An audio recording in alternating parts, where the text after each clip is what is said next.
Mr. President, as I think everyone knows, the President of the United States, President Obama, and the Republican leadership have reached an agreement on a very significant tax bill. In my view, the agreement that they reached is a bad deal for the American people. I think we can do better. And I am here today to take a strong stand against this bill. And I intend to tell my colleagues and the nation exactly why I am in opposition to this bill. You can call what I'm doing today whatever you want. You can call it a filibuster. You can call it a very long speech. I'm not here to set any great records or to make a spectacle. I am simply here today to take as long as I can to explain to the American people the fact that we have got to do a lot better than this agreement provides. Now let me just enumerate some of the reasons that I am opposed to this agreement. First, as everybody knows, this nation has a record-breaking $13.8 trillion national debt at the same time as the middle class is collapsing and poverty is increasing. And Mr. President, I think it's important that we say a word, because I'm not sure that a lot of Americans necessarily know this, about how we got to where we are today in terms of the national debt.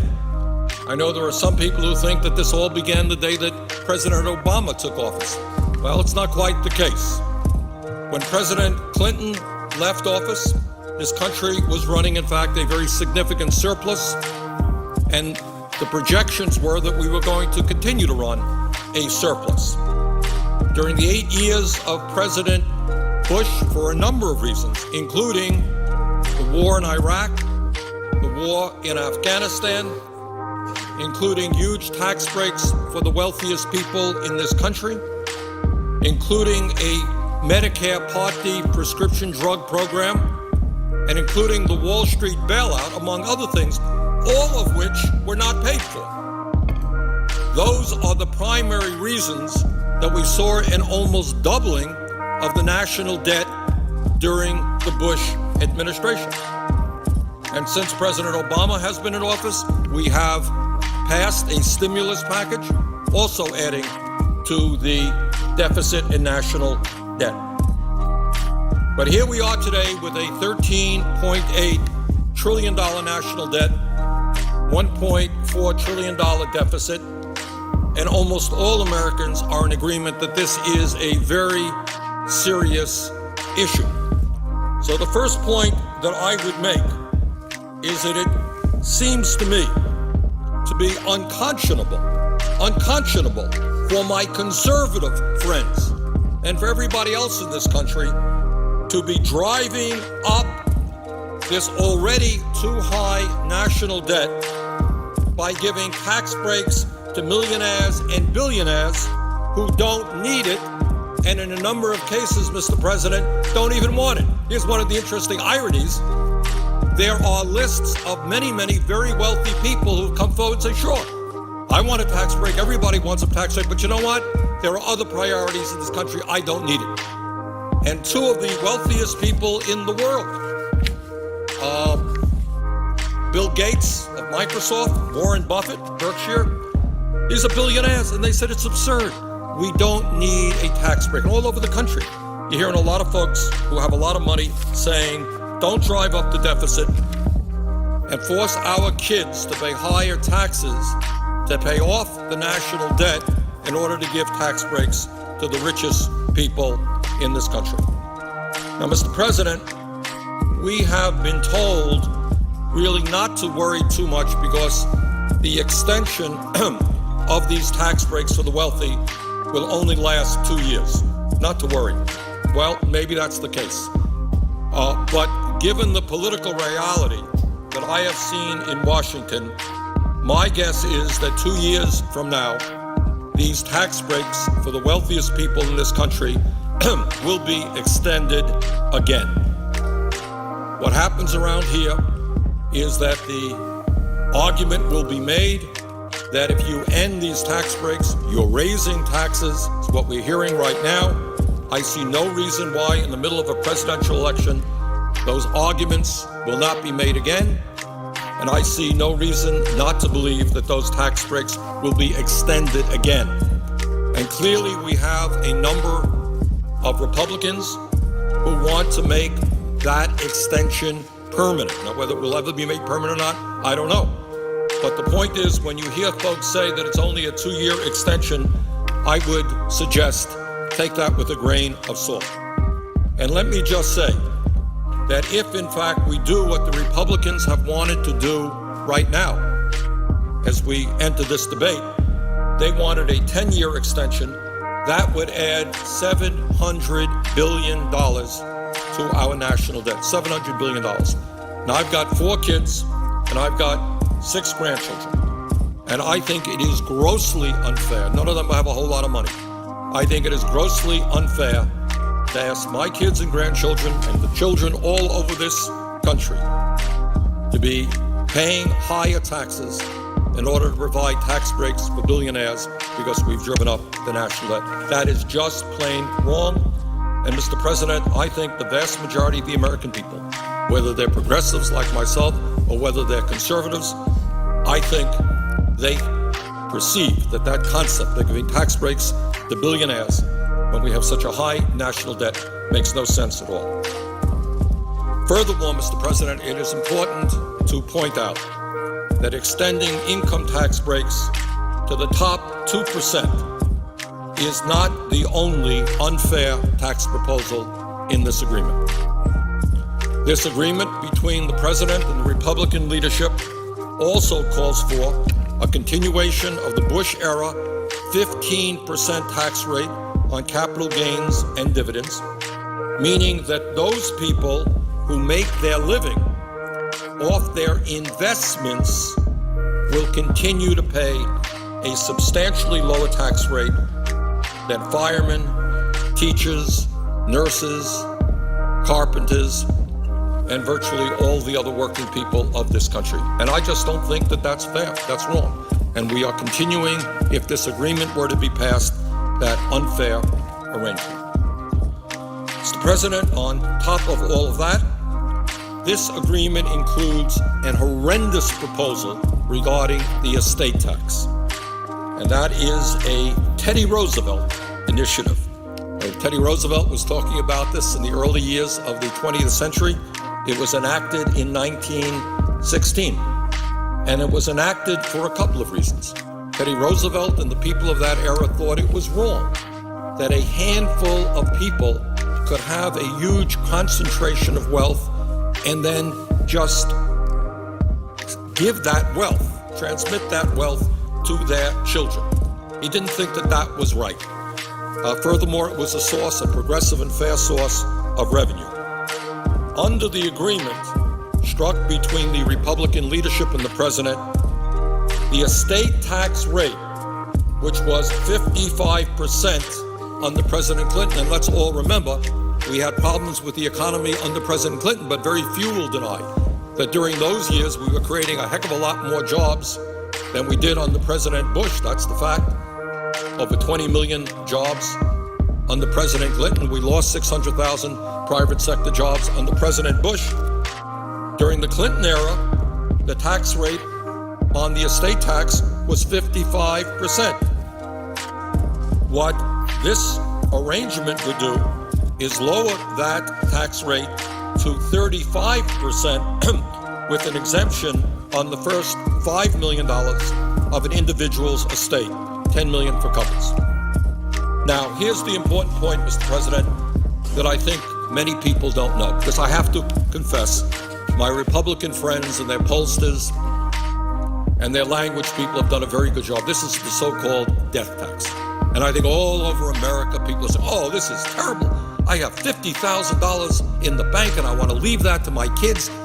And the government is going to take 55% of that, 35% of that. What an outrage. So let us be very, very clear. This tax applies only to the top 0.3% of American families. 99.7% of American families will not pay one nickel in an estate tax. This is not a tax on the rich. This is a tax on the very, very, very rich. And if my Republican friends had been successful in doing what they want to do, which is eliminating this estate tax completely, it would have cost, Mr. President, our Treasury, raised the national debt by $1 trillion over a 10-year period. Families like the Walton family of Walmart fame would have received, as one family, about a $30 billion tax bill. So I find it hard to believe that when we are talking about massive cuts in programs for working families, when we have this huge national debt, that anybody would be agreeing to lowering the estate tax rate to 35%. That is what this agreement does, and I think that that is a very, very bad idea. And once again, while the agreement on the estate tax is for 2 years, once again, there is very little doubt in my mind that the Republicans will continue to push for lower and lower estate tax rates because what they want, and I think Senator Kyle has been pretty clear about this, they want to permanently repeal that tax. That is $1 trillion in tax breaks to the top 0.3%. So I think we're down a bad path there, and that's another reason why this agreement does not make a whole lot of sense. Mr. President, I would say thirdly, and here's a very important point that I think has not yet gotten the attention that it deserves, and that is this agreement contains a payroll tax holiday, which would cut $120 billion from Social Security payroll taxes for workers. And I think there are a lot of folks out there who say, well, this is pretty good. You know, I'm a worker. My contribution will go from 6.2% today down to 4.2%. I'll have more money in my paycheck. It's a good idea. Let's take a deep breath and let's think about it for a second. Let's understand what this whole thing is about. This payroll tax holiday concept, as I understand it, originally started with conservative Republicans. And I know the Vice President recently made the point, this was originally a Republican idea. Now, why did the Republicans come up with this idea? Well, these are exactly the same people who don't believe in Social Security. These are the same people who either want to make significant cuts in Social Security or else they want to privatize Social Security entirely. And here's the point. They understand that if we divert funding that is supposed to go into the Social Security Trust Fund, which is what this payroll tax holiday does. This is money that goes into the Social Security Trust Fund is now being diverted, cut back, in order to provide financial support for workers. But that is a lot of money not going into the trust fund. Now, what the President and others are saying, well, not to worry, because that money will be covered by the general fund.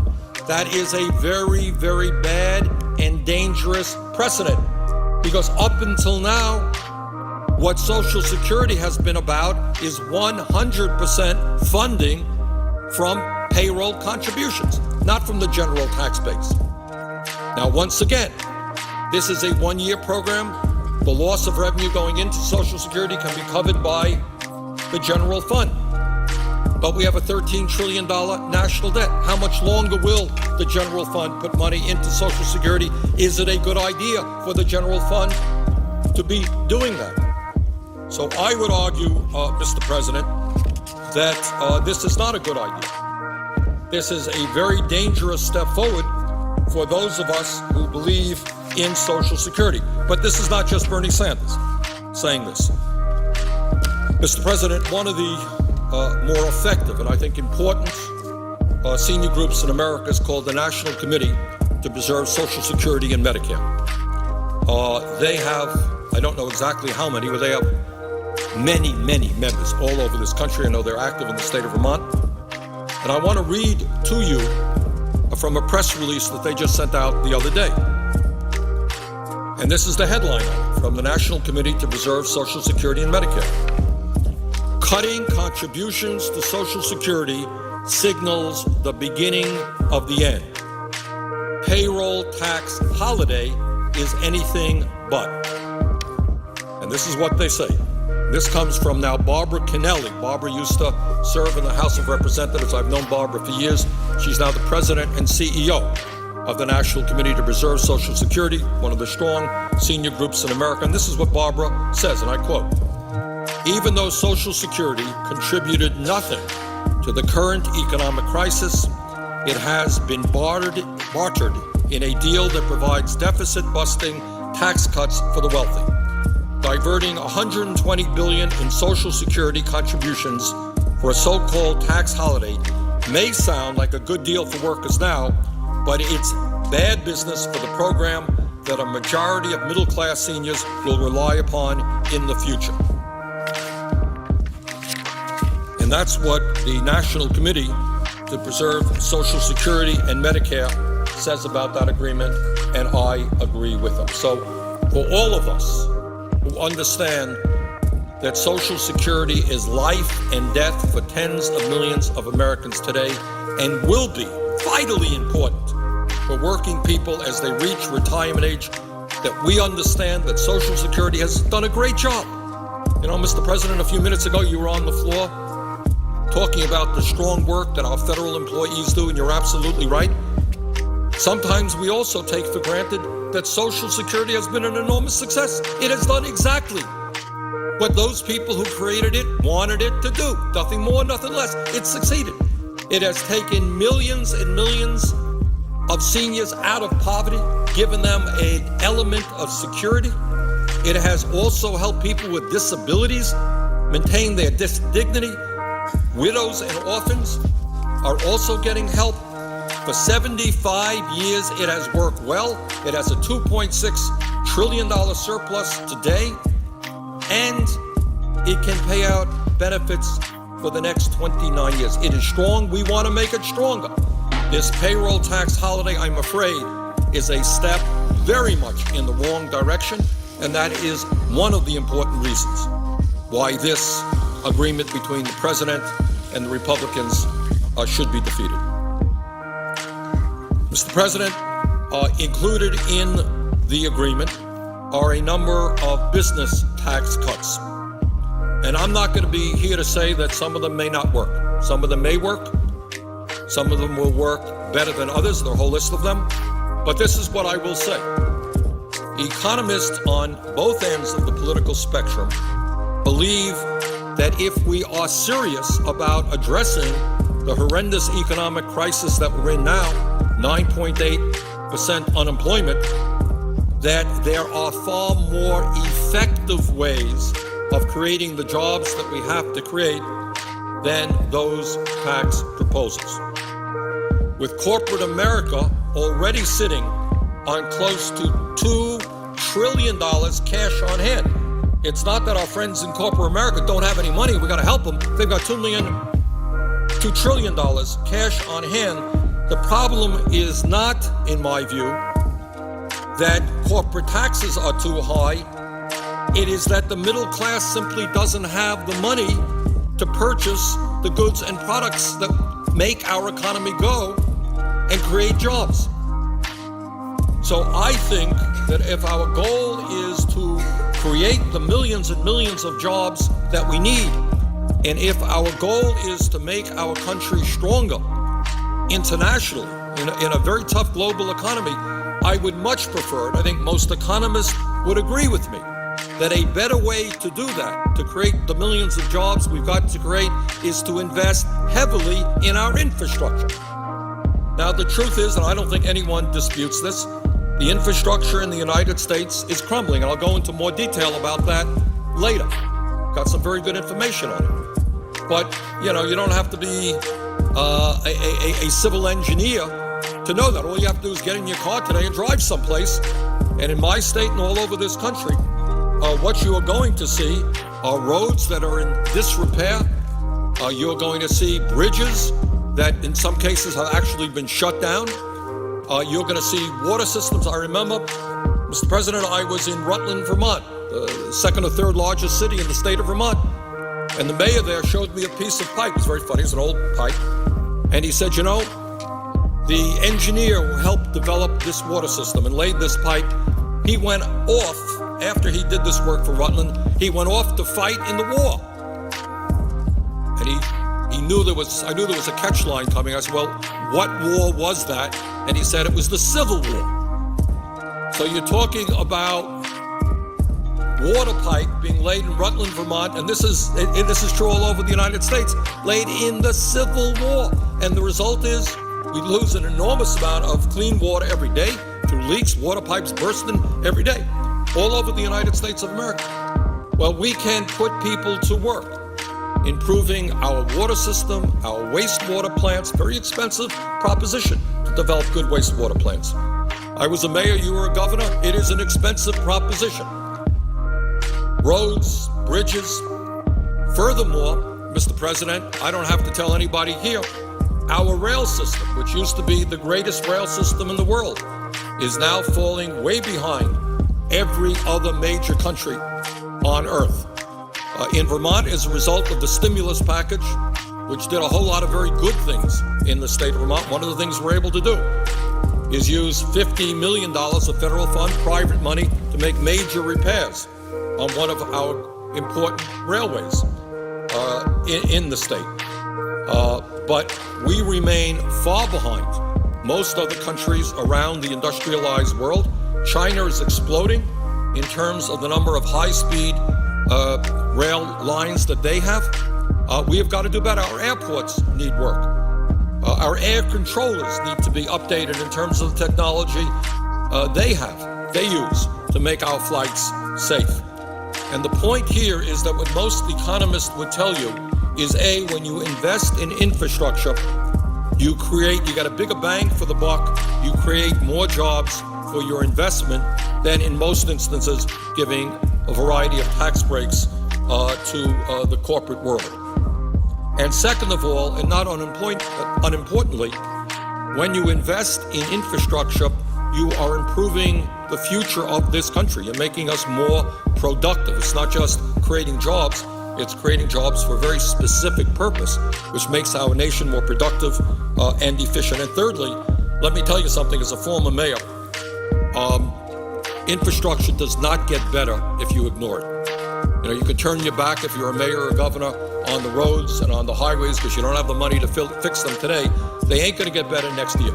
At some point, they're going to have to be repaired and fixed, and we may as well do that right now. So I believe that the money, the very substantial sums of money in this agreement between the president and the Republicans, which goes into tax breaks for corporate America, could be much better spent, more effectively spent on the infrastructure.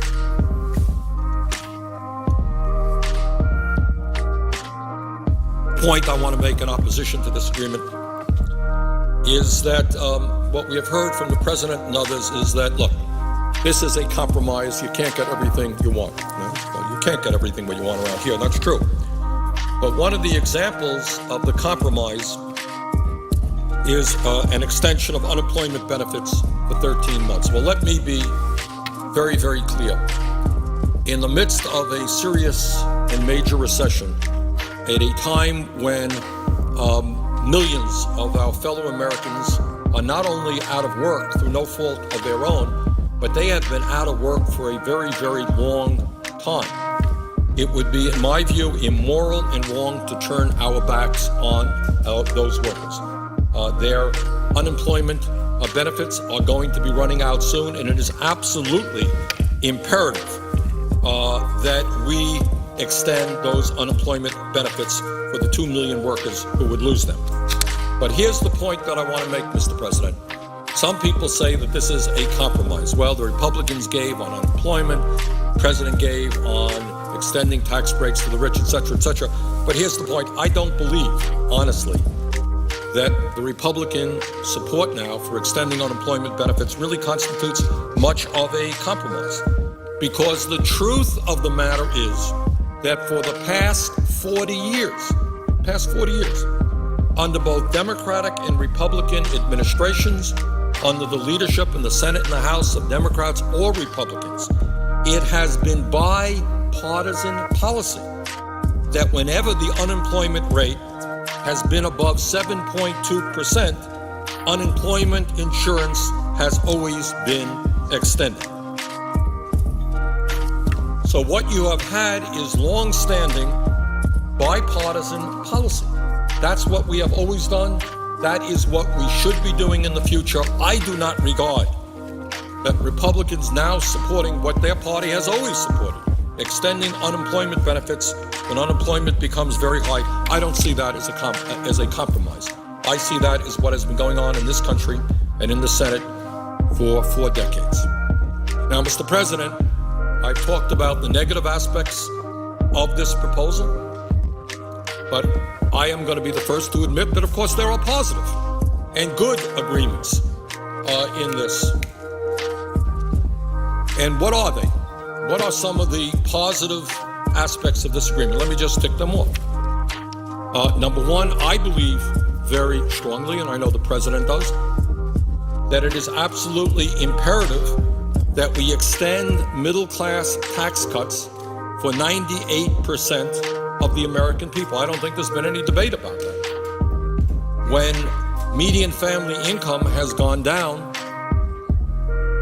by over $2,000 during the Bush years, when millions of our people today are working longer hours for low wages, when people can't afford to send their kids to college or take care of childcare, I think it makes absolute sense. And I don't think anyone denies that it is absolutely imperative that we extend middle-class tax cuts. And that's what this provision does, and that's the right thing. Furthermore, in this agreement, we have an extension of the Earned Income Tax Credit for working Americans, and the child and college tax credits are also in there. Every one of these agreements is very, very important.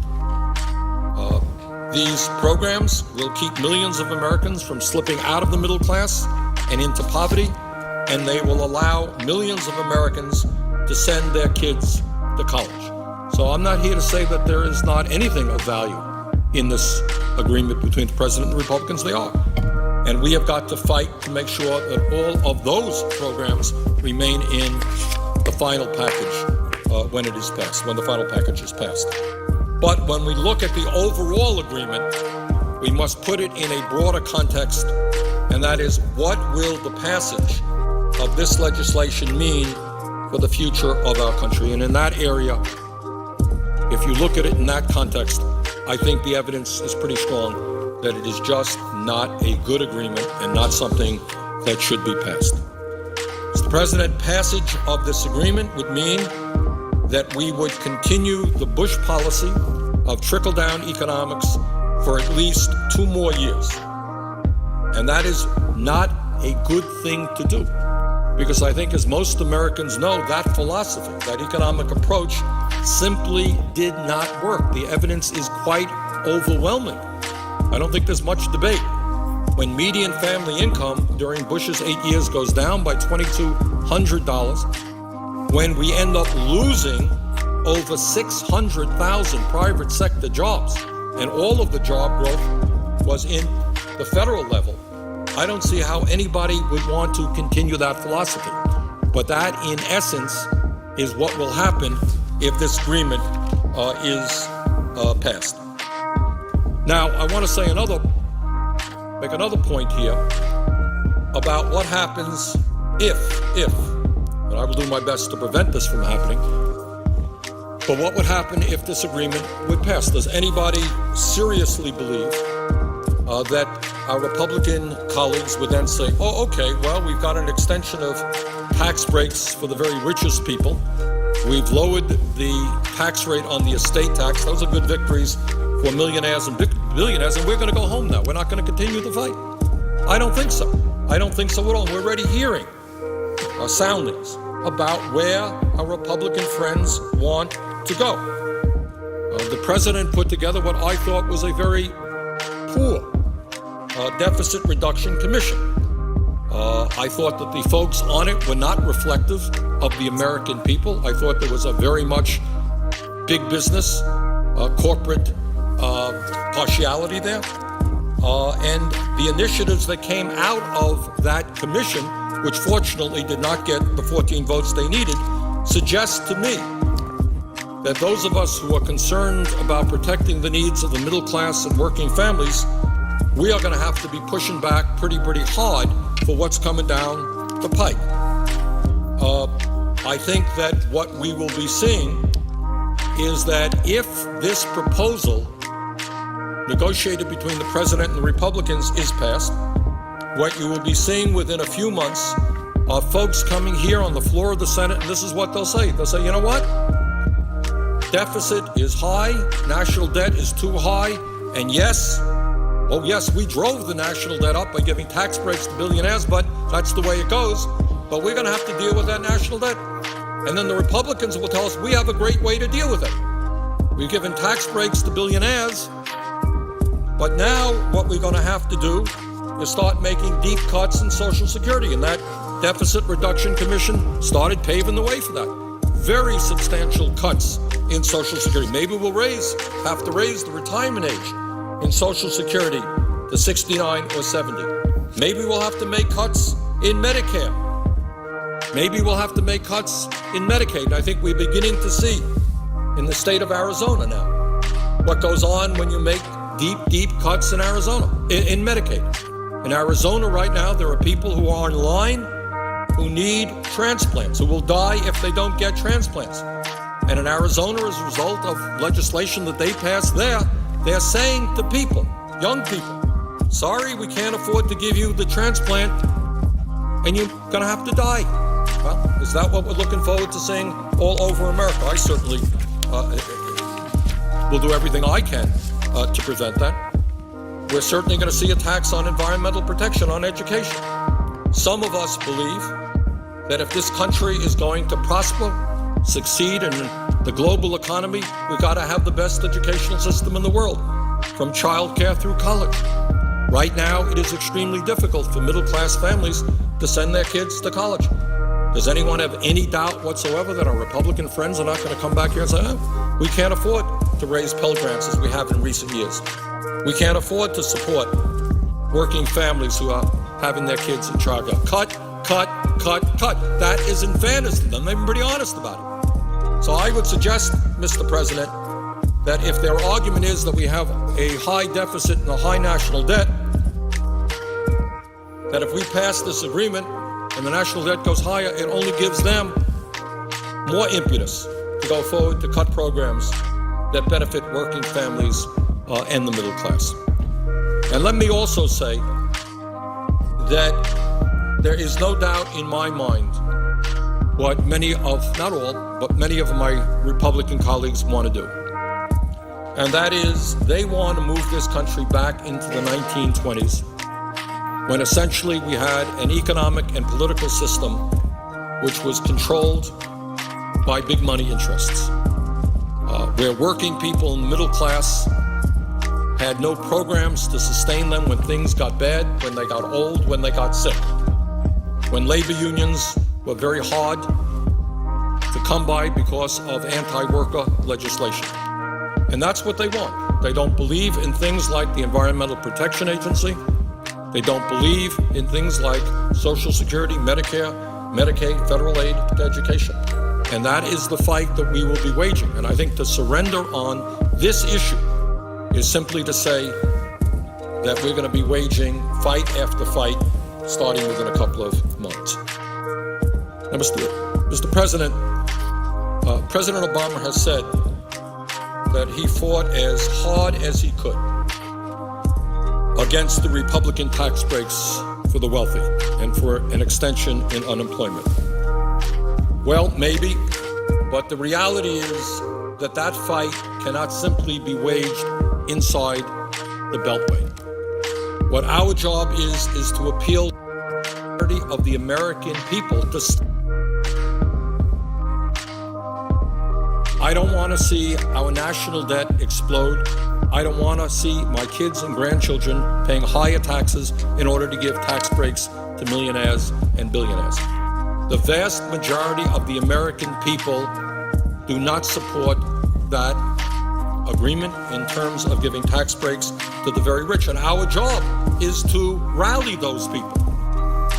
And I would like very much to see the American people saying to our Republican colleagues, some Democratic colleagues, excuse me, don't force my kids to have a lower standard of living in order to give tax breaks to the richest people in this country.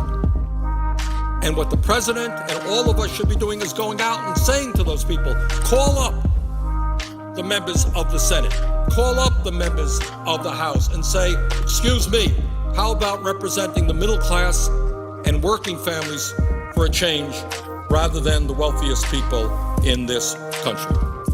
That's what democracy is about. This fight is not going to be won inside the Beltway here in a Senate debate. It is going to be won when the American people stand up and say, wait a second. We cannot continue to give tax breaks to people who are doing phenomenally well right now. We can't give tax breaks to the rich when we already have the most unequal distribution of income of any major country on earth. Top 1% earns 23% of all income in America, more than the bottom 50%. They don't need more tax breaks to be paid for by our kids and our grandchildren. In my view, Mr. President, vast majority of people are behind us on this issue, but they have got to make their voices heard to their senators, to their congressmen. And when they do, I believe we can come forward with an agreement which protects the middle class and working families and not is a boondoggle for the wealthiest people in this country.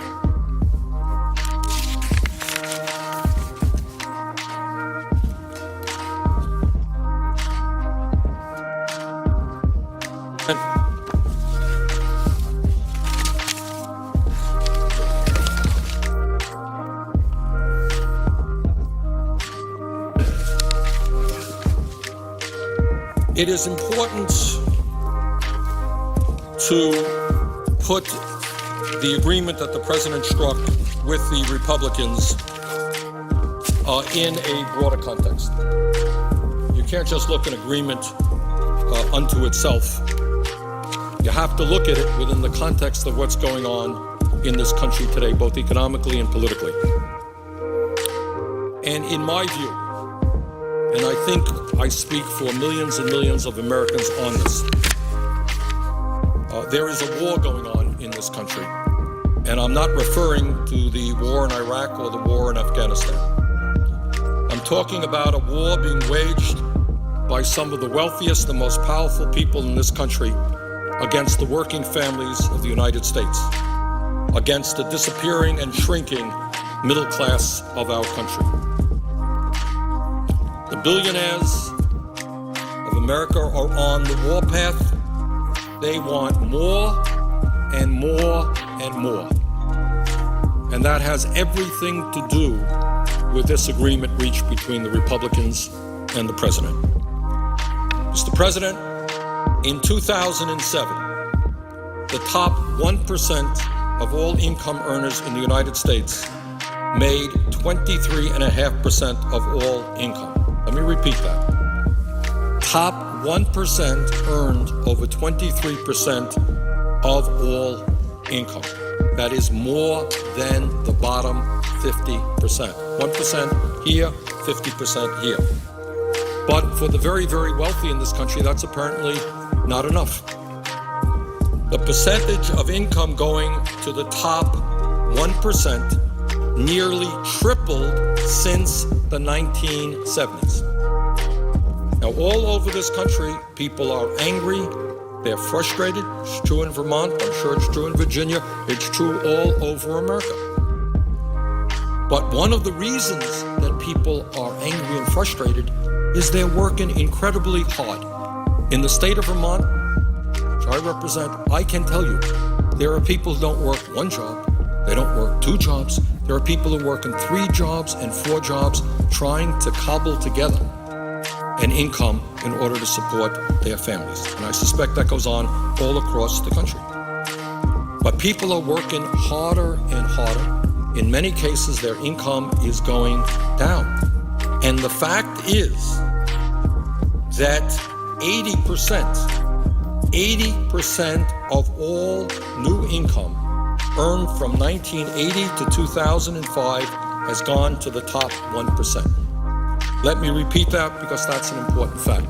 And I think that explains why the American people are feeling as angry as they are right now. They're working hard. They're not going anyplace. In some cases, their standard of living, many cases, actually going down.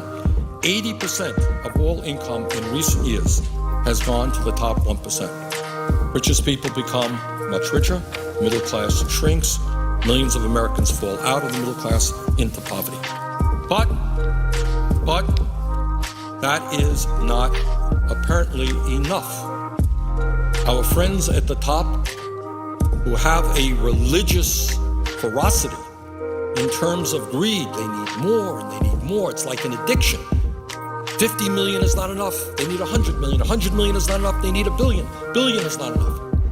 I'm not quite sure how much they need. When will it stop? Today, in terms of wealth as opposed to income, the top 1% now owns more wealth than the bottom 90%. You know, Mr. President, we went to school and we used to read in the textbooks about Latin America, for example, and they used to refer to some of the countries there as what they call banana republics, countries in which a handful of families control the economic and political life of the nation. Well, I don't want to get the American people too upset, but we are not all that far away from that reality today.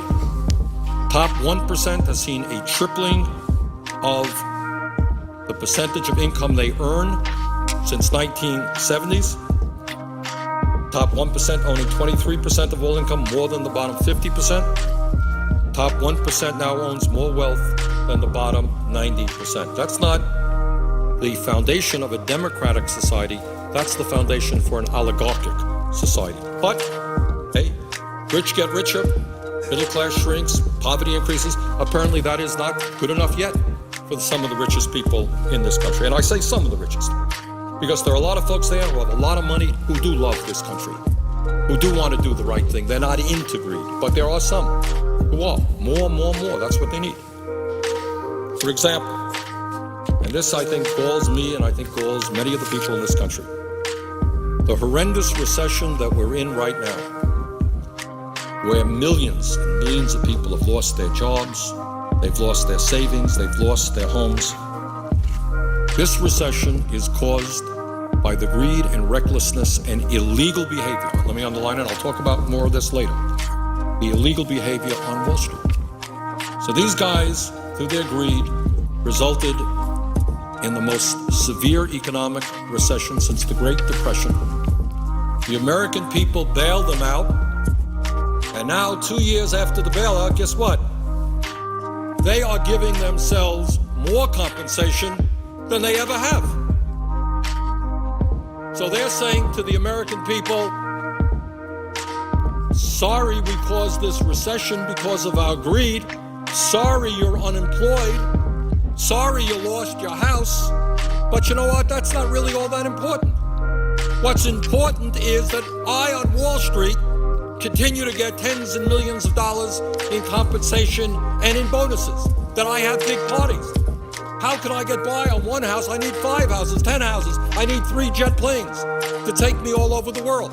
Sorry, the American people, we've got the money, we've got the power, we've got the lobbyists here on Wall Street. Tough luck. That's the world. Get used to it. Rich get richer, middle class shrinks. Not enough, not enough. The very rich seem to want more and more and more, and they are prepared to dismantle the existing political and social order in order to get it. So you got economics and distribution of income and wealth is one thing, but then we're talking about politics. And what happened last year is, I think most Americans know, is the Supreme Court made a very strange decision. The Supreme Court decided that corporations are people.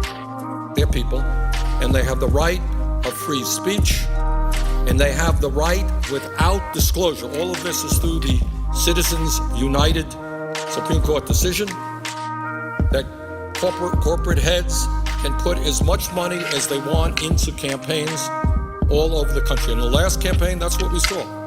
Billionaires in secret just pouring money into campaigns all over this country. Now, does that sound like democracy to anybody in America? That you got a handful of billionaires probably dividing up the country. Oh, we'll put this amount of money into Virginia and Vermont, California, wherever.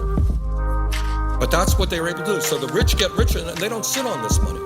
What they then do is use it to elect people who support them, to unelect people who oppose their agenda, and they use their political power to get legislation passed, which makes the wealthy even wealthier.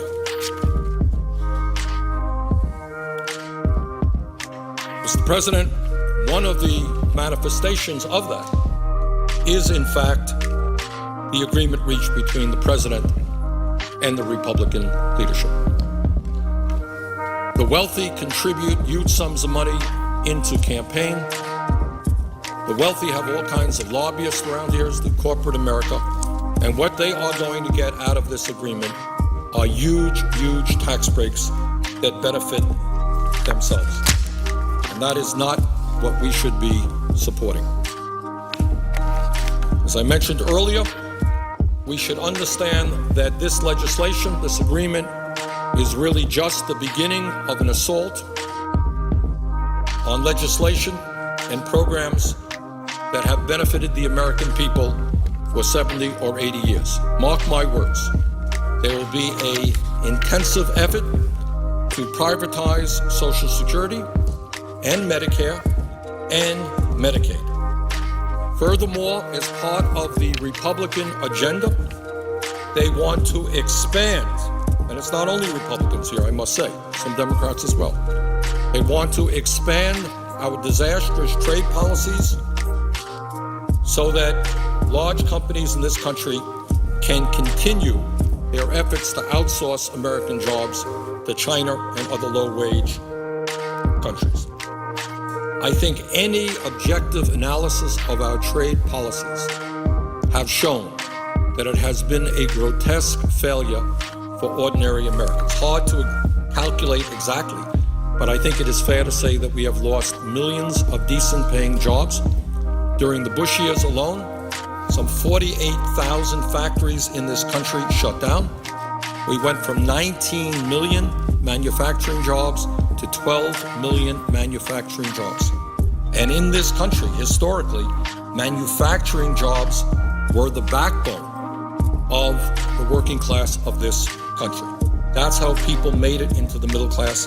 That's how they had decent health care benefits, decent pensions. And every day, we're seeing those jobs disappear because corporate America would prefer to do business in China or other low-wage countries. I returned from a trip to Vietnam last year. Beautiful country. People there work for 25, 30 cents an hour. Sometimes when you go to a store, you may see a shirt made in Bangladesh. That shirt, in all likelihood, is made by a young girl who came in from the countryside into the city, one of the factories there. Now, the good news is that in Bangladesh, the minimum wage a number of months ago was doubled. Minimum wage in Bangladesh was doubled. It went from 11 cents an hour to 23 cents an hour. Are American workers going to be able to compete against desperate people who make 23 cents an hour? So my view, and I think it reflects the views of the American people, is that of course we want to see the people of Bangladesh and the people of China do well. But they don't have to do well at the expense of the American middle class. We do not have to engage in a race to the bottom. Our goal is to bring them up, not us down. But one of the results of our disastrous trade policies is that in many instances, wages in the United States have gone down. I believe that in the coming months, you're going to see an intensification of efforts to expand unfettered free trade. I think that will be a continuation of a disastrous policy for American workers.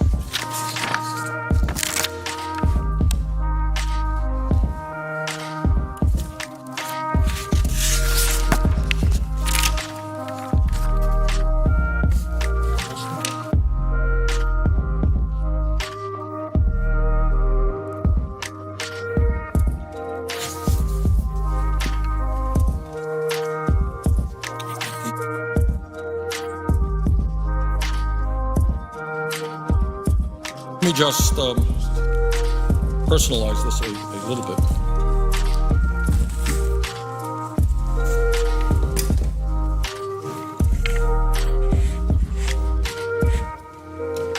This gentleman, no personal animus to him at all. I think I met him once in a large room. His name is Jamie Dimon. He is the CEO of J.P. Morgan Chase. Over the past 5 years, Mr. Dimon, who is the CEO of J.P. Morgan Chase, received $89 million in total compensation. A bank that we now know received hundreds of billions in low-interest loans and other financial assistance from the Federal Reserve and the Treasury Department. All right. So Mr. Dimon received $89 million in total compensation. His bank was bailed out big time by the taxpayers. But under the legislation that the president negotiated with the Republicans, Mr. Dimon, and I'll use him just as one example for thousands, nothing personal to Mr. Dimon here, will receive $1.1 million in tax breaks. $1.1 million in tax breaks for a major CEO on Wall Street who over the last 5 years received $89 million in total compensation. Meanwhile, there is, just to contrast what's going on here, 2 days ago, Mr. President, I brought before the Senate legislation which would provide a $250 one-time check to over 50 million seniors and disabled veterans who for the last 2 years have not received a COLA on their Social Security. Many of those seniors and disabled vets are trying to get by on $14,000, $15,000, $18,000 a year. The total package for that bill was approximately $14 billion that would go out to over 50 million seniors and disabled vets. We won that vote on the floor of the Senate, 53 to 45. But just because you get 53 votes in the Senate doesn't really mean you win, because the Republicans filibustered. I needed 60 votes. I could not get 60 votes. I could not get one Republican vote to provide a $250 check to a disabled veteran trying to get by on $15,000 or $16,000 a year. But Mr. Dimon, who made $89 million in the last 5 years, will get a $1 million tax deduction if this agreement is passed. Now, that may make sense to some people. It does not make a lot of sense to me.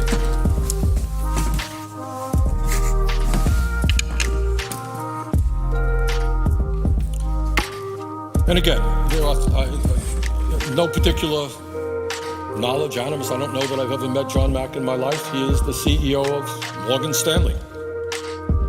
In 2006, he received a $40 million bonus, which at the time was the largest bonus ever given to a Wall Street executive.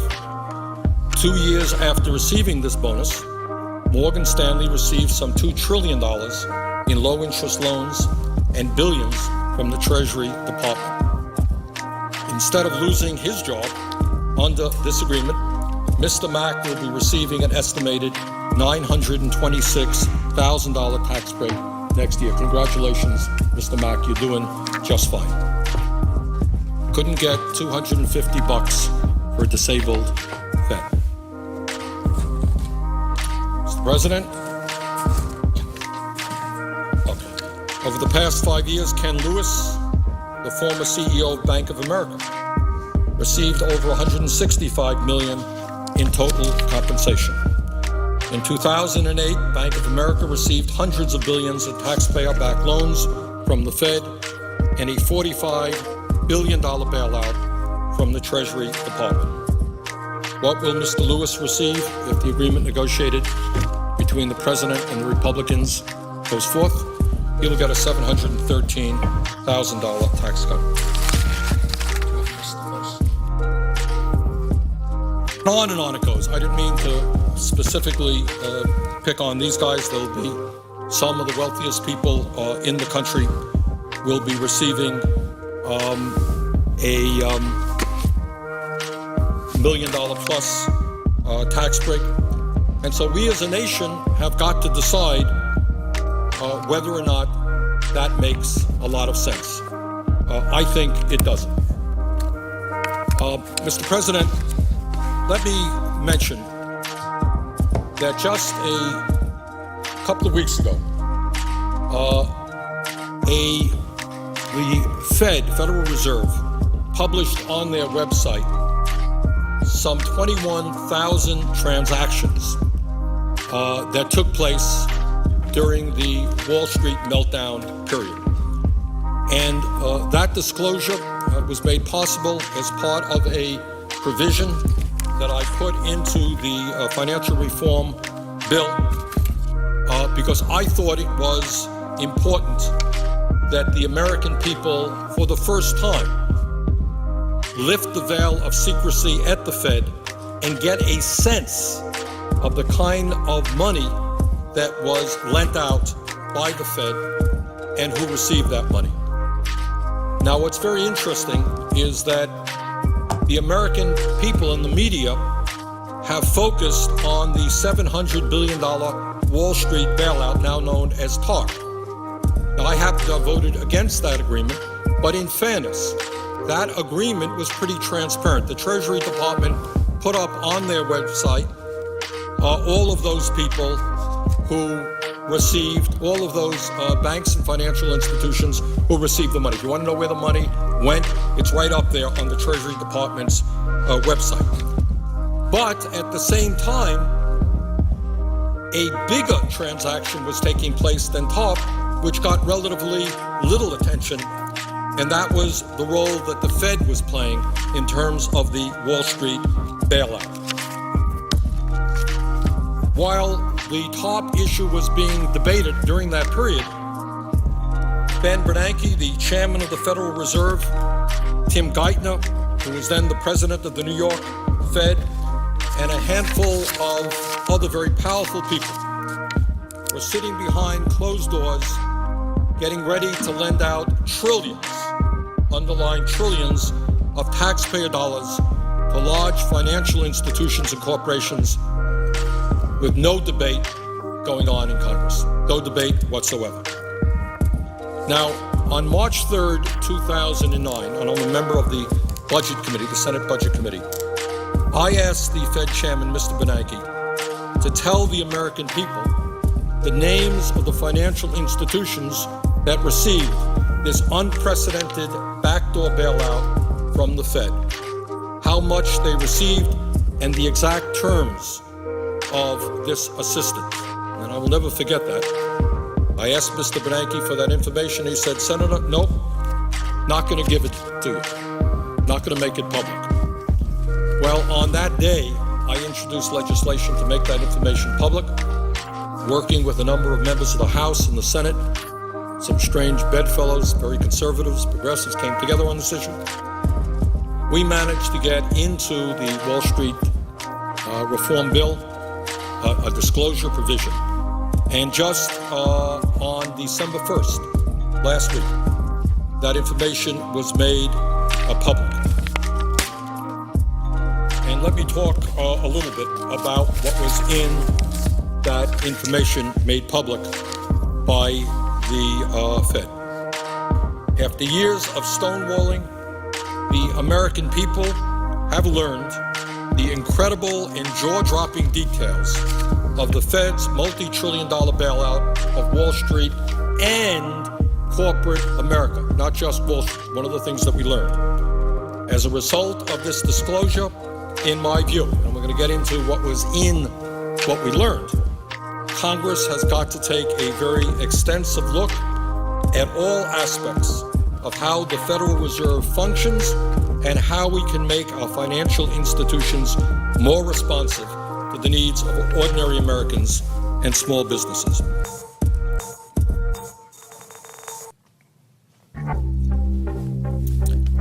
Now, what have we learned from the disclosure of December 1st? And this is based on an examination of over 21,000 separate Federal Reserve transactions. More work, more research needs to be done, but this is what we have learned so far.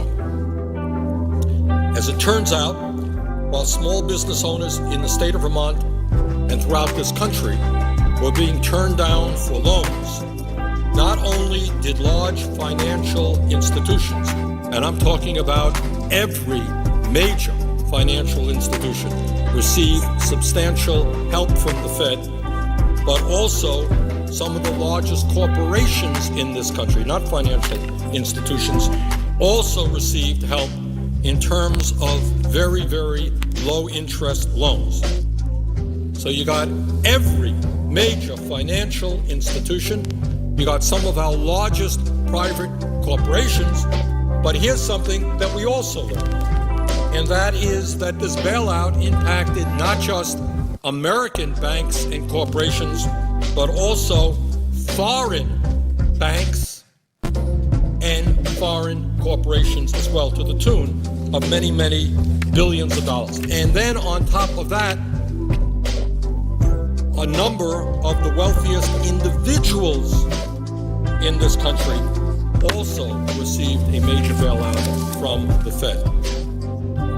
The emergency response, which is what the Fed described their action as during the Wall Street collapse, appears to any objective observer to have been the clearest case that I can imagine of socialism for the very rich and rugged free market capitalism for everybody else. In other words, if you are a huge financial institution whose recklessness and greed caused this great recession, no problem. You are going to receive a substantial amount of help from the taxpayers of this country. If you are a major American corporation like General Electric or McDonald's or Caterpillar or Harley-Davidson or Verizon, no problem. You are going to receive a major handout from the United States government. But if you are a small business in Vermont or in California or Virginia, well, guess what? You're on your own. Because right now we know that one of the real impediments to the kind of job creation that we need in this country is that small businesses are not getting the loans they need. Furthermore, what we now know is the extent of the bailout for the large financial corporations. Goldman Sachs received nearly $600 billion. Morgan Stanley received nearly $2 trillion. Citigroup received $1.8 trillion. Bear Stearns received nearly $1 trillion. And Merrill Lynch received some $1.5 trillion in short-term loans from the Fed. But I think what is most surprising for the American people is not just the bailout of Wall Street and the financial institutions and the bailout of large American corporations like General Electric, but I think the American people would find it very strange that at a time when the American automobile sector was on the verge of collapse, and goodness only knows how many thousands and thousands of jobs we have lost in automobile manufacturing in this country, that the Federal Reserve was also bailing out Toyota and Mitsubishi, two Japanese car makers, by purchasing nearly $5 billion worth of their commercial paper from November 5th, 2008 through January 30th, 2009. While virtually no American-made cars or products of any kind are bought in Japan, I think the American people would be shocked to learn that the Fed extended over $380 billion to the Central Bank of Japan to bail out banks in that country. Furthermore, I think the American people are interested to know that the Fed bailed out the Korea Development Bank, the wholly owned state-owned bank of South Korea, by purchasing over $2 billion of its commercial paper. The sole purpose of the Korea Development Bank is to finance and manage major industrial projects to enhance the national economy, not of the United States of America, but of South Korea. I'm not against South Korea. I wish the South Koreans all the luck in the world. But it should not be the taxpayers of the United States lending their banks money to create jobs in South Korea. I would suggest that maybe we want to create jobs in the United States of America. At the same time, the Fed also extended over $40 billion to the Central Bank of South Korea so that it had enough money to bail out its own banks. Now, Mr. President, at a time when small businesses all over this country, in Vermont, all over this country, cannot get the loans they need to expand their businesses, I think the American people would find it extremely, I don't know what the word is, maybe amusing, that the Fed bailed out the state-owned bank of Bavaria. Bavaria, it's not Pennsylvania, not California, Bavaria, by purchasing over $2.2 billion of its commercial paper. Furthermore, when we cannot get support on the floor of this Senate to extend unemployment benefits to millions of Americans who are on the verge of seeing them expire, I think the American people would find it incomprehensible that the Fed chose to bail out the Arab Banking Corporation based in Bahrain by providing them with over $23 billion in loans with an interest rate as low as 0.25%. So small businessmen all over America, maybe you better run to Bahrain and work with the Arab Banking Corporation there. You get some pretty good loans. But it would be a nice thing, I think, if maybe the Fed would start to pay attention to banks in this country. Furthermore, the Fed extended over $9.6 billion to the Central Bank of Mexico. Now, what's interesting about all of this, Mr. President, is that we had a very, very vigorous debate here in the Senate and in the House over the $700 billion TARP program. Every person in America could turn on C-SPAN and hear that debate, hear what President Bush had to say, hear what then Senator Obama had to say, Senator McCain had to say. It was all pretty public. But what took place at the Fed, which in fact amounted to a larger bailout, was done behind closed doors. Over $3 trillion was lent out with zero transparency. In fact, as a result of this recent disclosure, this is the first time we have gotten a glimpse of the magnitude and the particulars, the specificities of where that money was lent out. And I think this is not a good thing for this country. Again, I voted against the bailout of Wall Street, but the debate was open, it was public, people wrote to their senators, called their senators. That's called democracy. After the TARP bailout took place, all of the loans were put up on the website. Transparency, the American people knew who got the money. But the actions of the Fed were done behind closed doors, and in my view, it's an issue we're studying right now, I think that there were significant conflicts of interest. I think you had people sitting there at the New York Fed who were beneficiaries of this bailout, and that is just an issue that we've got to explore. And I should tell you, Mr. President, that as part of the provision, we got into the financial reform bill, the GAO is in fact doing just that, investigating possible conflicts of interest at the Fed with regard to this bailout. But I think the question that the American people are asking as they read about what the Fed did during the financial crisis is whether or not the Fed has now become the central bank of the world without any debate on the floor of the United States Senate or the Congress and without the knowledge of the American people. And I think that that is wrong. So I would hope that out of this effort in bringing disclosure and transparency to the Fed, that one of the things that will come will be more transparency at the Fed.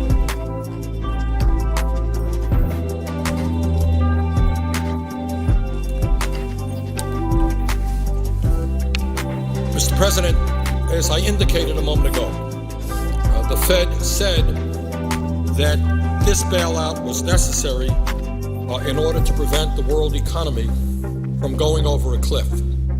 But 3 years after the start of the recession, millions of Americans remain unemployed and have lost their homes, their life savings, and their ability to send their kids to college.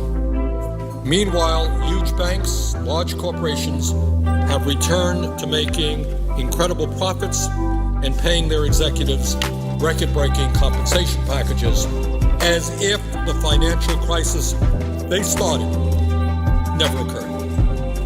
What this recent disclosure tells us, among many other things, is that despite this huge taxpayer bailout, the Fed did not make the appropriate demands on these financial institutions, which would have been necessary to rebuild our economy and protect the needs of ordinary Americans. In other words, what they simply did is give out billions and billions of dollars, which were used in the self-interests of these financial institutions, rather than saying the American people who are hurting are bailing you out, and now that we've bailed you out, your responsibility is to do what you can do to create jobs and to improve the standard of living of the people, many of whose lives you have severely impacted. And let me just give you a few examples of what could have been done and what should be done. At a time when big banks have nearly $1 trillion in excess reserves parked at the Fed has not required these institutions to increase lending to small and medium-sized businesses as the condition of the bailout. In other words, instead of just giving money to the Fed, instead of the Fed just giving money to these financial institutions, the Fed should have said, we're giving you this money in order to get it into the economy. Start providing affordable loans to small businesses. Mr. President, at a time when large corporations are more profitable than ever, the Fed did not demand that corporations that received this backdoor bailout create jobs, expand the economy once they return to profitability. So what's going on in America, unemployment officially at 9.8, in real sense probably at 15, 16%. Wall Street is now doing fine. A few years ago, Wall Street earned some 40% of all profits in America. They're doing great. But what the Fed should have done and should do now is to tell Wall Street, you're part of the economy. You're not an isolated area just living for yourselves. You've got to be part of the productive economy.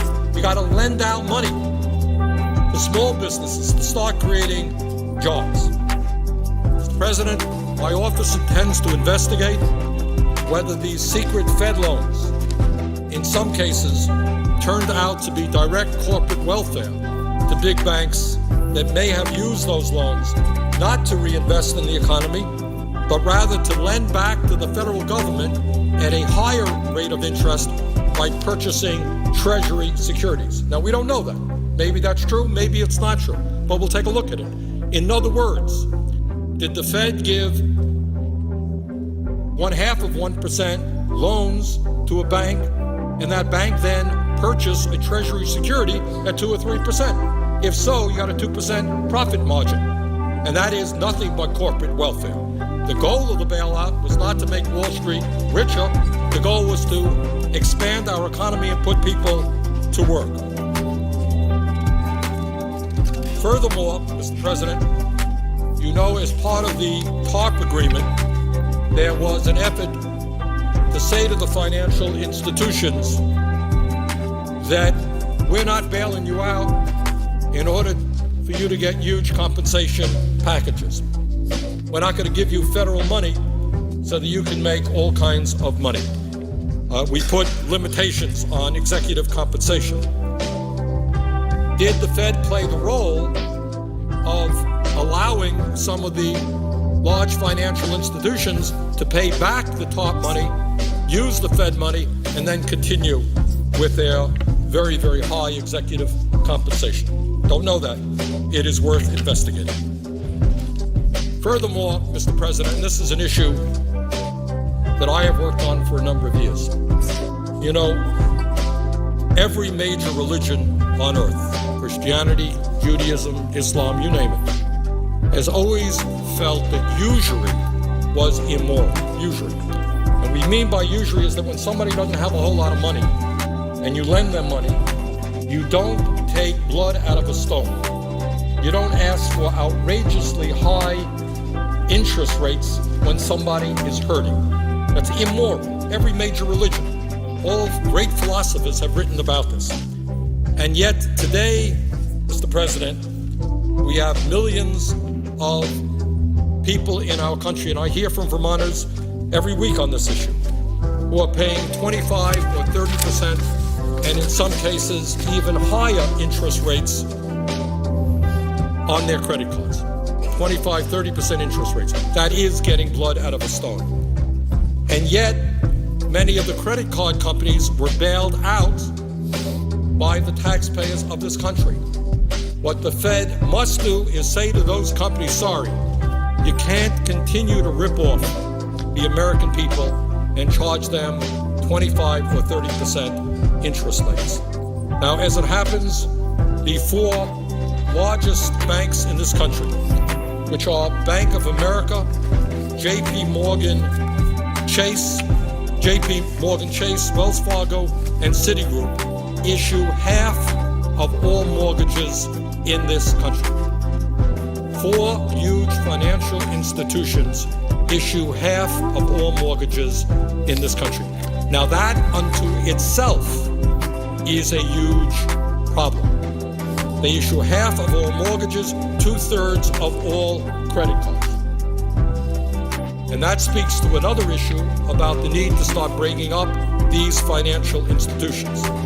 But when you have a handful of banks who have received huge bailouts from the federal government, who are issuing 2/3 of the credit cards in this country, it seems to me to be somewhat absurd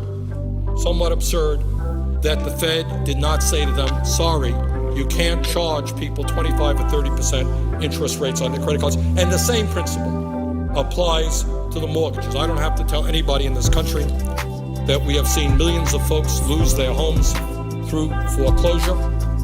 And once again, we see the four largest banks in this country, Bank of America, JP Morgan Chase, Wells Fargo, and Citigroup, issue half of all mortgages in this country. Four banks issue 2/3 of the credit cards, half of the mortgages. We bail these financial institutions out.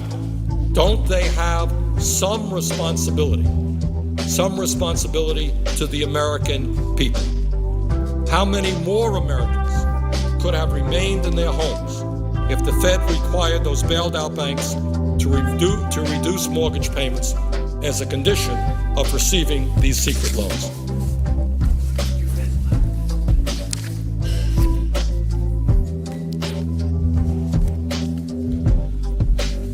In terms of the interest rates on credit cards, a lot of people don't know this. But right now, the banks are able to charge as much as they want to charge but in fact, credit unions are not.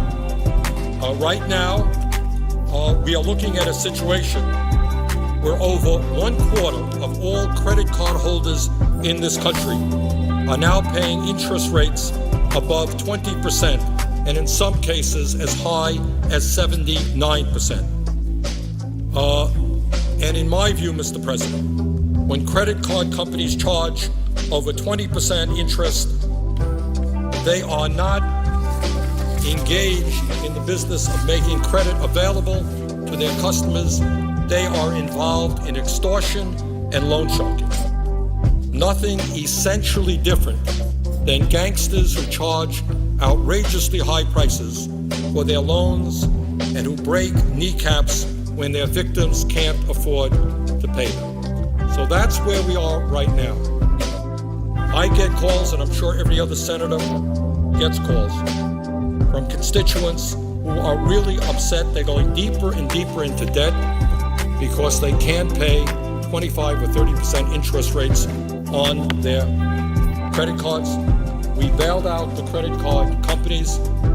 There was no provision that said, stop ripping off the American people, stop these companies from committing usury. And we are working on legislation which would say to these private banks not to charge any more money for the credit that they provide than do the credit unions. It's going to be a tough fight because the lobbyists from Wall Street are all over this place. Wall Street spends huge amounts of money in campaign contributions, and it's going to be tough. But I think we need to pass that. I think the Fed needs to be much more active in terms of what kind of interest rates credit card companies should be paying. Mr. President, today I'm going to focus a lot, obviously, on an agreement reached between the President and the Republican leadership that I think does not serve the American people well. And one of the areas, as I mentioned earlier, where I think we could do a lot better in addressing the crisis of high unemployment in this nation is by investing the kinds of money we need in our infrastructure. According to the American Society of Civil Engineers, they graded America's roads, public transit, and aviation with a D and said that we must invest $2.2 trillion over the next 5 years simply to get a passable condition. Unfortunately, in the agreement struck between the President and the Republican leadership, to the best of my knowledge, not one nickel is going into investing in our infrastructure. And let me tell you why we need to invest in infrastructure. A, that's where you can create the millions of jobs that we desperately need in order to get us out of this recession. But second of all, we need to invest in infrastructure because if we don't, we will become less and less competitive internationally. According to the National Surface Transportation Policy and Revenue Study Commission, $225 billion is needed annually for the next 50 years to upgrade our surface transportation system to a state of good repair and create a more advanced system. The Federal Highway Administration reports that $130 billion must be invested annually for a 20-year period to improve our bridges and the operational performance of our highways. At present, Mr. President, 1 in 4 of the nation's bridges are either structurally deficient or functionally obsolete. 1 in 4 of our bridges are either structurally deficient or functionally obsolete. And yet, in this agreement struck by the President and the Republican leadership, to the best of my knowledge, not one nickel is going into our infrastructure. We need to invest in our infrastructure. We need to improve our infrastructure. And when we do that, we can create millions of jobs. Mr. President, the Federal Transit Administration says that $22 billion must be invested annually for a 20-year period to improve conditions and performances for our major transit systems. In my state of Vermont, the situation is no different than in the rest of the country. 35% of Vermont's 2,700 bridges, nearly 1,000 bridges, are functionally obsolete. In recent years, we've had to shut down bridges, which caused a lot of inconvenience to people who lived in those areas, to workers who had to get to work using a bridge. Nearly half of the bridges in the state of Vermont have structural deficiencies. Rural transit options are few and far between, making rural low-income Vermonters especially vulnerable to spikes in gas prices. In other words, in Vermont and in other areas of rural America, you have one choice in the vast majority of cases as to how you get to work. And that one choice is you get in your car, you pay $3 for a gallon of gas, and that is it. And that's because rural transportation in this country is very, very weak. We can create jobs building the buses, building the vans that we need, making it easier, cheaper for workers in rural America to get to work. Urban area, not different. Subways, New York City, Chicago, right here in Washington, D.C., are in disrepair. Let's improve, let's expand. Our public transportation system makes America run better, makes us more efficient, makes us more productive, more competitive, and it creates jobs now. Not one nickel, as far as I can understand, has been invested in our infrastructure in this agreement. Mr. President, the United States invests just 2.4% of GDP in infrastructure. 2.4%, whereas Europe invests twice that amount.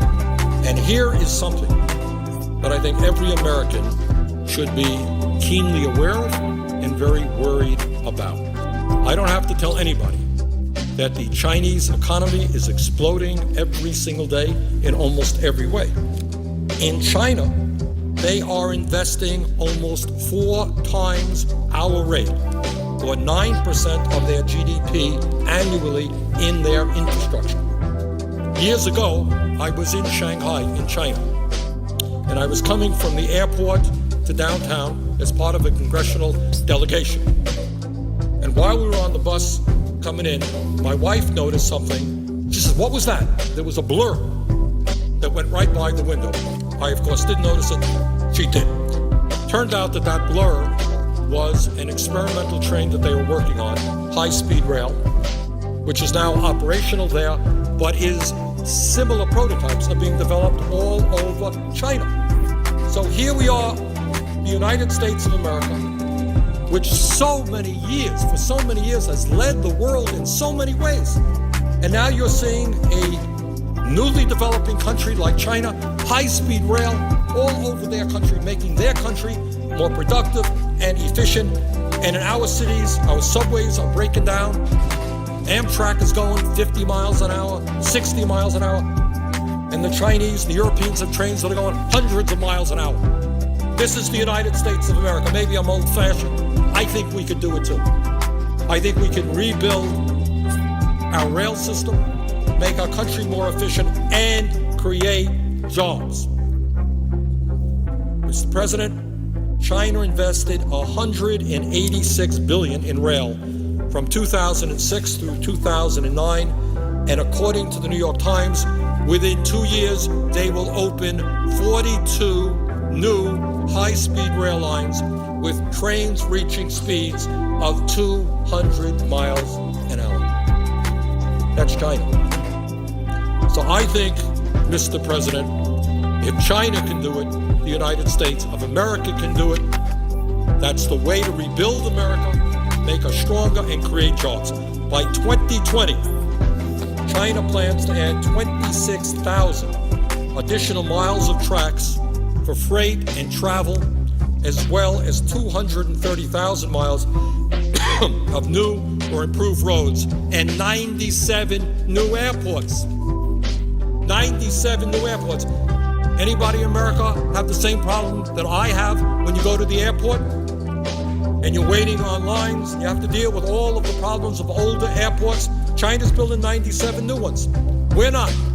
We're not. And if we are going to be effective in the international economy, if our kids are going to have decent jobs, it's high time that we woke up and began investing in our infrastructure. So that is not only to improve the long-term strength of America, our economic prowess, but it is also to create jobs right now when we desperately need to do that. But unfortunately, in this bill, this tax agreement between the president and the Republican leadership, there are many, many billions of dollars going into tax breaks for corporations, but there is not a whole lot of money. In fact, there's $0 going into rebuilding our infrastructure. And similarly, and I know there's been debate just yesterday on this issue, there may be a small breakthrough here, small breakthrough. But I don't have to, again, tell Americans, least of all the people in the state of Vermont, about what happens when the weather gets cold and you're forced to pay very high prices for heating oil. The time is long overdue for us to make the investments that we need to transform our energy system away from coal, away from oil. We are spending as a nation, and everybody in America has got to appreciate this. We're spending $350 billion every single year, $1 billion a day roughly, importing oil from Saudi Arabia and from other foreign countries in order to make our economy go and in order to keep people warm. $350 billion a year. And let me be very clear. The royal family of Saudi Arabia, Saudi Arabia is our major source of oil, they are doing just fine. Don't worry about the royal family of Saudi Arabia. They got zillions and zillions of dollars. Maybe it's a good idea that we move to energy independence, that we broke our dependence on fossil fuel, that we became far more energy efficient, which, by the way, investing in public transportation certainly will do. And we move to such sustainable energies as wind, solar, geothermal, biomass. And by the way, guess what? That's what China is doing. Many of the solar panels that are coming into this country, not made in the United States of America, made in China. They're big in wind turbines. So I think, Mr. President, that the time is now for us to rebuild our infrastructure and create the jobs that we desperately do. And again, unfortunately, despite the enormous needs, infrastructural needs in this country, this agreement signed by the President and the Republican leadership does not do that. And when we talk about transforming our energy system and moving away from fossil fuels and making our homes more energy efficient and building solar panels, moving toward solar thermal power in the southwest of this country, in New Mexico, Arizona, Nevada, we have some of the best solar exposure in the entire world. There are estimates that just in the southwest of this country, on federal land, we can provide 30% of the electricity that American homes need if we move toward solar thermal. Need to invest in our transmission lines. So, Mr. President, what we are talking about here is massive investments to create jobs, make us energy independent, clean up the environment, deal with the huge amount of greenhouse gas emissions which are contributing to global warming. That's a win-win-win situation. And yet, we are not seeing that in this bill.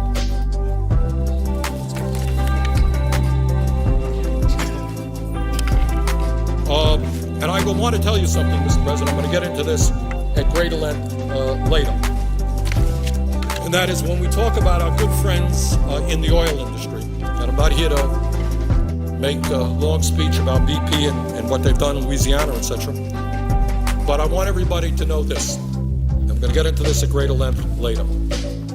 Last year, our friends at ExxonMobil, and ExxonMobil has historically been the most profitable corporation in the history of the world. Last year, ExxonMobil had a for them a very bad year. They only made $19 billion in Mr. President,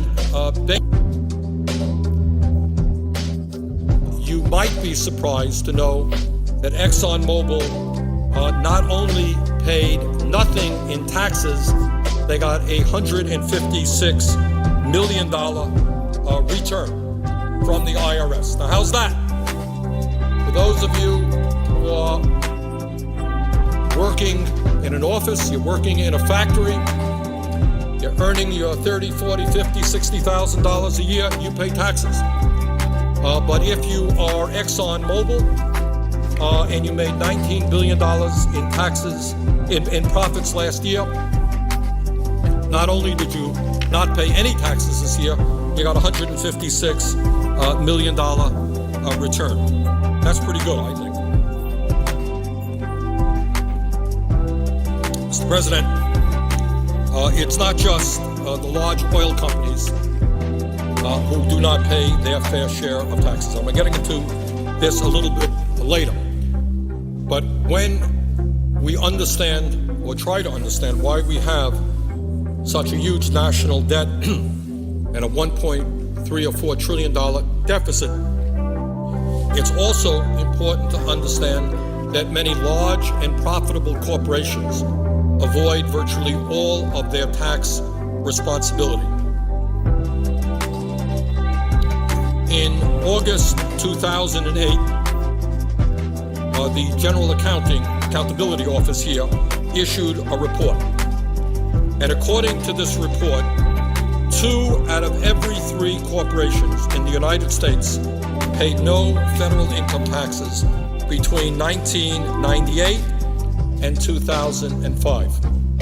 Well, we got a $13.7 trillion national debt, and according to a GAO report published in August of 2008, 2 out of every 3 corporations in the United States paid no federal income taxes between 1998 and 2005. Amazingly, these corporations had a combined $2.5 trillion in sales, but paid no income taxes to the IRS. Furthermore, according to a report from Citizens for Tax Justice, 82 Fortune 500 companies in America, I guess that's 82 out of 500, paid 0 or less in federal income taxes in at least 1 year from 2001 to 2003. That's a report from Citizens for Tax Justice. And the Citizens for Tax Justice report goes on to say, and I quote, "In the years they paid no income tax, these companies earned $102 billion in U.S. profits.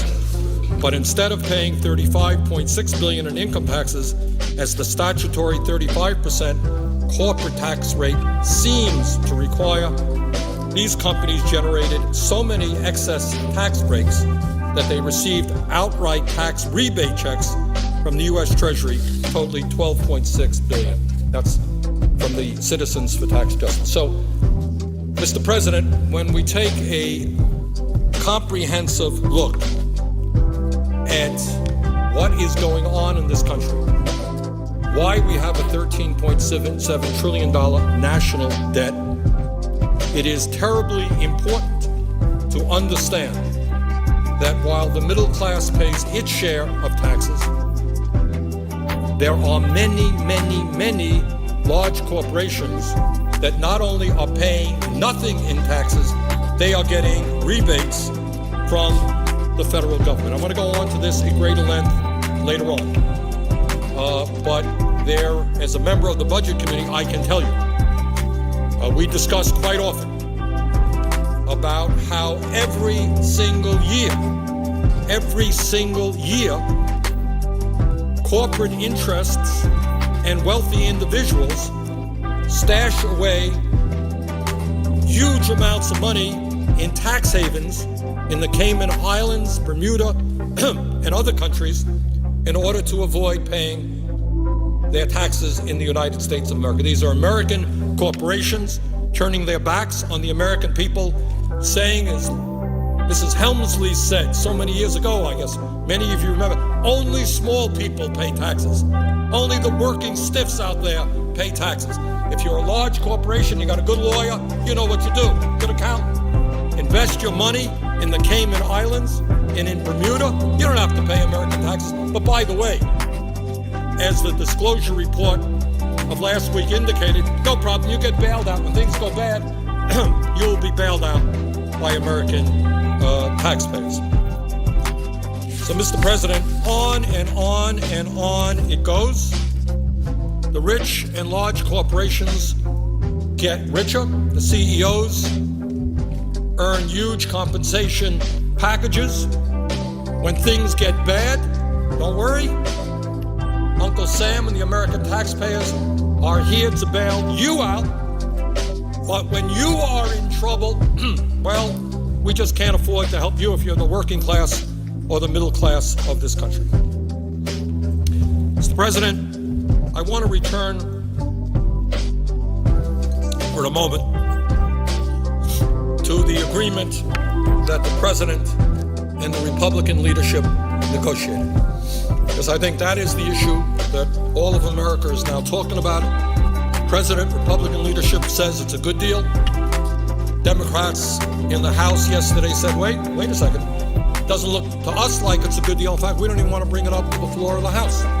And I can tell you that here in the Senate, there are a number of us, I don't know how many, who say, wait a second, this ain't a good deal for the middle class, not a good deal for our kids, not a good deal for workers. We can negotiate a better deal.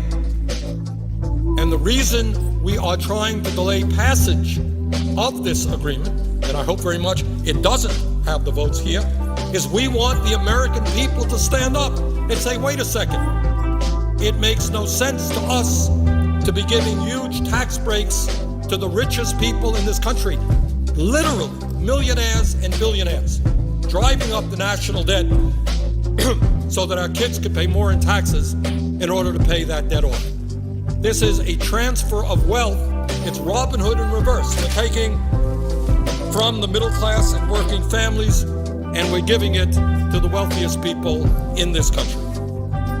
So, Mr. President, I believe that the agreement struck between the President and the Republican leadership is a bad deal, some good parts to it, but by and large, it is not a good deal. We can do better. And if the American people stand up and work with us, if they get on the phones, if they call up their senators, they call up their congressmen, if they make their voices heard and said enough is enough, the rich have got it all right now. Top 1% earns 23.5% of all income, more than the bottom 50%, that it is absurd that we continue to bail out people who do not need any help. We're doing just fine. So, Mr. President, I am here to take a stand against this bill. And I'm going to do everything I can to defeat this bill. And I'm going to tell my colleagues and the American people exactly why, in my view, this is not good legislation. And let me just tick off some of the reasons why I think that this bill does not serve the best interest of the disappearing middle class of this country. And I should tell you, Mr. President, I don't know what kind of telephone calls you're getting from Colorado, but I can tell you that in the last 3 days alone, according to my front desk staff, both here in Washington and Vermont, I think we're over 5,000 telephone calls and emails, and well over 98% of those messages are against this agreement. And I don't know to what degree that's indicative of what's going on all over this country, but I suspect it is not radically different in other states. I think the American people are saying $13.8 trillion national debt. Let's not give tax breaks to billionaires, drive up that national debt, force our kids to pay more in taxes, and at the same time have Republicans come forward and start slashing Medicare and Medicaid and Social Security because of this large debt that we are making larger. And I appeal to my conservative friends. I'm not a conservative, but many conservatives have spent their entire political career saying we cannot afford to drive up the national debt. It's unsustainable. I agree with that. So vote against this agreement because it is driving up the national debt. And in a significant way, it is doing that by giving tax breaks to people who absolutely don't need it. Once again, for those people who are earning $1 million a year or more, they on average, will be getting about $100,000 a year tax break. People earning $100 million a year, that number is going to be a lot higher. Who believes that that makes any sense at all? Mr. President, let me give you some other reasons why I think this agreement is a bad agreement. The President says, well, yes, we are going to extend tax breaks for all, including the top 2%. But don't worry, it's only going to be for 2 years. Not to worry, only going to be for 2 years. Well, maybe that will be the case, but you know what? I doubt that very much. I've been here in Congress long enough to know that if you extend a tax break, it is very, very hard to undo that extension. Because if we can't do it now, if we can't tell our Republican colleagues that it is absurd to continue giving tax breaks to millionaires and billionaires, if we can't do it now, what makes you think we're going to do it in the midst of a presidential election? And I have to say that as somebody who admires and likes the president. The president's a friend of mine. His credibility has been severely damaged. He's going to go forward, and if he's the Democratic nominee, I suspect that he will say, well, yeah, I extended it for 2 years against my will, but don't worry, I'm going to repeal him after 2 years. Mr. President, you tell me who's going to believe him. His credibility has been severely damaged. We're caving in on this issue. We should not be. The polls show us the American people do not believe millionaires and billionaires need more tax breaks. If the calls to my office are indicative of what's going on in this country, overwhelming opposition to that agreement. So what I'm saying here is that while the president says, don't worry, this is only temporary. Yeah, I don't like it, says the president. Don't like it, but it's only 2 years. I have my doubts. I expect that in 2 years, if this agreement goes forward, it will be extended again. As you know, Mr. President, they wanted 10 years of an extension of tax breaks for the rich.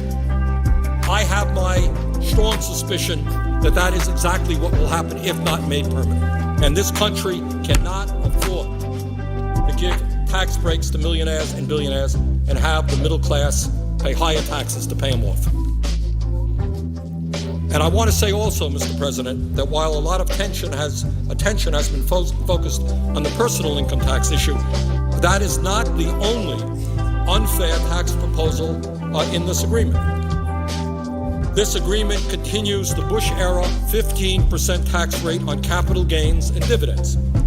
Meaning, let's be very clear about what this means, meaning that those people who make their living off of their investments, if you invest, if you earn dividends, will continue to pay a substantially lower tax rate than the average American worker.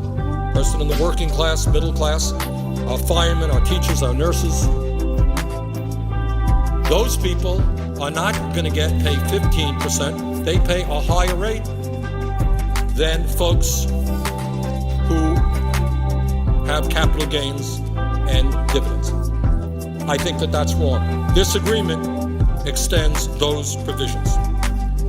Furthermore, Mr. President, and this is a point that has got to be made over and over and over again, this agreement between the President and the Republicans lowers the estate tax rate to 35%. Under this agreement, the estate tax will decline to 35%. Under President Clinton, when the economy was much stronger, the estate tax was 55%. Now, I know, Mr. President, that the Republicans have done a very good job in trying to convince the American people that this is a so-called death tax, that in every family in America, when a loved one dies, the family is going to have to pay 35%, 45%, 55%. I have had people in Burlington, Vermont coming up to me and say, what are you doing? I got $30,000 in the bank. I want to leave it to my kids. why are you forcing my kids to pay such a large tax? So let us be very, very clear. The Republicans have done a very good job in totally distorting this issue. The estate tax is paid only by the top 0.3% of families in America. If you are in the middle class, even if you're modestly wealthy, even if you're wealthy, if you're poor, if you're lower middle class, you don't pay a nickel in estate tax if somebody in your family were to die and leave you wealth. Not a nickel. This applies not just to the rich, but the very, very, very rich. So what the Republicans have been arguing for several years now is they want to repeal the estate tax entirely. If they were successful in doing that, Mr. President, that would mean increasing the national debt by $1 trillion over a 10-year period. How's that? And all of the benefits, not some, all of the benefits go to the top 0.3%. 99.7% of the people do not gain one nickel. Now, what's in this agreement is not what the Republicans ideally want, which is a repeal of the tax entirely, but what they do get is a reduction to 35% with an exemption on the first $5 million of an individual's estate. And here, Mr. President, is a chart which indicates just what I said a moment ago. Repealing the estate tax would add more than $1 trillion to the deficit over 10 years. Over $1 trillion, and the beneficiaries of it are just the very, very wealthy. So, Mr. President, let me give you an example of what the repeal of the estate tax would be. I'll read it right off of this chart right here. Sam Walton's family, and those are the heirs to the Walmart fortune, are worth an estimated $86.8 billion. The Walton family, one family, would receive an estimated $32.7 billion tax break if the estate tax was completely repealed. And this is what our Republican friends want. Now, this agreement between the President and Republicans certainly does not repeal the estate tax, but it does significantly lower the rates that the richest people, very richest people in this country, would have to pay. Mr. President, 2 days ago, I brought to the floor of the Senate a very simple piece of legislation, and I think how that legislation was treated speaks volumes about the debate that we're having now. This legislation said that with over 50 million senior citizens on Social Security and disabled vets, for the second year in a row not getting a cost of living adjustment, a COLA, over 50 million seniors on Social Security, disabled vets, not getting any COLA at all, despite the fact that their prescription drug costs are going up, their health care costs are going up. They got no COLA. And I said, I think in these tough times, it is appropriate that we provide those folks. If we can't get them a COLA, let's get them the equivalent of a measly 2% COLA, $250 check to all of our seniors, disabled vets. That's what we did, by the way, in the stimulus package. That's all. Over 50 million people, $250 check, cost our government about $14 billion. $14 billion. And yet, I could not get one Republican vote in support of that. Republicans say, my goodness, imagine a senior or disabled vet living on $15,000, $20,000 a year, getting a $250 check. What an outrage. We have different priorities, they say. We want to give $1 million tax break to somebody who earns $50,000, $50 million a year. And that about says it all. If you're very, very rich, good news is you're going to get more tax breaks. But if you're a senior or disabled vet, we can't get you a $250 check. Now, I will say, Mr. President, that the vote here on the floor of the Senate was 53 people in favor of providing that one-time check, 45 against. 53 to 45, we won. But here in the Senate, majority does not rule. Republicans filibuster almost everything, and it required 60 votes. We didn't get the 60 votes. Seniors didn't get that check. I'm going to do my best to see that they do get it. We're going to bring that issue back and back and back again. So I raised that issue, Mr. President, to tell you that one of the very weakest proposals in this agreement, totally outrageous, is the decrease in the taxes for the estate tax. Now, there's another issue I want to touch on, and I'm going to spend a long time on this issue because it hasn't gotten the coverage and the attention that I think it deserves.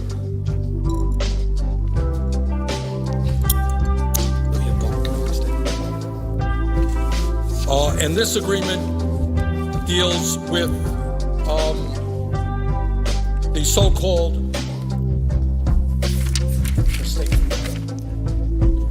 this agreement deals with the payroll tax holiday.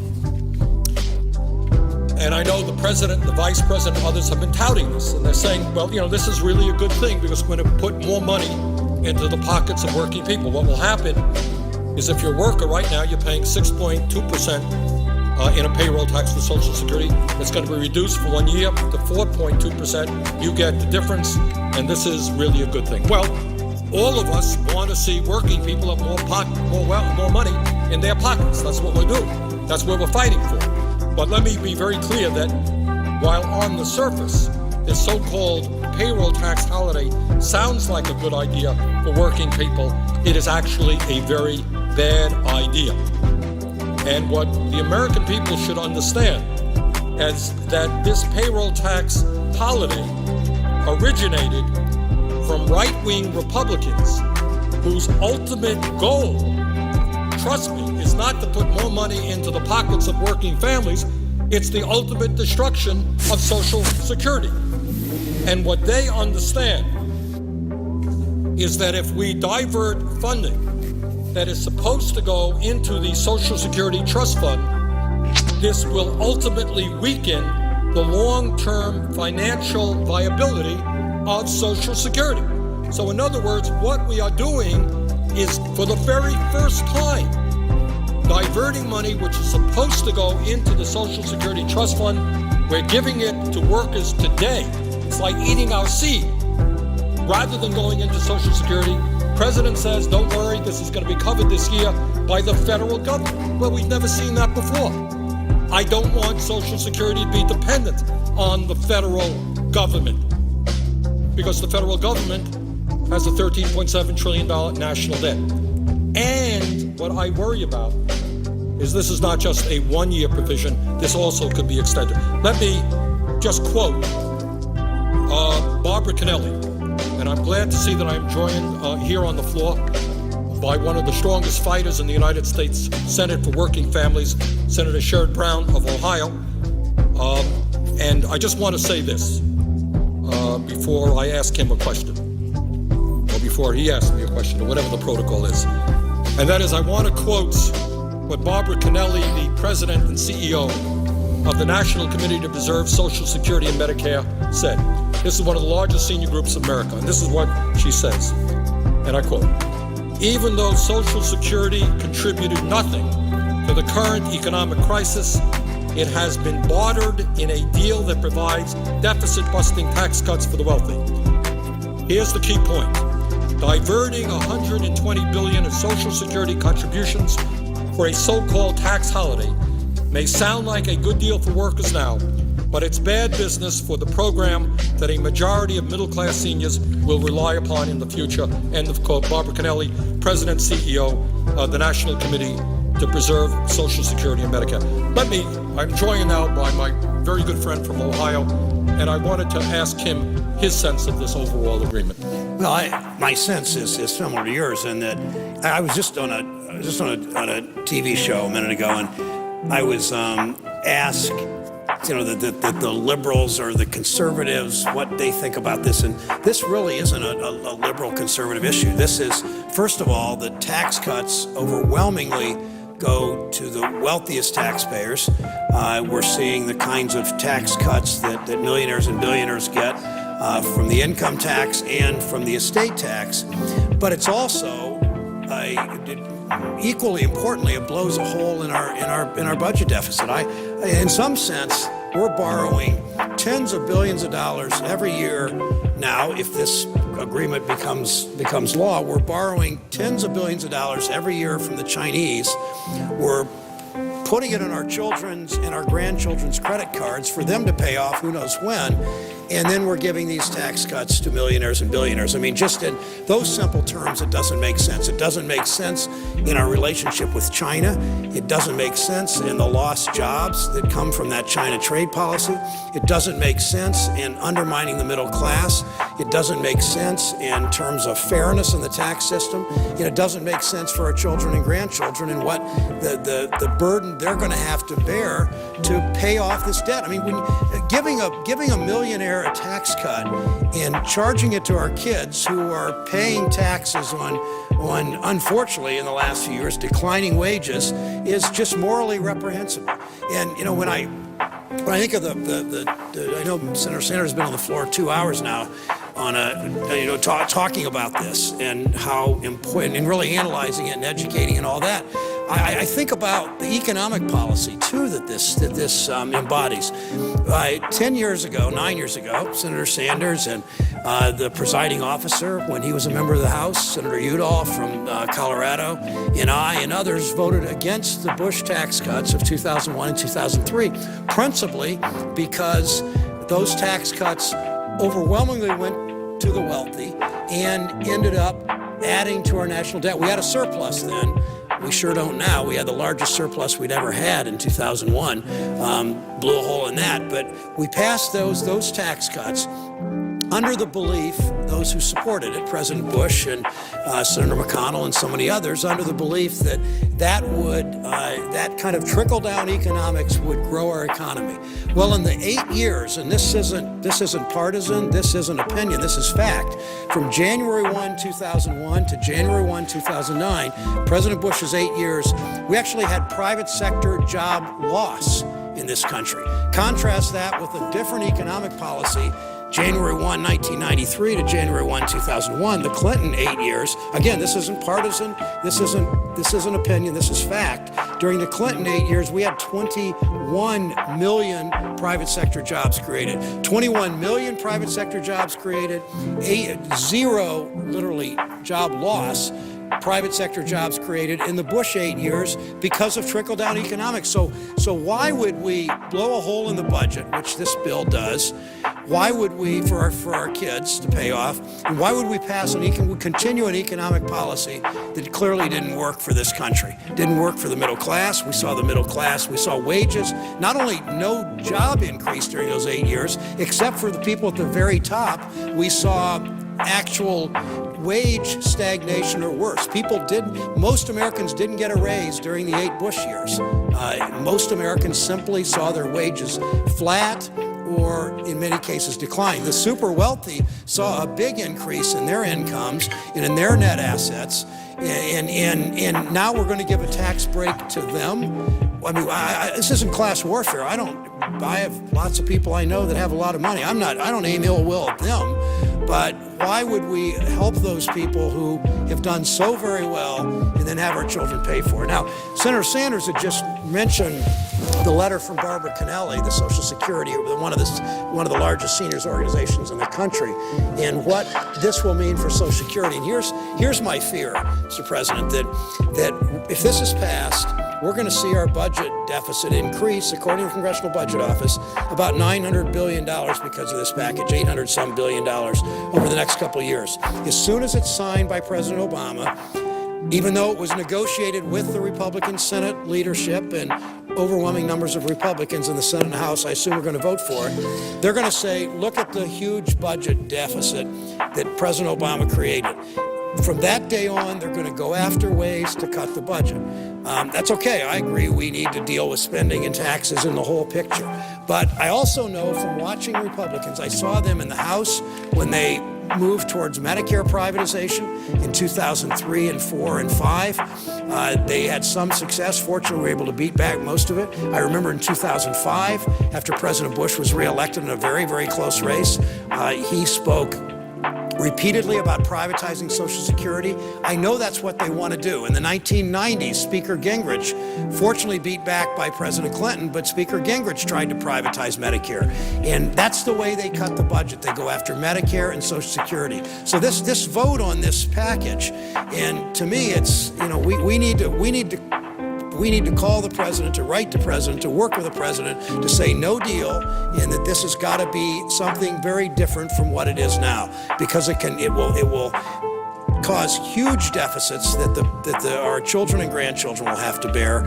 It will not help the economy appreciably, because we saw what the trickle-down economic policies of the Bush years did, and it doesn't help the middle class enough. So it's pretty clear to me how this jeopardizes Social Security, it jeopardizes Medicare. It will force more cuts and more pressure on those programs that have lifted so many people into the middle class. In 1965, when Medicare was first passed, half of senior citizens in this country had no health insurance. Half of seniors had no health insurance.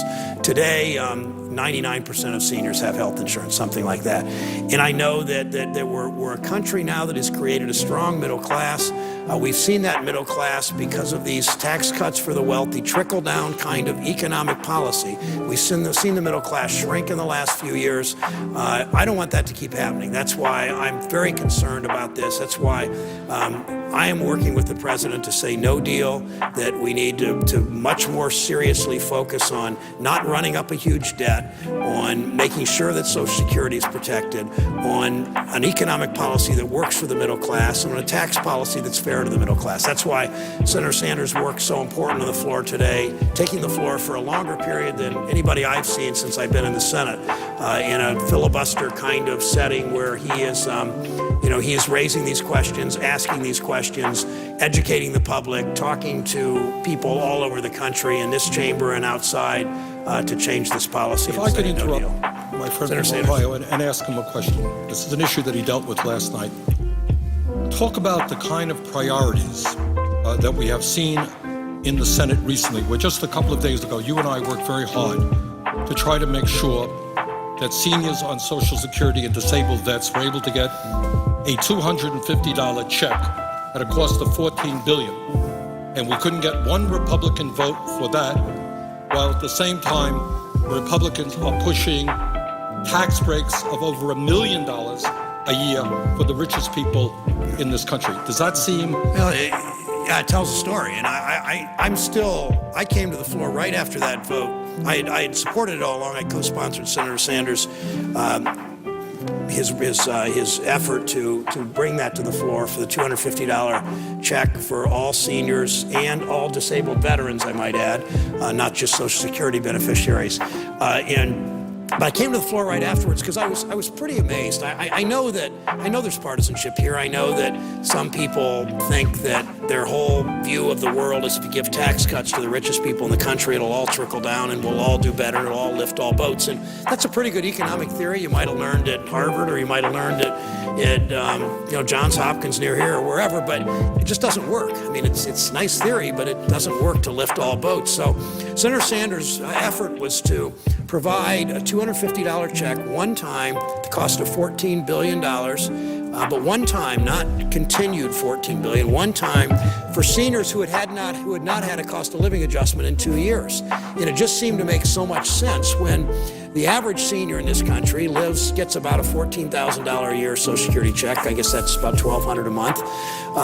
That's not their entire income for most seniors, but it's a big, big part of it. Many seniors live only on that. Many more seniors live on that, but only another couple, $300-400 a month. So when you see the cost of, there's not inflation maybe for people my age so much in this country, but if you're older and you've got a lot of health care costs, there is inflation because that's where healthcare costs seem to go up higher than maybe anything but higher education, and maybe as much as that. So it was important that $250 be provided, we think, to every senior in the country and every disabled vet. Now, what was so amazing about it was that 42 Republican senators have signed a letter saying they will do nothing in the Senate until the tax cuts for the rich are approved, till they're signed into law. Now, it's almost, I've never seen United States senators engage in a work stoppage or a strike. I mean, it wasn't really quite a strike. It was probably illegal for us to strike. I don't know, maybe, but it really was a work stoppage. They were saying, we're not doing anything until you give tax cuts to my rich friends. And I might say also to many people in the House and Senate whose income is in that bracket too. I'm not accusing them of that, to be sure, but they were there for their rich friends and their biggest contributors and the wealthiest people in this country, but they weren't there for a senior citizen living on $1,200 a month that could use that extra $250. I've met too many seniors, and I know that the presiding officer, when he travels to Colorado Springs, or he goes to Cimarron, or he goes to Denver, I know that he hears seniors say, I cut my medicine, I cut my pills in half because I need my prescription to run for 2 months rather than one because I can't afford it, or I skip my medicine today because my house is too cold and I don't have enough to eat. I mean, we know seniors make those choices, and we make choices here. And the choice we made is 42 Republicans made it and blocked because you need 60 votes. We had a majority of voters of senators, an easy majority for Senator Sanders' effort on the 53 votes, efforts to do this, the $250, but you need 60 votes. So 42 Republican senators engaged in their work stoppage, saying we're not doing anything until we get these tax cuts for the rich, said no to seniors. And I just am amazed by that, the callousness. I guess I'm even more amazed when you consider, what's today, the 10th or 11th, when you consider in 2 weeks, it's Christmas Day, and that doesn't seem to bother them. Doesn't seem to bother them on unemployment benefits. 85,000 Ohioans a week and a half ago lost their unemployment benefits. 85,000. Their holiday season's ruined, but I guess all of us will go home, and I want to go home and be with Connie and my kids and on Christmas. My children are grown. We have one grandchild. I want to be with them as much of Christmas as I can. But we have a job to do today, and this week, and next week, and this month, and this year, and that is to extend unemployment benefits to people who have lost them, who are looking for jobs as hard as they can, in the great majority of cases, and extending the tax cuts for the middle class and doing the right thing. And so far, we haven't done that, and I need to go to the airport, but I want to yield back to Senator Sanders for his work today. I hope next week when we come back on Monday, we're prepared to do whatever it takes to say no deal on this one, and to make this work for the middle class, make it work for Social Security beneficiaries, make it work for unemployed workers. I want to thank my good friend from Ohio, one of the real fighters for working families here in the Senate, not only for coming down here, but for his years of efforts. But he makes a very important point. We have a job to do, and the job is, I know some people don't believe it, rather radical concept, but our job is to represent working families in the middle class and not the wealthiest people in this country. I've got 4 kids, 6 grandchildren. I look forward to spending the holidays with them, but you know what? We have a job to do, and if it means staying here through Christmas Eve, through New Year's, that is our job. And let's pass a proposal that works well for ordinary families and not just for the wealthiest people in this country.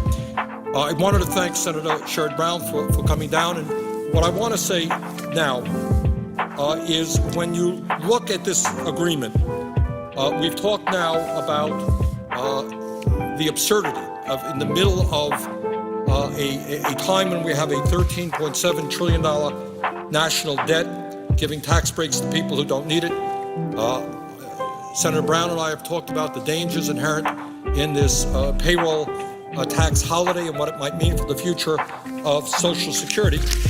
But I also wanted to make another point, and that is that there are many, many billions of dollars in this proposal going to a variety of business tax cuts.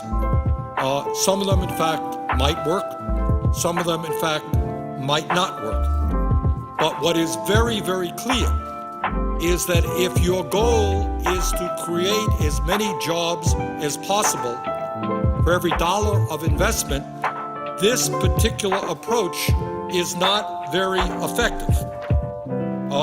When we talk about tax breaks for corporations and companies, what we should be aware of is that corporate America today is sitting on close to $2 trillion in cash.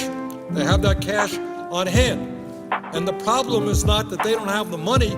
The problem is that working people don't have the money to buy the products that these guys are producing. And I believe, and not just me, but I think a variety of economists from across the board believe that it makes a lot more sense, if we're serious about creating jobs, to invest in our infrastructure. And I say that for a number of reasons. When you put money into roads and bridges and public transportation, you are creating, for every dollar that you spend, far more jobs than giving a variety of tax breaks. That's just what is an economic fact. Second of all, when you are investing in our infrastructure, not only are you creating jobs short-term, you're leaving the country with a long-term improvement that increases our competitiveness in a very tough global economy. I mentioned a moment ago, and we'll get back to it later. China is investing huge amounts of money into high-speed rail, into their roads, into their bridges, and yet if you drive around certain parts of America, you think we are a third world nation. You got roads with all kinds of potholes, you have bridges which you can't go across, you got rail systems where trains are going slower. There's a study out there, and I'm going to get to it later, where somebody said that decades and decades ago, it took less time to go from various parts of this country to the other on train than it does today, because our rail beds are in such bad shape. So if we're going to make our country competitive, you've got to invest in infrastructure. It creates jobs. It adds long-term value to this country. Unfortunately, in this agreement, there is, to the best of my knowledge, not one nickel going into infrastructure. And it is important that we, in fact, add provisions which do invest in our infrastructure and create jobs. Another point, Mr. President, that should be made when we look at this so-called compromise agreement established by the President and the Republican leadership is that in the agreement there is an extension of unemployed benefits for 13 months. Now, there is zero question in my mind that that is something that absolutely has to be done. Right now, Senator Brown made this point, we have millions of Americans who have, through no fault of their own, lost their jobs. Maybe their plants went to China. Maybe their companies couldn't get the loans they needed to stay in business. Small businesses going under, big businesses shutting down plants. No question that we have got to extend unemployment benefits. But what bothers me is that this provision in this agreement, which is a good provision, suggests that this is a hard-won compromise, that the Republicans really conceded something and they agreed to a 13-month extension of unemployment benefits. But here's the fact. The fact is that for the last 40 years, when unemployment rates have gone above 7.2%, Republicans and Democrats, in a nonpartisan way, have come together to say, of course we're going to extend unemployment benefits. This is America. We're not going to let working families who are suffering hard times because they're no fault of their own, they've lost their jobs, we're not going to let them lose their homes or not enable them to feed their families. This is America. We're not going to do that. And Republicans have said that 40 years. Democrats have said that 40 years. Democratic and Republican presidents, leaders here in the House and the Senate have said that. So to say, oh my goodness, the Republicans made a major concession, they're going to allow the extension of unemployment benefits for 13 months, that's not a concession. That has been bipartisan public policy for the last 40 years. Now, Mr. President, I've been expressing to you and to the American people why I think this is not a good agreement, why I think this agreement should be defeated, and why I think we can put together a much better agreement. But I do want to be very clear that there are positive aspects to this agreement which should be maintained in an improved proposal. And let me just mention some of them. This proposal, of course, in addition to extending unemployment benefits for 13 months, extends the middle class tax cuts. And that is obviously something that we have to do.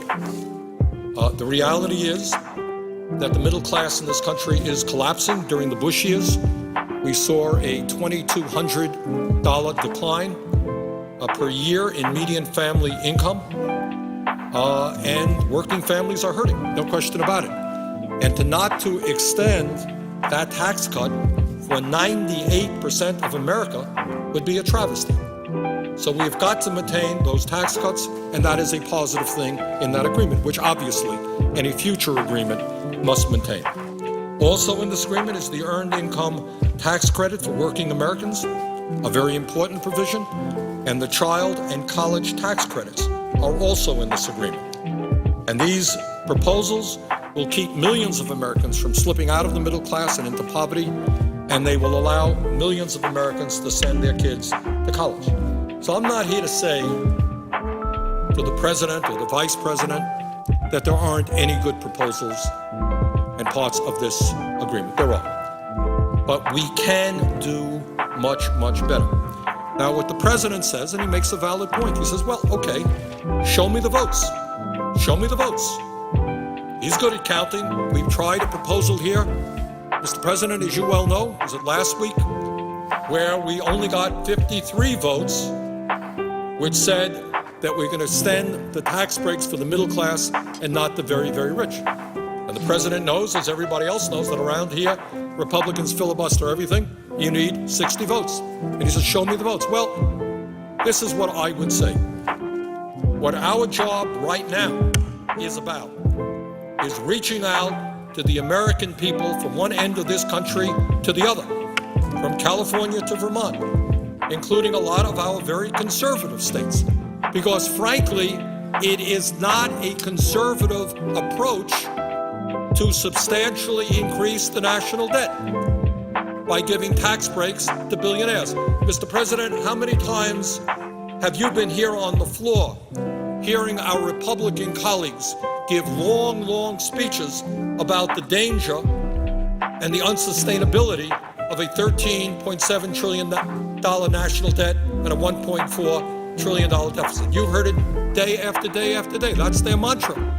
Well, if they believe that, why are they voting for a proposal that substantially increases the national debt for the very unproductive reason of giving tax breaks to the richest people in this country who don't need it? And I would hope, and the reason why we have to defeat this proposal and fight for a much better one, is I would hope that people throughout this country, in Vermont and Colorado, in many of our conservative states, that they come forward and they say, wait a second, I do not want to see my kids and grandchildren pay more in taxes because we borrowed money from China to increase the national debt in order to give tax breaks to millionaires and billionaires who have done extraordinarily well in recent years, and by the way, have seen a significant decline in their effective tax rate. Mr. President, I know you have heard people like Warren Buffett, one of the richest guys in America. He's made the point over and over again that his effective, what he really pays in taxes, his effective tax rate is lower than his secretary's. And all over this country, you have examples where very, very rich people were able to stash their money in the Cayman Islands, take advantage of all type of loopholes, are paying rather low effective tax rates, in many cases lower than police officers or firemen or teachers or nurses. So I think that this is, in fact, opposition to this agreement should be tripartisan. You should have conservative Republicans, liberal Democrats. I'm an independent progressive. I can tell you, Mr. President, that in the last 3 days, my office has received probably close to 3,000 phone calls, 98% of them against this agreement, probably higher than 98%, and just a huge number of emails also overwhelmingly against this agreement. I suspect, I don't know this for a fact, that this is the kind of message that the American people are sending us all over America. But I think they've got to continue to do that. They have got to make it clear so that we can win over at least a handful of Republicans and some wavering Democrats and say, wait a second, we are not going to hold hostage extending middle-class tax breaks in order to give tax breaks to billionaires. We're not going to hold hostage extending unemployment for workers who have lost their jobs by giving tax breaks to people who don't need it. And I think, Mr. President, if the American people give voice to what they are feeling, which this is not a good agreement, that we can do a lot better. I think, Mr. President, we can defeat this proposal and we can come back with a much, much better proposal which protects the unemployed, extends unemployment benefits, protects the middle class, extends the Bush tax cuts for 98% of the population, and protects a lot of important programs, making college more affordable, making childcare more affordable, and helping us transform our energy system.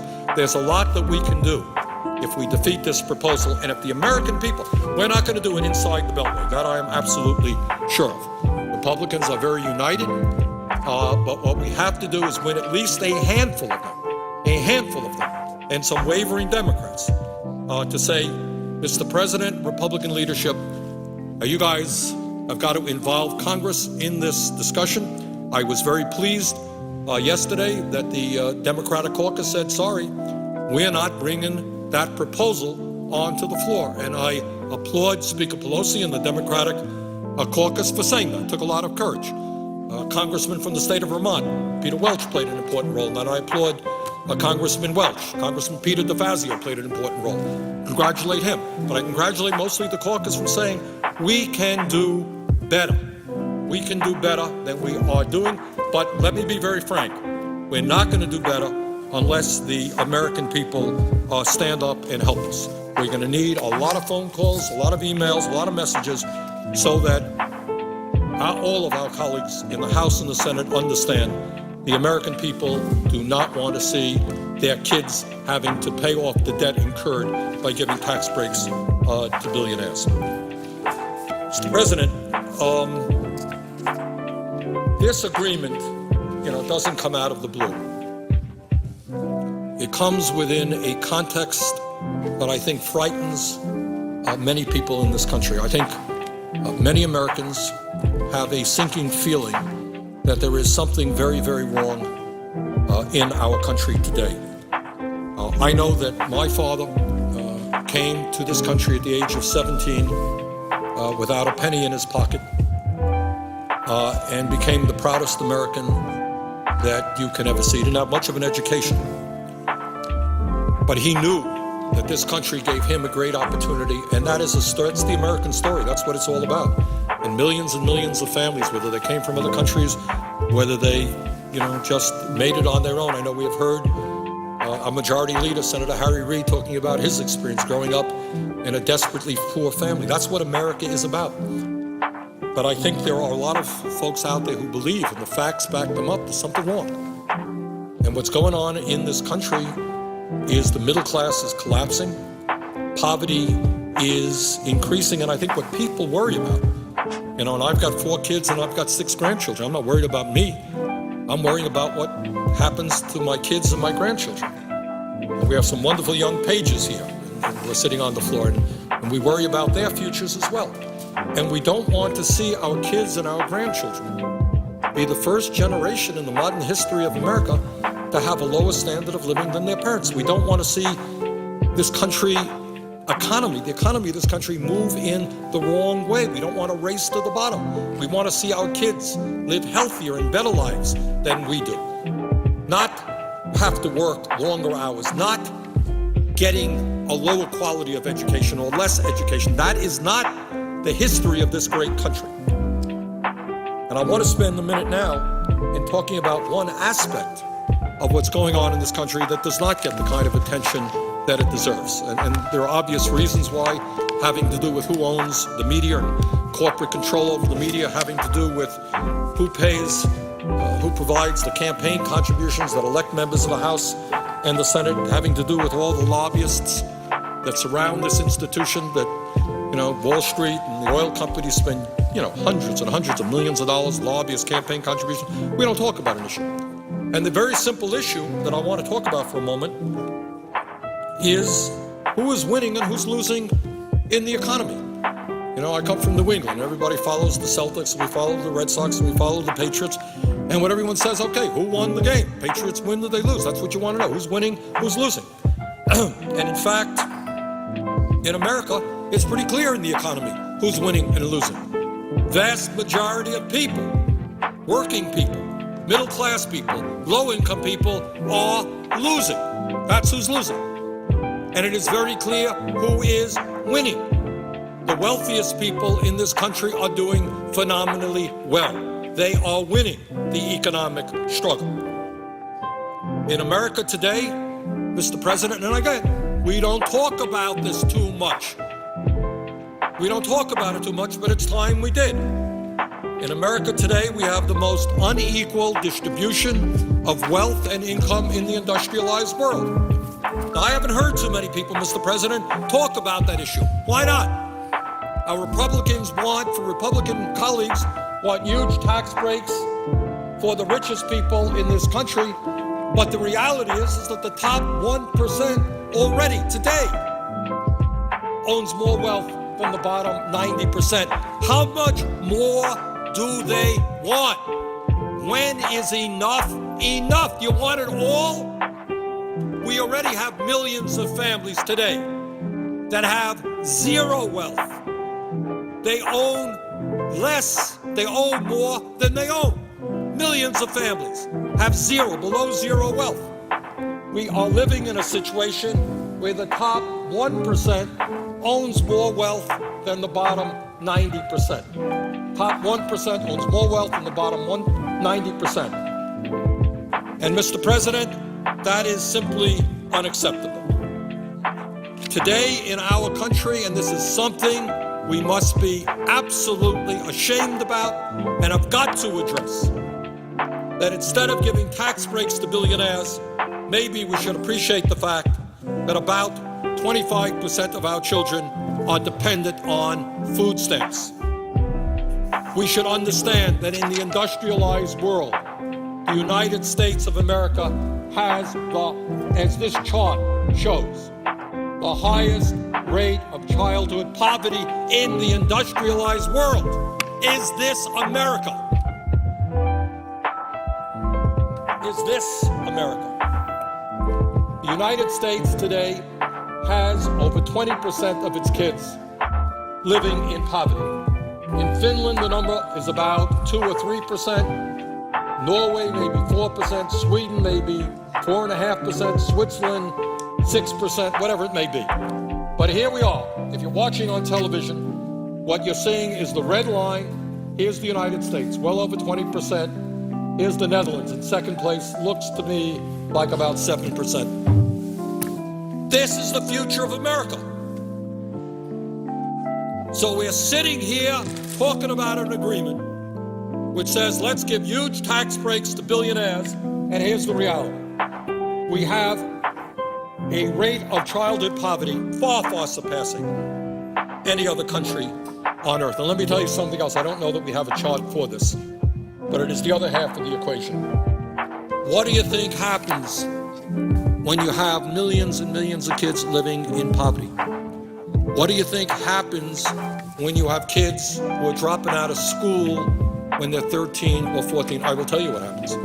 Because I talked to a fella in Vermont who runs one of our jails. And he said that about half the kids who drop out of school end up in the penal system. That's what happens.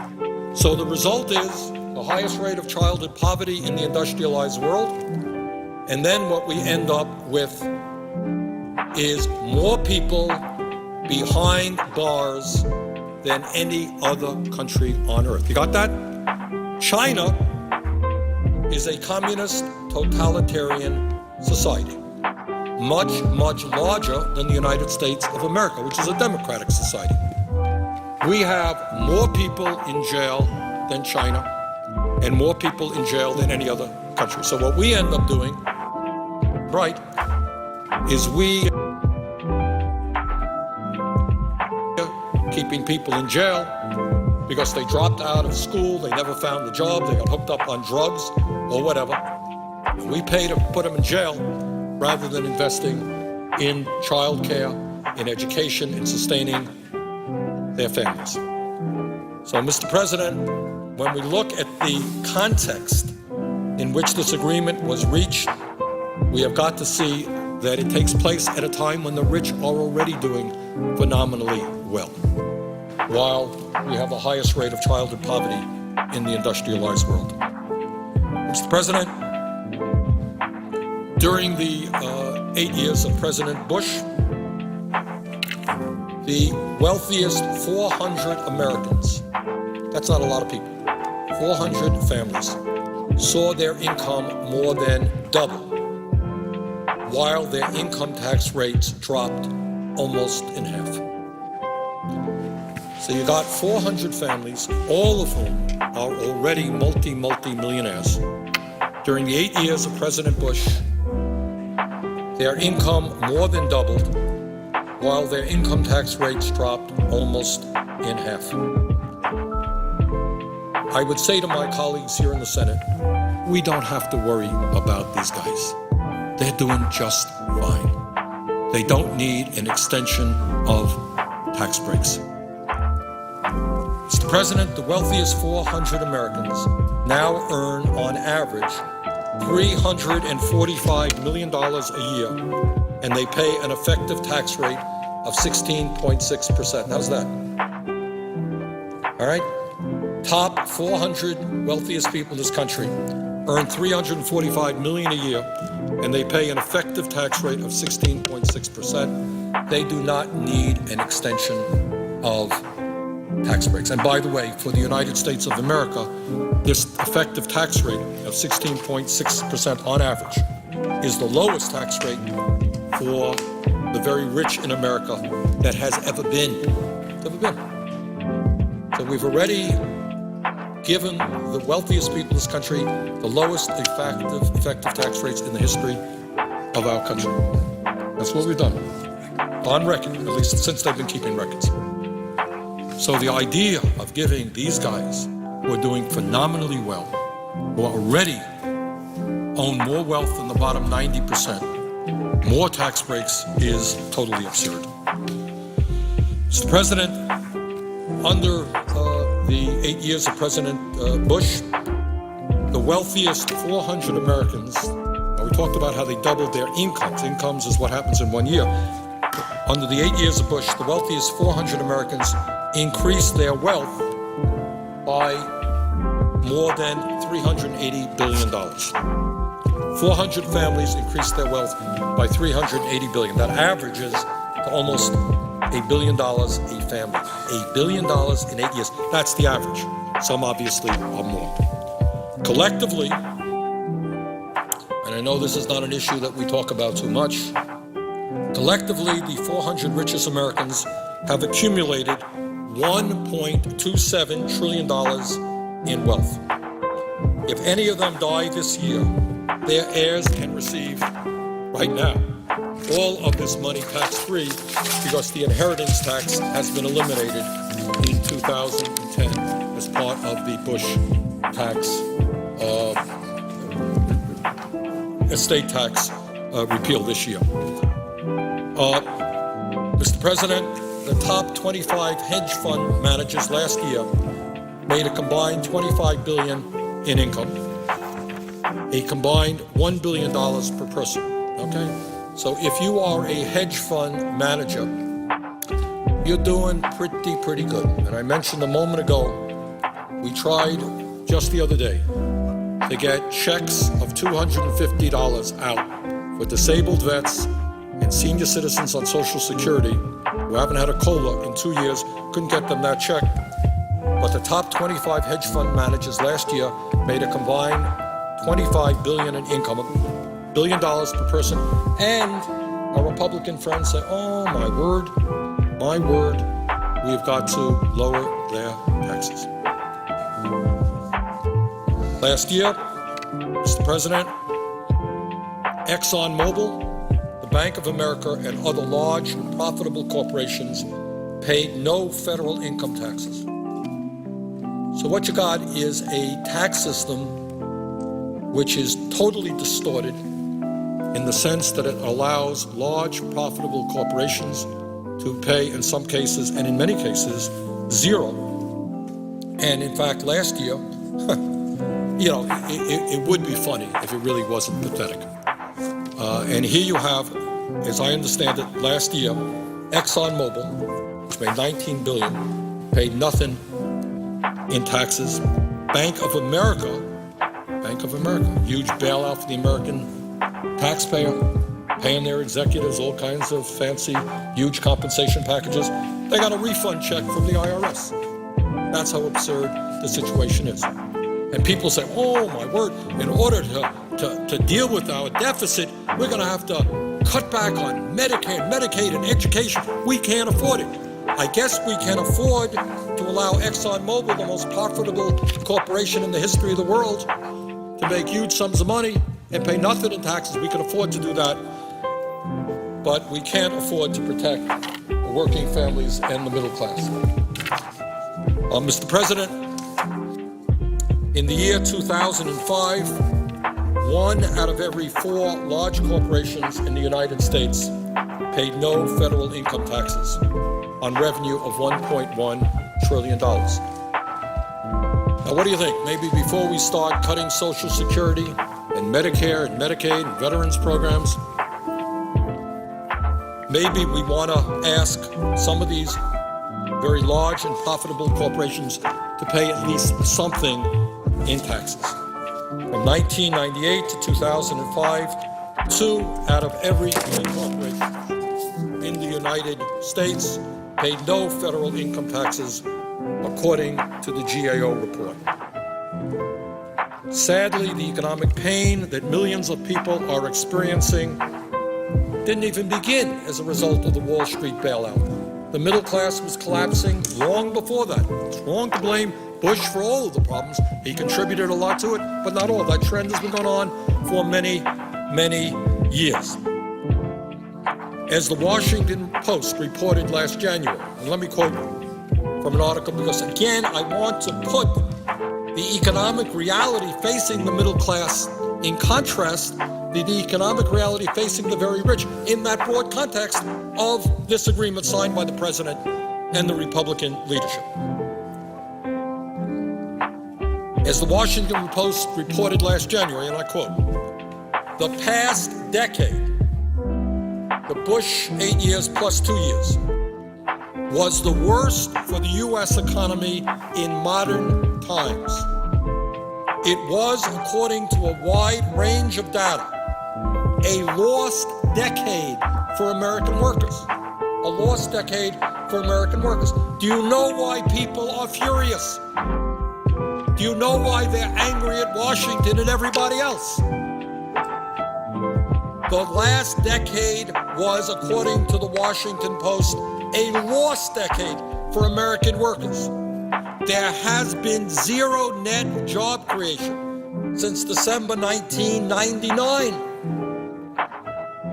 12 years, zero job creation, which is why unemployment is so high, not only for the general population, but even worse for our young people, kids getting out of high school, young people graduating college. According to the Washington Post, from This came from the Washington Post in January. Middle-income households made less in 2008 when adjusted for inflation than they did in 1999. In other words, the American economy has turned into a nightmare for tens of millions of families. Imagine that. Middle-income households made less in 2008 when adjusted for inflation than they did in 1999. And the number is sure to have declined further during a difficult 2009. They didn't have those numbers, but because of the Wall Street collapse, that certainly is the case. So what are we talking about? You're talking about, as I've just demonstrated, the people on top seeing a doubling of their income while their effective tax rates are going down. You're seeing the middle class collapsing. And what this agreement says is, we're going to provide huge tax breaks for millionaires and billionaires. That is insane. And only within the Beltway could an agreement like that be negotiated. As I mentioned earlier, we have in the last 3 days received thousands and thousands and thousands of phone calls and emails to my office. And over 98%, I dare say 99%, say this is not a good agreement. Don't support it. Mr. President, I've been joined on the floor by the very distinguished senator from the state of Louisiana, and I ask unanimous consent that I be permitted to enter into a colloquy with Senator Landrieu. Is there objection? Without objection, so ordered. Well, Senator Landrieu, I thank you very much for joining us here. And I just wondered if you could give the American people your thought about this agreement and what's been going on. I thank the senator. I thank the senator from Vermont for his eloquent and passionate presentation for hours this morning, and he clearly has presented to this chamber and to the American people some stark realities that are unpleasant. Some people might even find them hard to believe, but he has done his homework. He has documented what he has said, and in that backdrop, it does make this agreement made between the Republican leadership and the President of the United States even harder for some of us to understand. And I want to acknowledge, as the senator said, I know there are pressures on all sides and their time is running out. We've got to make a decision about tax cuts in a short period of time. We don't have the benefit of several months or even a half a year. I understand the pressures of time. But as the senator from Vermont pointed out, how about the pressures of the middle class? What about these pressures? What about this pain? And I was wondering, because I wanted to ask the senator from Vermont, I was not able to follow his entire presentation this morning. Did he quote from the Income and Inequity and the Great Recession, the report done by the U.S. Congress Joint Economic Committee, represented by, or led by Charles Schumer? Senator Schumer, did you quote from this? We quoted from a number of studies, but not that one, Senator. Well, I'd like to add in our colloquy, if he was aware that according to this report that just came out September of this year, it says income inequality has skyrocketed. Economists concur that income equality has risen dramatically over the past 3 decades. Middle-class income stagnated under President Bush. During the recovery of the 1990s under President Clinton, middle-class incomes grew at a healthy pace. However, during the jobless recovery of the 2000s under President Bush, that trend has reversed course. Middle-class incomes continue to fall well into the recovery, never regained their highs of 2001.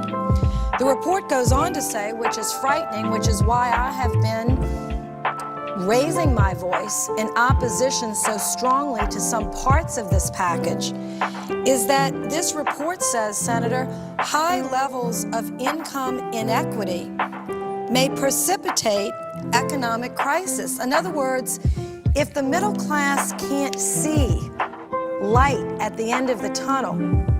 And if the economy itself can't grasp a way for the middle class to grow, Senator, this recession may never end, no matter how much money you give to the very wealthy. I mean, this is the reality that we're facing at this moment, how to end this recession. Now, Republicans weren't completely to blame for it. Democrats weren't completely, innocent, or vice versa. But it's not about who to blame, it's about how to fix it. And we're about to pick up a $980 billion hammer next week and attempt to fix it. A, are we hitting the nail right? You don't have many $980 billion hammers to pick up. I mean, we're borrowing this one. So let's hit it right. This is an important issue before our country. I think that's what the senator is saying. Am I putting words into your mouth, Senator? Is this what you're trying to explain? No, exactly. And the point cannot be understated. What Senator Landrieu is saying is that if you have a collapsing middle class and people are unable to purchase anything, it impacts the entire economy. The economy can't grow. We can't grow jobs if people don't have enough money to buy products made by other people. And if all of or a substantial part of the wealth of this nation accrues in the hands of a few, I mean, they can get 3 yachts and 8 airplanes, I guess, but there is a limit to what they can purchase.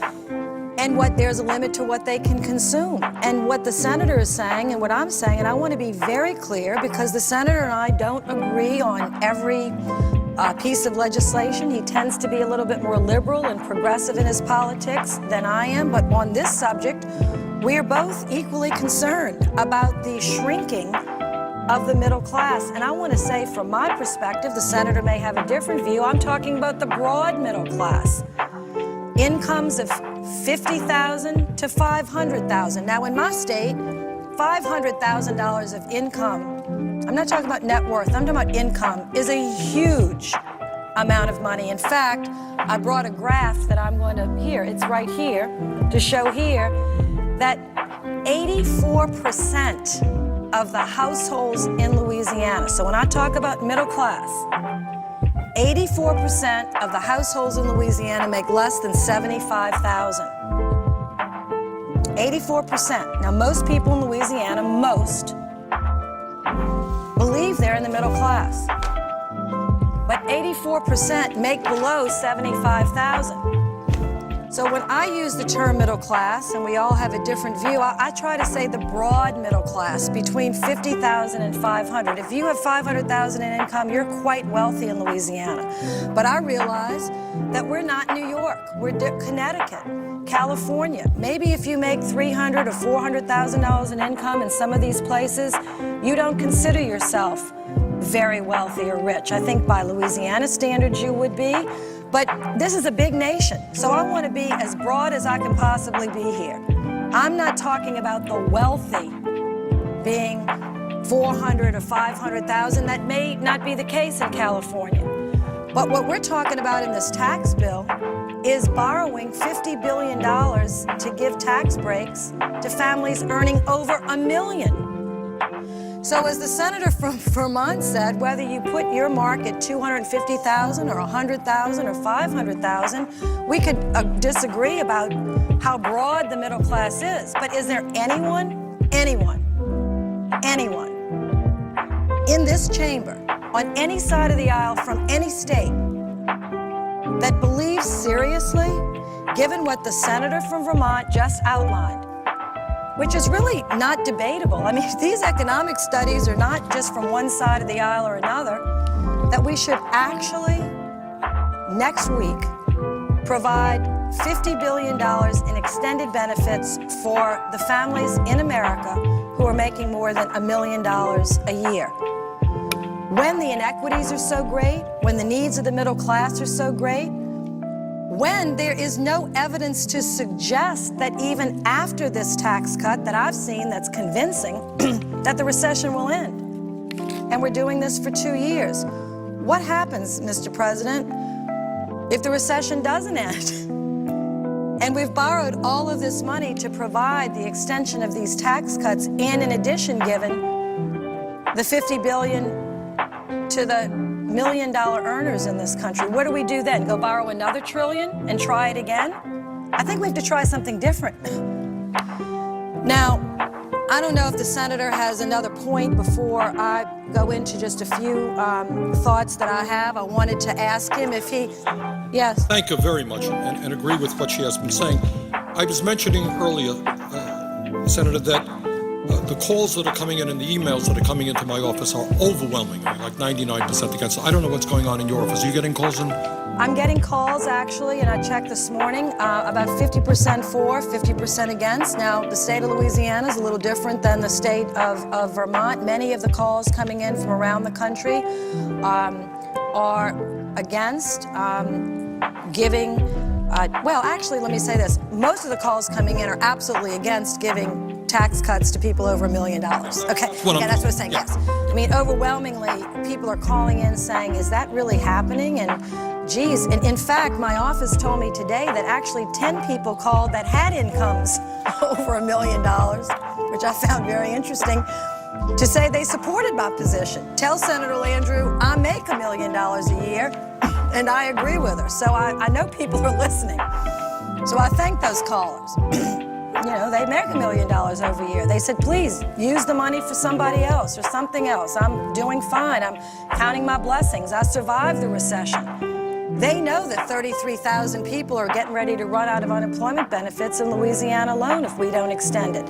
They know that middle-class families making under $75,000 in income or $200,000 in income or even $300,000. You can have $300,000 of income in Louisiana, be a very strong business person and be doing very well and have 8 children. You know, you have large families out in the West. We have very large families in the South. No one ever gives us credit enough, I think, for that. The fact that people work very hard, sometimes a mother and a father. Their income might be $200,000, $250,000. But with 6 children, that doesn't go that far these days, Senator. And with 8 children, I grew up in a neighborhood where we routinely had 12 children in a house. How much money do you think you have to make to feed and clothe and send to college 12 children? My father sent 9 of us to college. We never made anywhere near that money. I still think it was a miracle any of us ever got there. But nonetheless, the issue is next week we're going to debate this agreement. And I want to say I support extending tax cuts to the middle class, to the broad middle class. But there is something terribly wrong here in Denmark. Something is not right in Denmark. If we're spending or borrowing $50 billion, which is about what it cost to extend income tax rates, the lower rates, and the dividend rates, and the capital gains rates to people making over $1 million. Someone on the radio today said, well, Senator, don't you think that giving tax cuts, that will stimulate the economy? I said, no. I'm not an economist, but every economist that I've read on this tax package says that's one of the least stimulative, am I correct, Senator? One of the least stimulative provisions of the bill. So I want to know next week when we're debating this, I'd like at least one Republican, just one. It could be the Minority Leader Mitch McConnell. It could be the Budget Director, Judd Gregg. It could be just one Republican to give a passionate argument for why they insisted this be in the package. I'd just like to listen to it. I'd like to hear it with my own ears. What was it about it that they thought was so important that they had to have it in the package? Because I know, as angry as I am with the president right now about some matters, I know the president did not insist this be in the package. I know enough about him to know that he didn't call everybody in the room and say, oh, we forgot something. Let's make sure that this tax extension includes people over $1 million. So I know he didn't give that speech. I want to know who did. Who did give it? Because your constituents should know about it. And the American people have a right to know. That's one thing about our democracy. It's open. It could be more open. We could be like Britain, where they all stand up and talk at one another in one of the rooms. It's very interesting. I find it very interesting to watch sometimes. We don't do that. But at least if the people of Britain want to know what their people are saying, they can hear them. Somebody said this. I'd like to know who and where and when. Was it in the Oval Office? Was it in the cloakroom? Because I am going to be forced to vote, because now I think the senator understands we aren't going to have any amendments. So I'm going to be forced to vote and have to choose, which is going to be a very tough choice, between extending tax cuts for 84% of the people in my state that make less than $75,000, which of course I want to do. Even though we have to borrow the money to do it, we can't not do it. I mean, the economic circumstances are such, while we have to do it. But now, in order to get them help, I've got to say yes to something that I've talked about, and I want to be serious about this. I'm very serious about it. For me, borders on moral recklessness. I've been criticized on both sides of this debate. How can you use words like this? I don't know. I went to Catholic school. We went to Mass almost every week. Every week. Every week. The priest would say, don't take more than you need. Don't be greedy. Share with others. I mean, did I go to the wrong school? So I'd like to know. Maybe those lessons were missed on the other side. And I don't normally speak like this. I've been criticized for it. I'm very, very torn. Because I like to be part of a team. I understand, the senator from Vermont, that we can't have every package exactly the way we believe, and I understand that. I've had to vote for some things that were hard for me to stomach, and I've done it because there were other good things in the bill. That's the way the process works. But I actually cannot remember a time on either an appropriations bill of this magnitude or a tax bill of this magnitude that we've been asked to cast a vote for something that on its face is so reckless, so unnecessary, so sort of in your face to the poor, in your face to the middle class. We're going to take our money. Don't you say a word about it. Who said that? Did Warren Buffett come down here and ask for it? Did Boone Pickens come down here and ask for it? Did the Gates come down here and ask for it? Who asked for it? Why do you think you deserve it? And what senator put their name on it? Now, I have a few more things to say. I don't want to keep the senator from Vermont tied up. Is it appropriate? Right. Senator from Louisiana is making some very, very important points, and I appreciate it, and I listen. I look forward to hearing what she has to say. Thank you. Mr. President, I wanted just to say a few other things about this whole situation, because the senator from Vermont and I agree on some things and parts of this, obviously this one.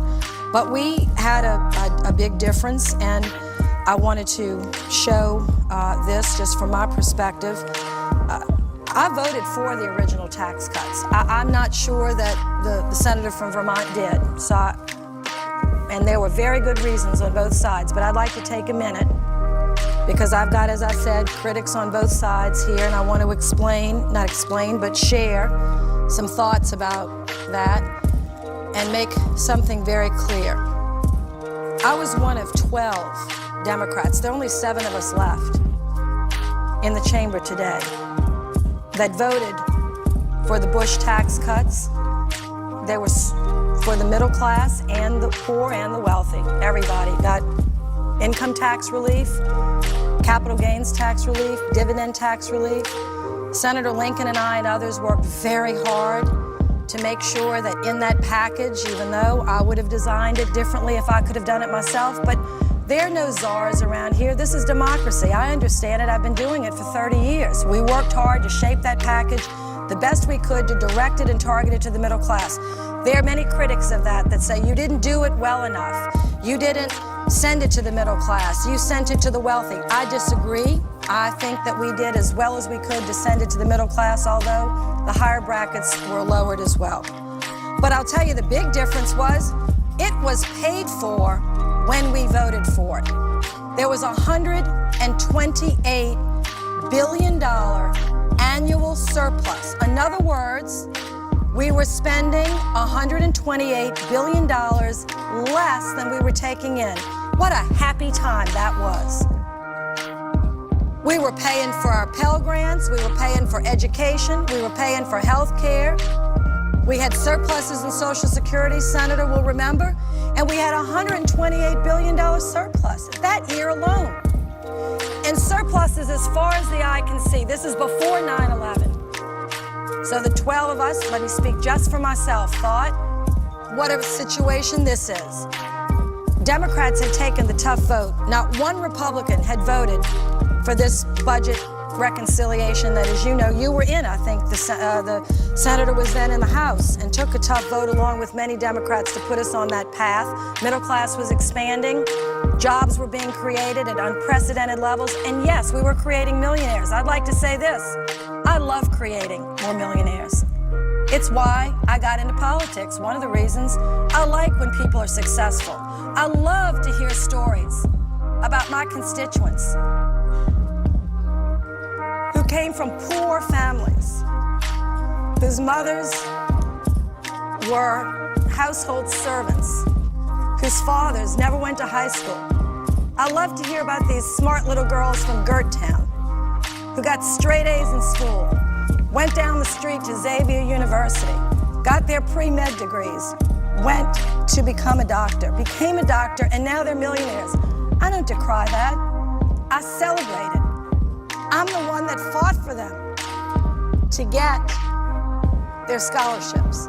Not individually, but generally. It's what I do. It's what senators do. It's what House members do. I am so mad at people saying to me as a Democrat, we don't like people that are rich. We have something against them. Nothing could be further from the truth.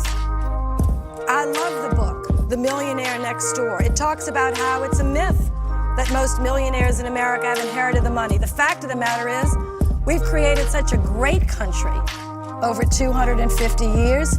We've actually found the way for poor people to go from nothing to huge wealth and to create a life-changing opportunity for their children and grandchildren. We celebrate it. We write movies about it. Our libraries are full of books about it. There's nothing wrong with that. So when we had a surplus, I thought we should give tax breaks and use some of that money. But today we're being asked to provide tax cuts when the deficit is, and I want to get this number because it's shocking actually, it is 10 times greater than the surplus. It is 1.294 trillion. That is what the annual deficit is this year. So I'm going to go back. When we did the tax cuts, we were generating $128 billion surplus every year. Surpluses as far as the eye could see. We thought, well, maybe we should give a third of this bounty in tax cuts. We had made investments in other things. But today, after what the Senator of Vermont has described as the economic inequality in the country, when we have no surplus in sight, the biggest, the largest, most ferocious recession since the Great Depression, and we're running an annual deficit of $1.29 trillion, someone had the nerve on the other side of the aisle to say, wait, before you close the deal, before you shut the door, before you stop the printing press, please put in the people in America that make over $1 million. Now, for that $50 billion, there are lots of ways that we could save if we could correct this deal. I don't think we can. But if we could, as the senator knows, do we have men and women in the military? Do you know what their COLA is going to be this year, the senator from Vermont? Because it's about, I think it's, what, only 1.4%? That's what my understanding is. And It's I about- think that a lot of the folks in the military are very upset about that. Every person in uniform is only getting a COLA this year of 1.4%. Did anyone over there, when they raised their hand to say, let's put the millionaires in, did you all not think about this? We could have taken that money and given it to them for 1 year bonus. They most certainly deserve it. They're coming back without eyes, legs, leaving some of their limbs in Iraq and Afghanistan. Did anybody over there think about that? The senior citizens that Senator has been such an advocate for, they're not seeing the kind of COLA that they normally get. Talk about stimulus. Every dollar I think you give to a senior citizen, Senator, would you say, it gets right away spent. They have to buy food for it. They're not going out and perusing, a yacht or an airplane that they could or could not buy. They don't really need it. They need to eat. They go to the corner drugstore, or they need to get their medicine. They spend it. I mean, yes, we give money to the poor on the Democratic side and to the middle class because it's the right thing to do, but it actually happens to be also the smart thing to do for the economy and for jobs. So when people say, the senators flip-flop, on taxes, I don't understand how to say something. I voted for tax cuts when we had a surplus. I am challenged about how to address this package. Most certainly want to extend it for the middle class. Most certainly want to extend unemployment. People are unemployed not because they're lazy, for heaven's sakes. They're unemployed because there are no jobs for them. It's some of the longest term unemployment that we've had in our nation's history. So the other side is making us feel, they say to us, well, we gave you the unemployment, so surely you should give us the tax breaks for millionaires. Is that really an equal trade? And if somebody believes that, actually, I've heard commentators say it, on different networks. I've been on these news programs and they say, but you got the unemployment, so that's a fair trade. If there's a senator that thinks that, I'd love for them to say that next week, because I think that would be great to have on the record. So this situation is what the Louisiana families in my state are facing. So obviously, I would like to provide tax relief for these families. We have less than 1.8% are making over $200,000. And I'm checking right now to find out how many families in Louisiana actually make over $1 million. I was told it was 3,200. That number might be too high. The senator from West Virginia told me in his state it's 599 people in West Virginia make over $1 million a year. But yet, it looks like that is the package. So we're going to be in a tough situation without amendments, having to vote for it. I'm going to see what my constituents are saying over the weekend. But I want to say one more thing about this inequity and then turn it back over to the senator from Vermont. Besides the other things that have been put into the record about the inequality, the challenges before our country right now. I came across some data, and I'd like the senator to, if he had just one more minute, to be on the floor to listen to this, because it's it was very startling. Senator Landrieu, I'm not going anywhere, so take as much time as you want. I thank the senator. I wasn't sure what his time was, but I'm here. I'm the chair of the Small Business Committee, and I had a hearing. I have many hearings, but one in the last 3 months, and some of the testimony was startling to me, and I wanted to share this with the senator. It's in the census data of the 2000 census data. Someone was testifying about why this recession was taking so long to get over, and they were giving just some figures about the status of the economy and the wealth or incomes of broad sections of the population.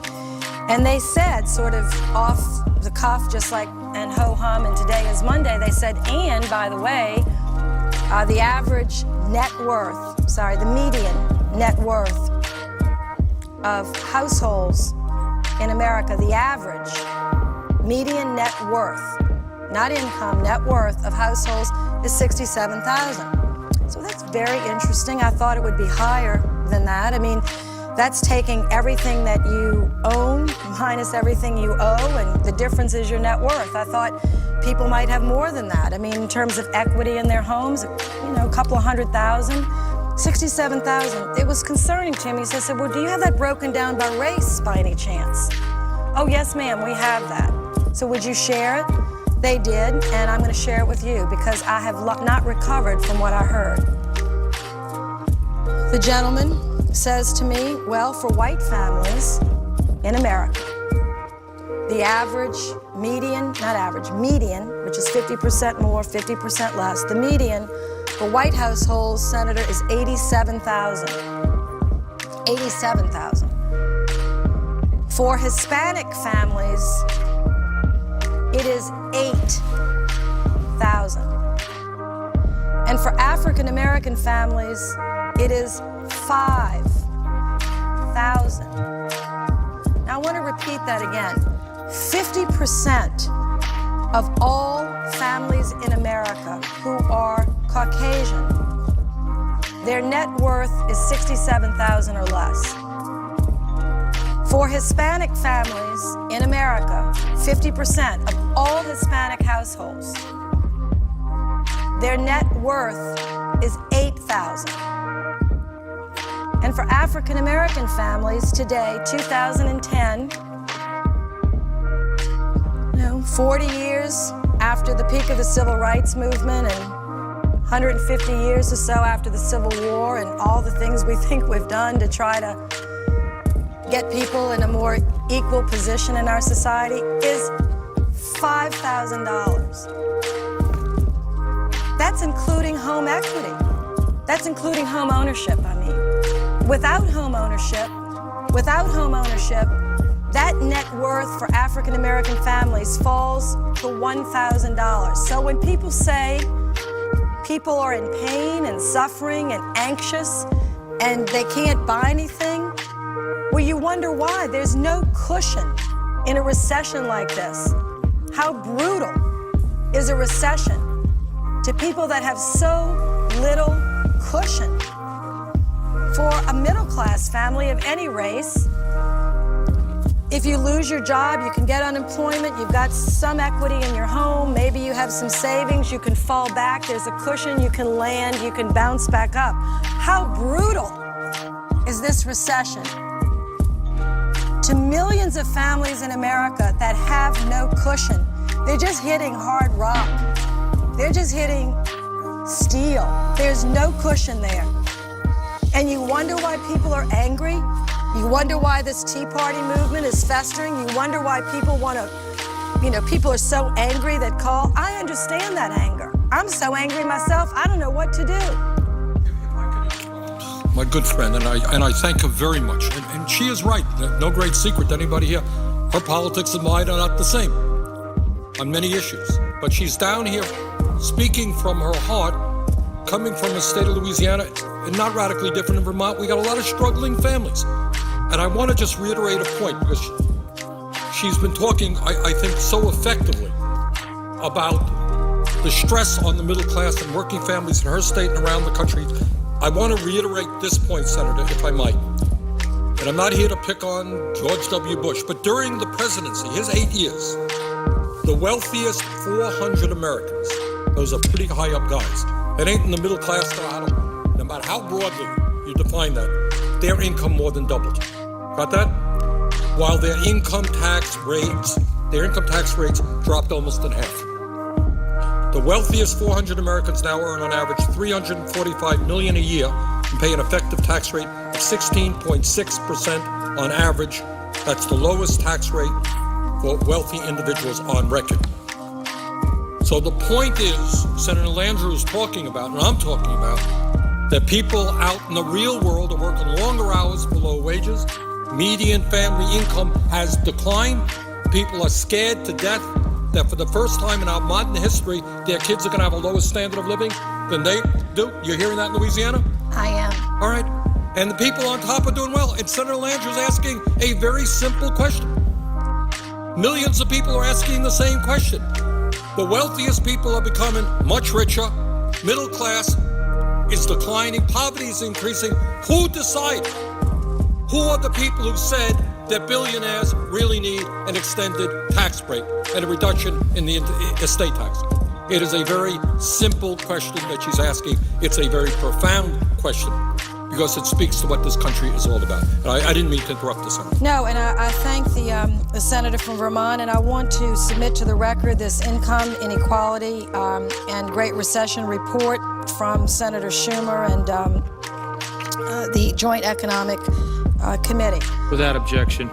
Thank you. But I want to go back to a point about this so that I'm not misunderstood. I guess no matter what I say, critics will take it and do what they will with it. But I am not against tax cuts. I voted for them in many times in my life when we had surpluses. I've even been pressured to vote for things and have done so even when we didn't have the surpluses we had, when they were targeted and focused, and there actually had been some rational thought attached to, well, we might need to borrow some money like we did in the stimulus package and spend it, because if we don't get some spending going, we could slip further into a recession. Even conservative economists counseled us on parts of the stimulus package, which, by the way, contrary to popular myth, was about the same size as this package. This package is actually larger. This package is going to be $900 billion. The stimulus was 800 something. It's going to be less. But in that stimulus package, there was about a third of it were tax cuts. Do you remember that, Senator, Mr. President? A third of it were tax cuts. It wasn't all just spending, but every economist, Republican, conservative, liberal, said the government's got to step up and spend in this economy because this place is shutting down, meaning the country. And so we did. People will still argue on the other side that was the wrong thing to do and we shouldn't have done it. But I'm here to say that for the $2.8 billion that was spent in Louisiana through that stimulus package, tax cuts and spending, I'd like to ask my legislature, who's struggling to balance the budget as I speak, they've been in budget committee over the last couple of weeks, where would you be today without the $2.8 billion? I don't know how much went to Vermont or went to California or went to Colorado. But, people say it was a failure. Let me say that $2.8 billion went to our state, and it warded off some draconian cuts that our cities and counties and parishes would have had to take. And it warded off tax increases so that governors didn't have to raise taxes and mayors didn't have to raise taxes all over this country. Some of them have done that, but they've tried to limit it because they know how fragile this middle class is. I am not unmindful of the importance of providing tax cuts when we can. But when we're asked to vote on a package that has a provision like this, that borders on moral recklessness, I have to catch my breath and say, whose idea was this? I'd like to know. So it's going to be a long weekend. It's going to be a long 30 hours of debate. I am glad that the senator from Vermont is going to make sure that we take every one of those 30 hours post-closure, if we even get to closure on this bill, because I think the American people are going to be waiting around to find out whose idea was this. The senator from Louisiana, she makes a very important point. And that is, ultimately, we are a democracy, and it's the American people who make the decisions. And I know she shares with me the belief that the American people have got to become engaged in this debate, this very, very important debate, which has a lot to do with the future of this country. And Senator Landrieu asked a very, very simple question, which I would like, and I think the American people would like an answer to. Whose brilliant idea was it that in a time when we have seen an explosion in income and wealth to the people on top, while their tax rates have already gone down, whose brilliant idea was it that we drive up the national debt, ask our kids to pay higher taxes to pay off that debt in order to give tax breaks to people who don't need it? That's the question Senator Landrieu was asking. I think the American people need an answer to that. And my hope is that millions of Americans start calling their senators to ask that question. Yeah.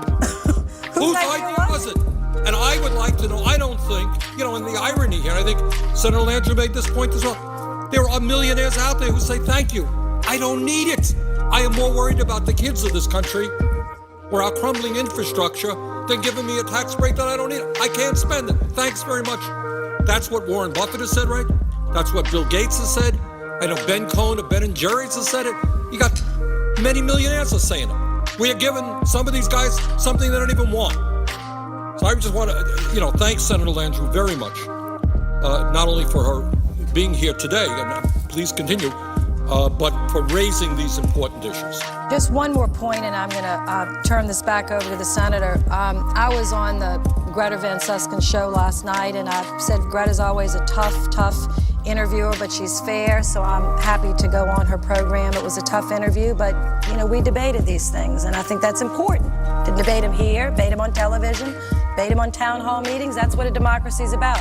She asked me a question I'd like to answer. She said, Senator, we're so frustrated. Nobody ever hears anybody say they want to cut spending, they want to eliminate waste, fraud, and abuse.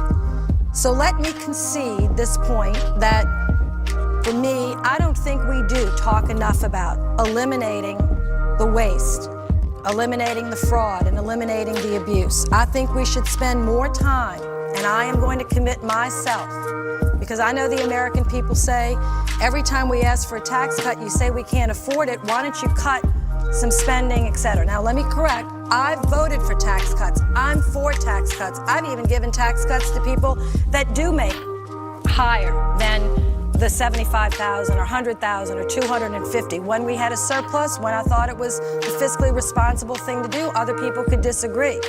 This is the first time I'm being asked to provide a tax cut for people that earn over $1 million with a deficit. But I'll say this. I'm going to commit myself to trying to find places that we can cut. I support the freeze, the federal freeze. I support it in appropriations this year. Senator Inouye's taking down on the appropriations level $8 billion below the president's budget. And if we need to go even further, perhaps we can.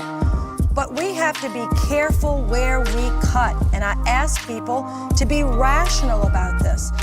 Do you want to cut Pell Grants, which now are valued in 1970? I looked at this the other day, and the senator from Vermont is particularly because of Claiborne Pell.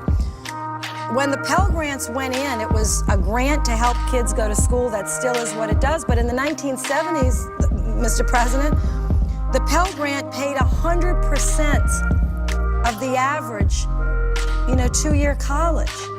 It only pays 50% of that today.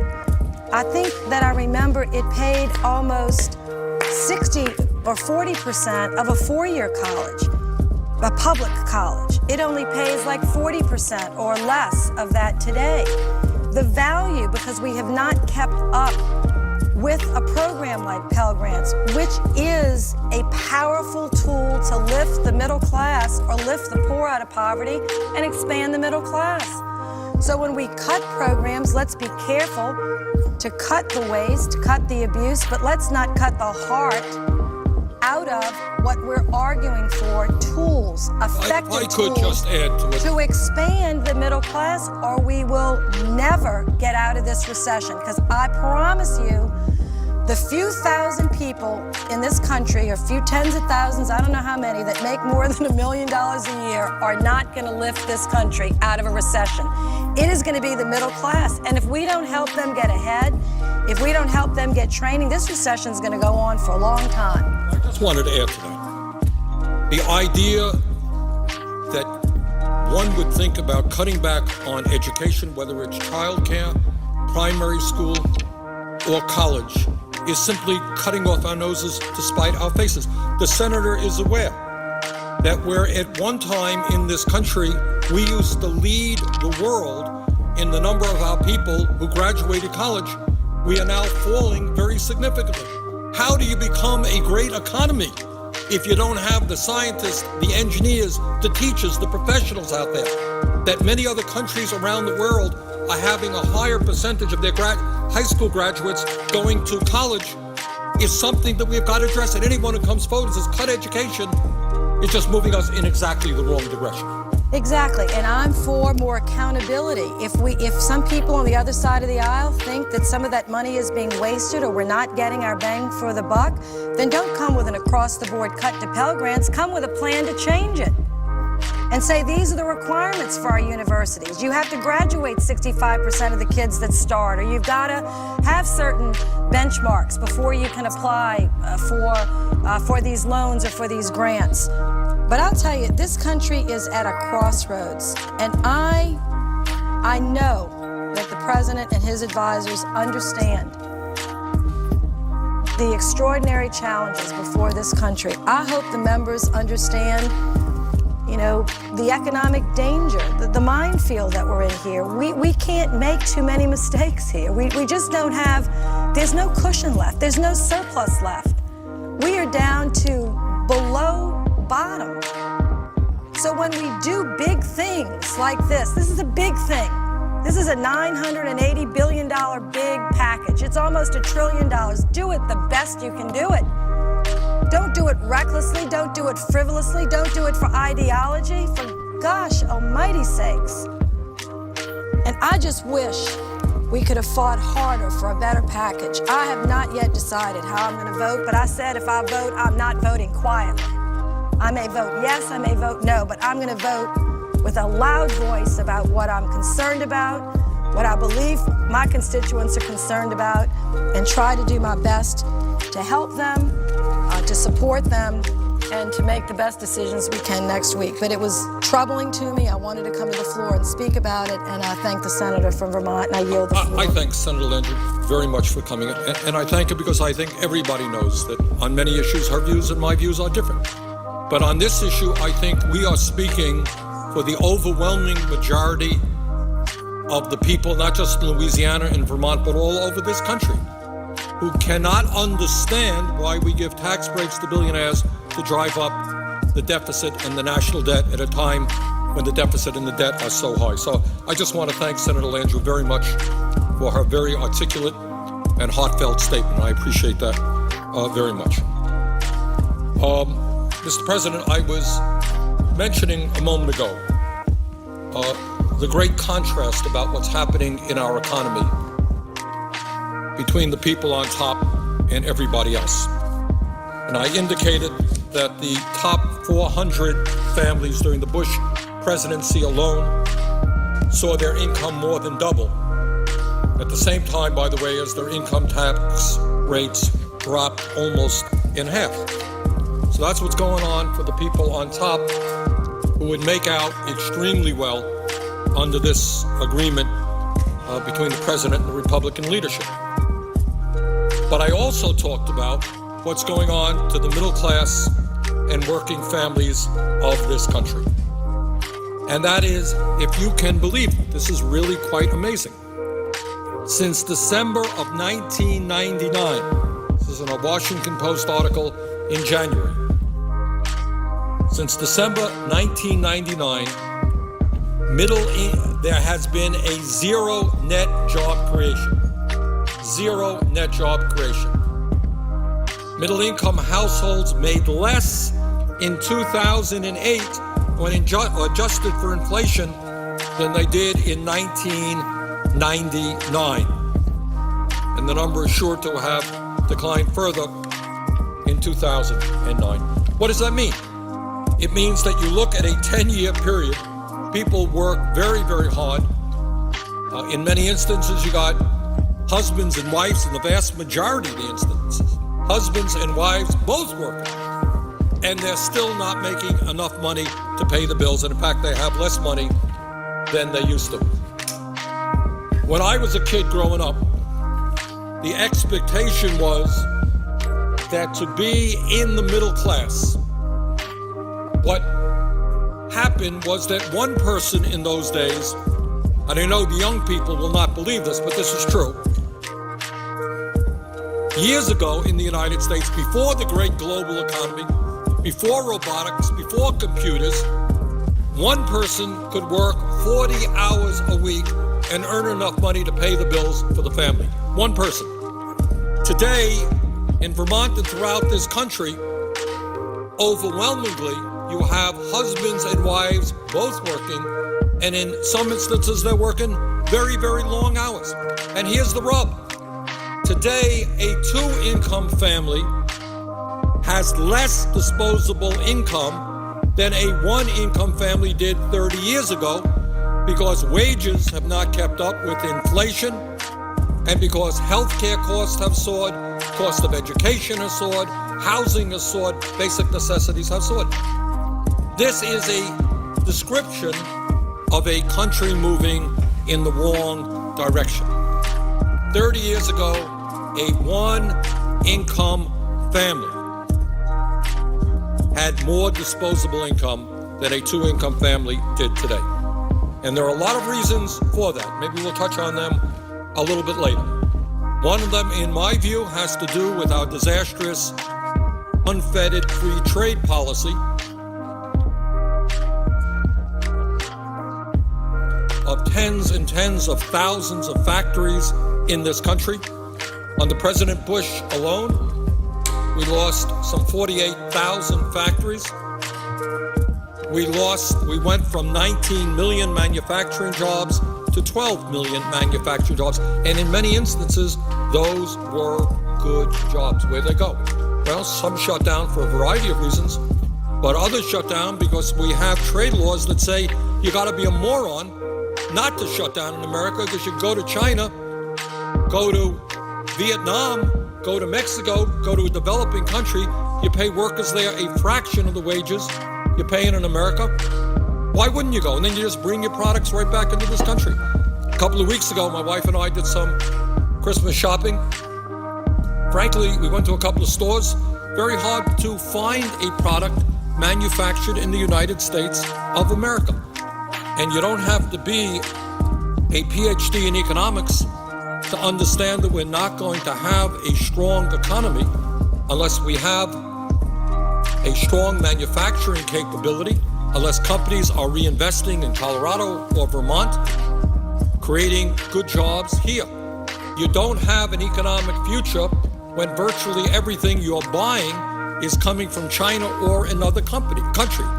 And we're not just talking about low-end products. This is not sneakers or a pair of pants. This is increasingly high-tech stuff.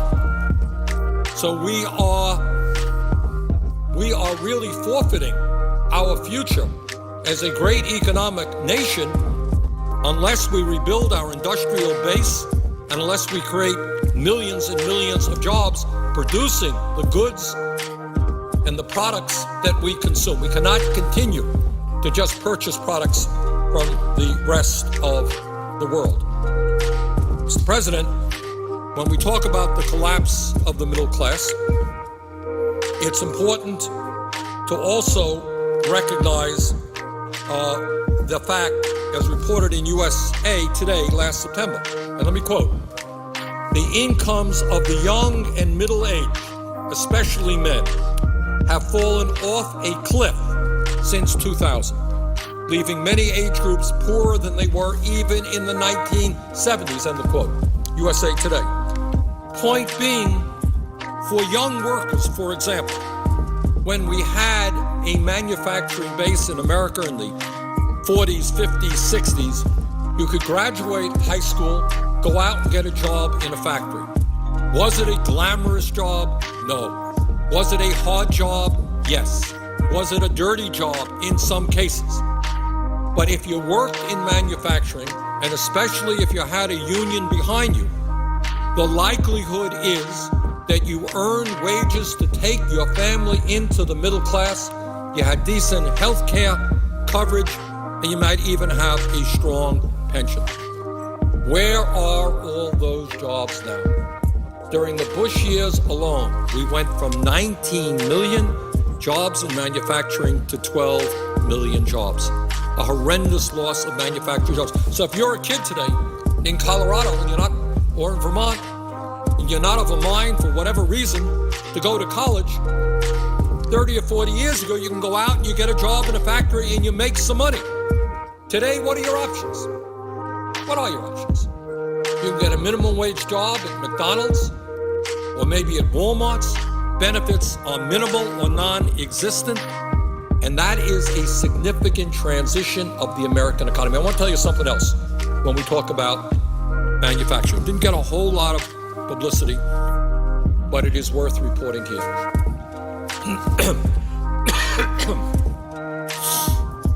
The good news is that we have recently seen, after the loss of many, many thousands of jobs in the automobile industry, we have seen the auto companies, Chrysler and others, starting to rehire.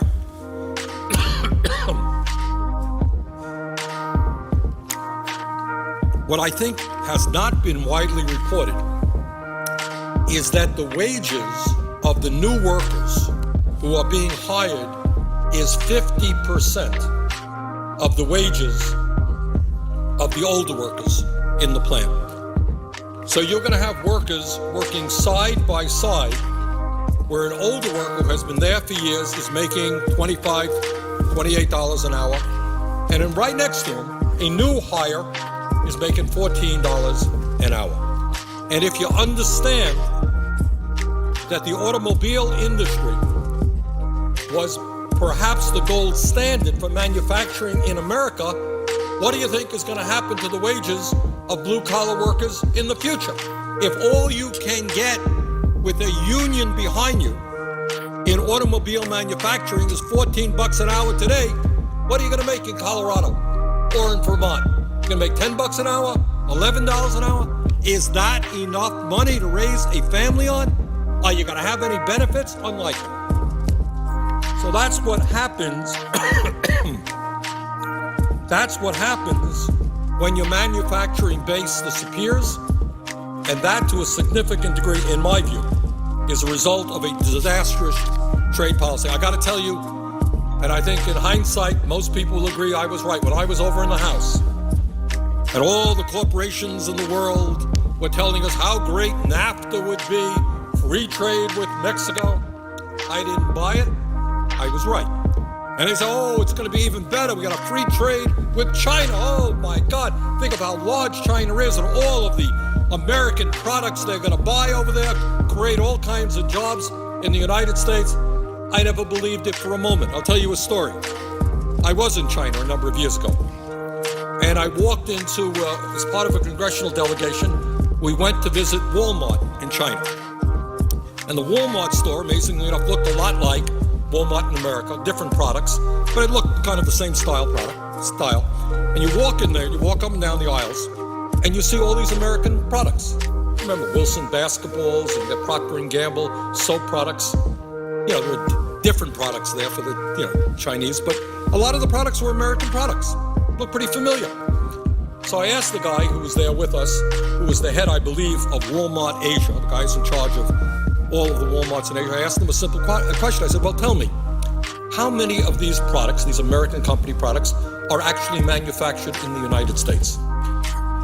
And he was a little bit sheepish and a little bit hesitant. He said, well, about 1%. So obviously, what everybody knew is that it is a lot cheaper for the American companies to set up plants in China, hire Chinese workers at 50 cents an hour, 75 cents an hour, whatever it is, and have them build the products for the Chinese markets than it is to pay American workers $15 an hour, $20 an hour, provide health insurance, deal with the union, deal with the environment. That's not a great revelation. I think anybody could have figured that one out. But the big money interests were around here. They pushed it. And Congress and President Clinton at that time signed it. And we were off and running. So when we look at why the middle class is in the shape that it's at, and it's important to make sure that everybody understands it, because I think, one of the things that happens in this world, it's human nature, I suppose, is that people feel very guilty and responsible if they are not taking care of their families. And right now we know that with unemployment so high, this is not just cold statistics that you're throwing out. These are people who not only were earning an income that supported their families, they had a sense of worth. Every human being wants to be productive. They want to do something. They want to be part of something. They want to go to work, earn a paycheck, bring it home. You feel good about that. Do you know what it does to somebody's sense of human worth? When suddenly you are sitting home watching the TV, you can't go out and earn a living, it destroys people.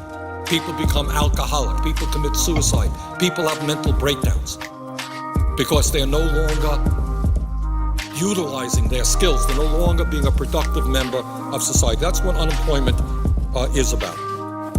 And I think that one of the reasons that unemployment is so high, one of the reasons the middle class is collapsing, has a lot to do with these disastrous trade policies. And I got to tell you, as we've been talking about all day long, these policies, these tax breaks, all of this stuff emanates from corporate leaders whose sense of responsibility is such that they want themselves to become richer. They want more and more profits for their company, but they could care less about the needs of the American people. I remember there was one CEO of one of our largest American corporations, and he said, when I look at the future of General Electric, I see China, China, China, and China. And by the way, we ended up bailing out that particular corporation. He didn't look to China to get bailed out. He looked to the taxpayers of this country. But the word has got to get out. To corporate America, they're going to have to start reinvesting in the United States of America. They're going to have to start building the products and the goods that the American people need, rather than run all over the country in search of cheap labor. That is an absolute imperative if we're going to turn this economy around. Mr. President, according to a Boston Globe article published last year, let me quote what they say. Again, I'm trying to document here what is happening to the working class of America, because I don't want individual workers, somebody who may be hearing this in the TV or on the radio, say, it's my fault. There's something wrong with me because I can't go out and get a job. Well, you're not alone. The entire middle class is collapsing. Our economy has shedded millions and millions of jobs. And I know that there are people out there trying so hard to find work, but that work is just not there. That's why we've got to rebuild the economy and create jobs. This is what the Boston Globe said last year. Quote, the recession has been more like a depression for blue-collar workers. And this is an important point to be made here. When we talk about the economy, we kind of lump everybody together. That's wrong. The truth is that right now in the economy, people on top are doing very well. Unemployment rate for upper income people is very low. Very low. They're doing okay.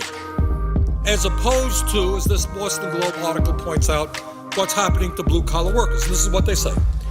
The recession has been more like a depression for blue-collar workers, who are losing jobs much more quickly than the nation as a whole. This is the working class of America. The nation's blue-collar industries have slashed 1 in 6 jobs since 2007. Let me repeat that. It's just an astronomical fact.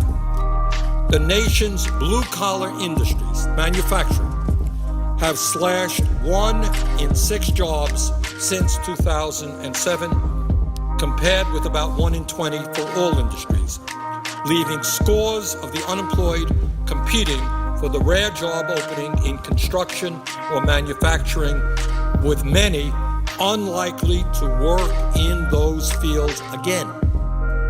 Again, never.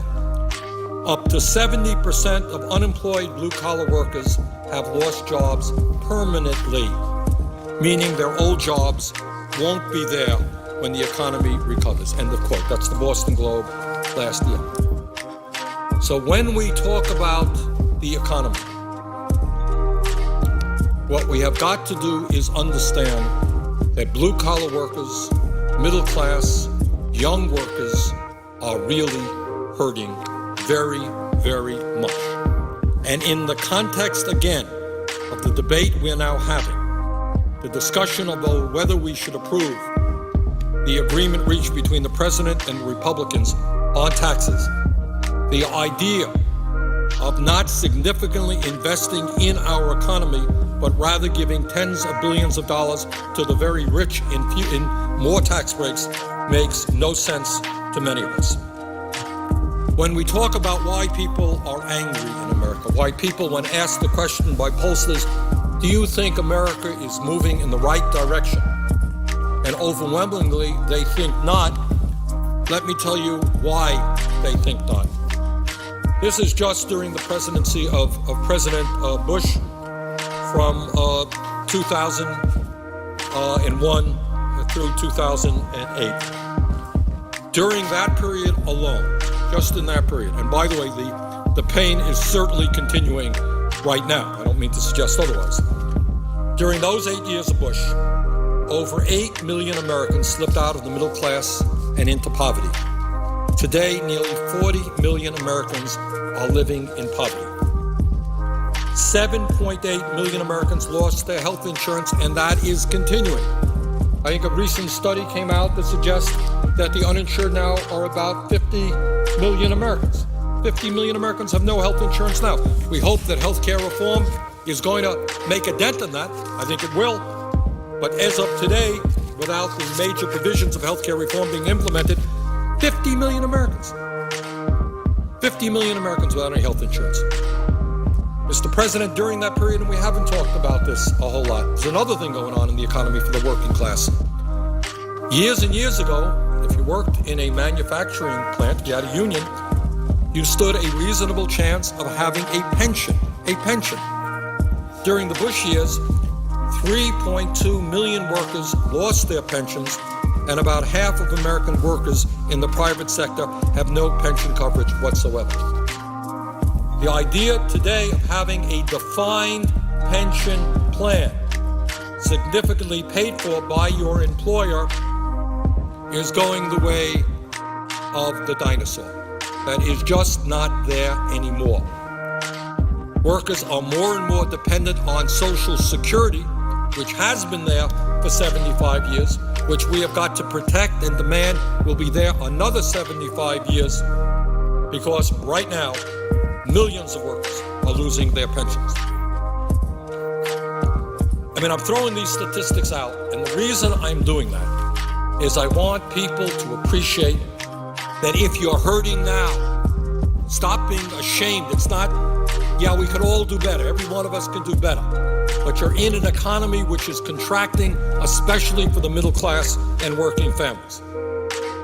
According to an article in USA Today, from the year 2000 to 2008, middle-class men, women have done better, middle-class men experienced an 11.2% drop in their incomes, a reduction of $7,700 after adjusting for inflation.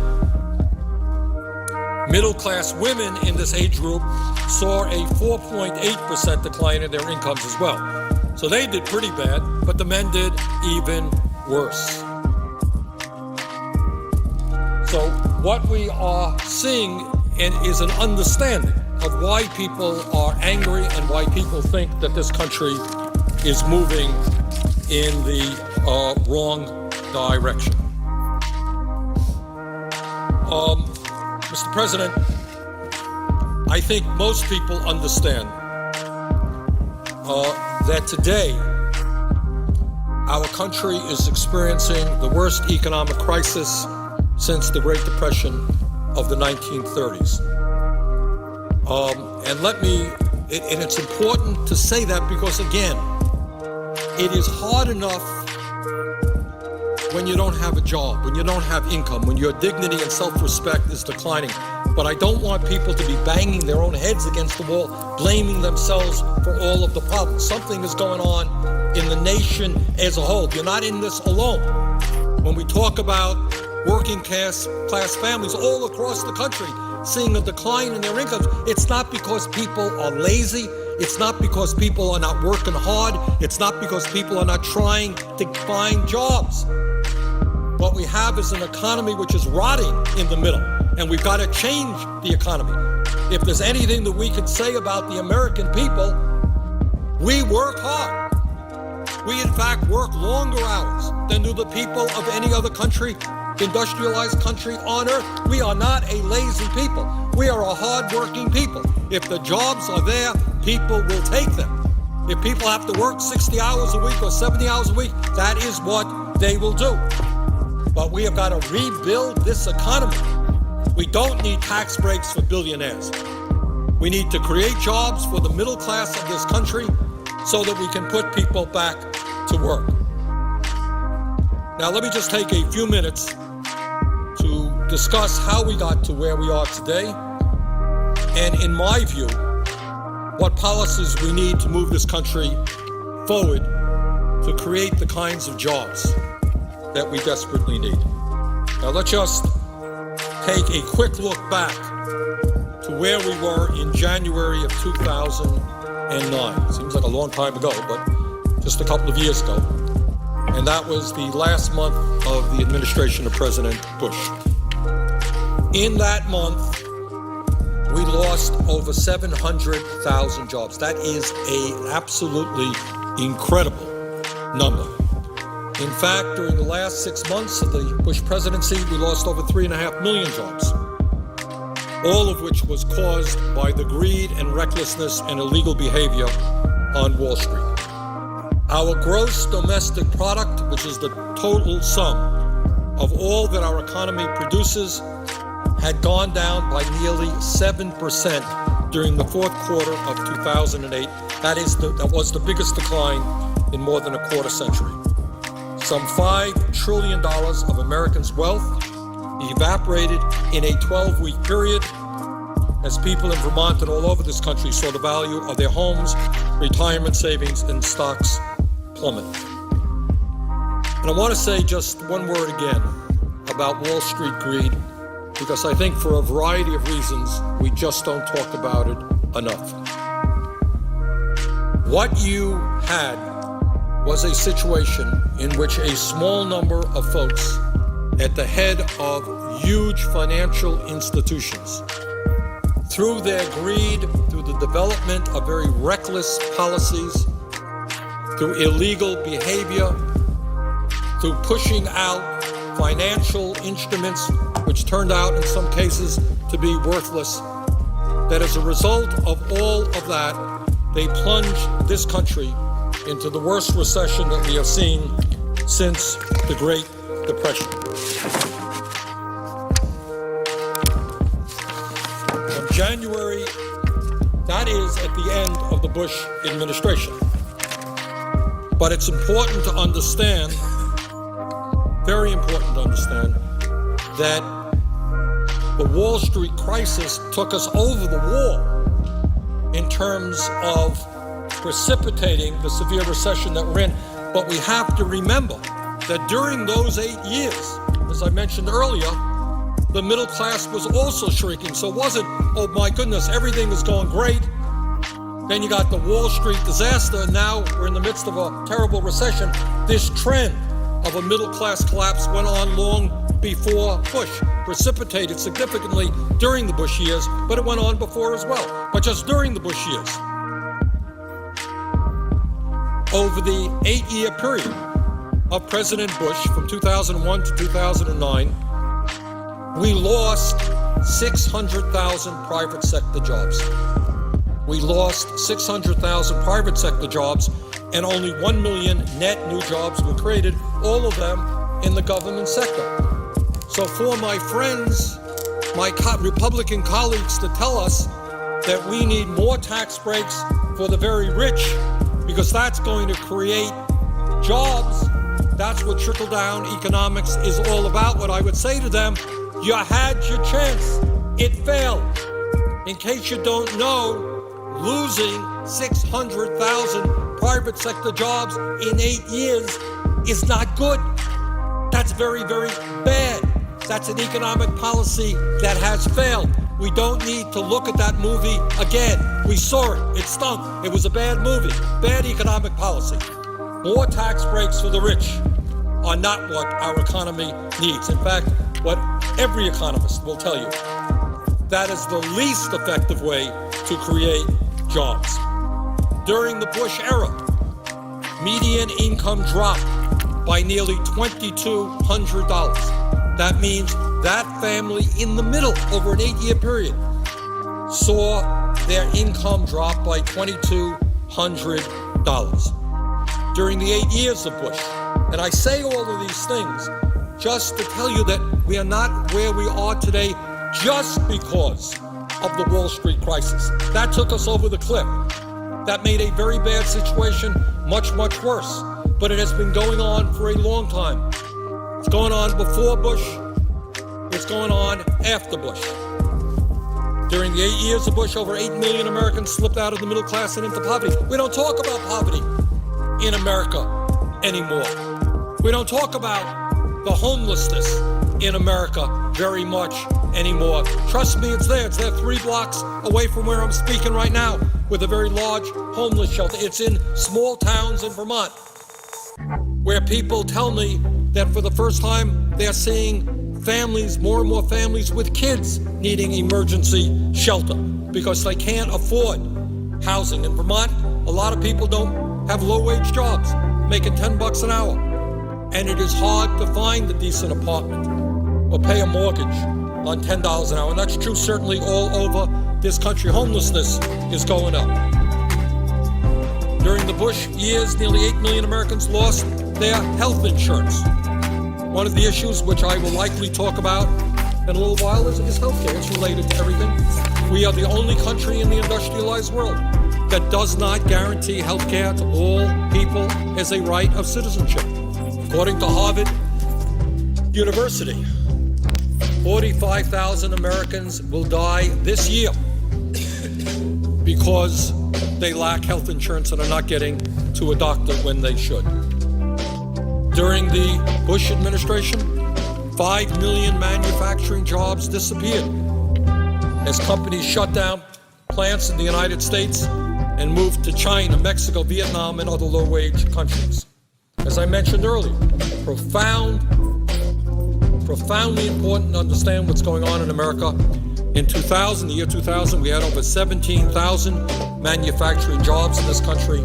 By 2008, we had less than 12,000. 17,000 to 12,000 in 8 years. That's the loss of 5 million manufacturing jobs, a 29% reduction, and the fewest number of manufacturing jobs since the beginning of World War II. Under President Bush, our trade deficit with China more than tripled, and our overall trade deficit nearly doubled. Again, the point that I am making now within the context of this agreement is we need agreements now that do not give tax breaks to millionaires or billionaires, that do not lower the tax rate for the estate tax, which is applicable only to the top 0.3%. We need agreements which rebuild our infrastructure, rebuild our manufacturing base, and create the millions of good-paying jobs the American people desperately want. And again, I think the point has got to be made, I've got to make it over and over and over again, is that when you look at the economy, it's one thing to say that everybody is hurting. And sometimes that happens. A terrible hurricane comes and knocks down everybody's home. Well, the hurricane that has hit America for the last 10, 20 years has not impacted everybody. It has impacted the working class. It's impacted the middle class. The people on top are doing better than they ever were. Our friends on Wall Street, whose greed and illegal behavior caused this recession, they are now making more money than they ever did after being bailed out by the middle class of this country. During the Bush years, the wealthiest 400 Americans saw their incomes more than double. Do you really think that after seeing a doubling under the Bush years of their incomes, that these people are in desperate need of another $1 million a year tax break? In 2007, the 400 top income earners in this country made an average of $345 million in 1 year. That is a pretty piece of change. That's the average, $345 million. In terms of wealth as opposed to income, the wealthiest 400 Americans saw an increase in their wealth of some $400 billion during the Bush years. Imagine that. In an 8-year period, top 400 wealthiest people each saw an increase on average of $1 billion apiece. And together, these 400 families have a collective net worth of $1.27 trillion. Does anybody in America really believe that these guys need another tax break so that our kids and our grandchildren can pay more in taxes because the national debt has gone up? I don't think most Americans believe that, and that is why, in my view, most Americans are not supporting this agreement.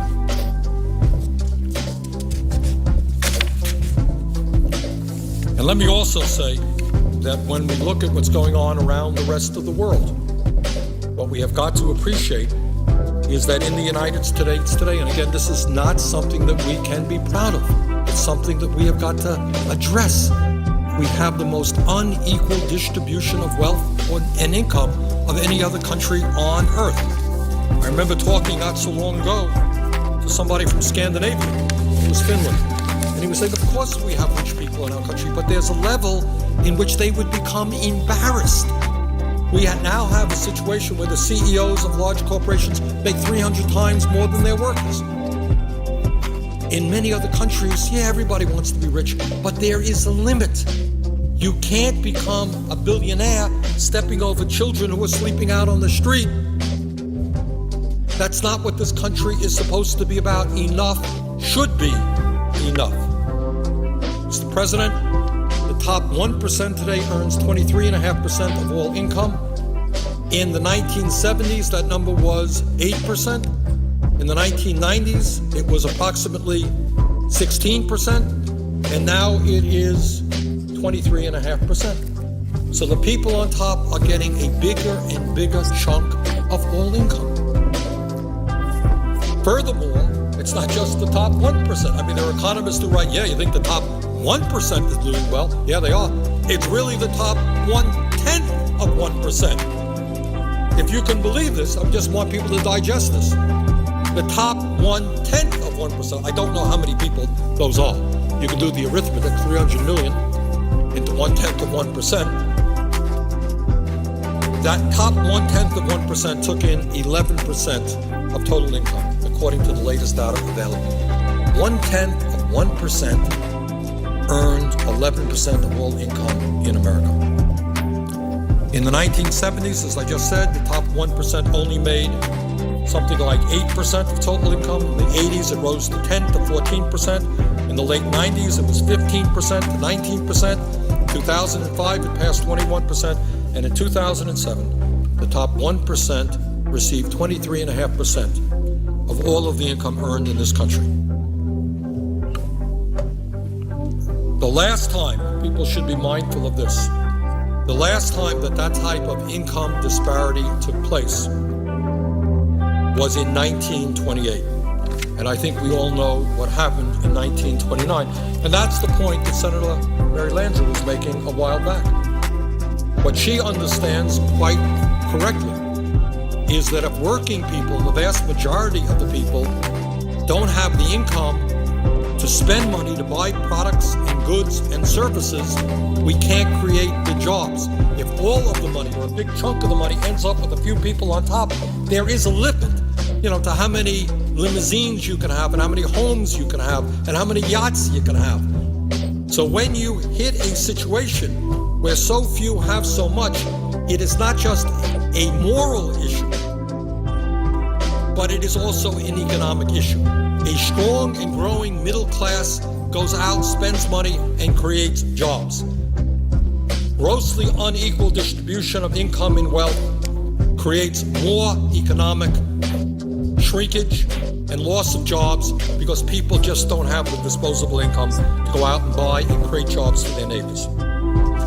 Now also, to add insult to injury, in terms of this agreement negotiated by the president and the Republicans, while the very wealthiest people in this country became much wealthier and the deficit soared, and under President Bush, the national debt almost doubled, what else happened? Well, the tax rates for the very rich went down.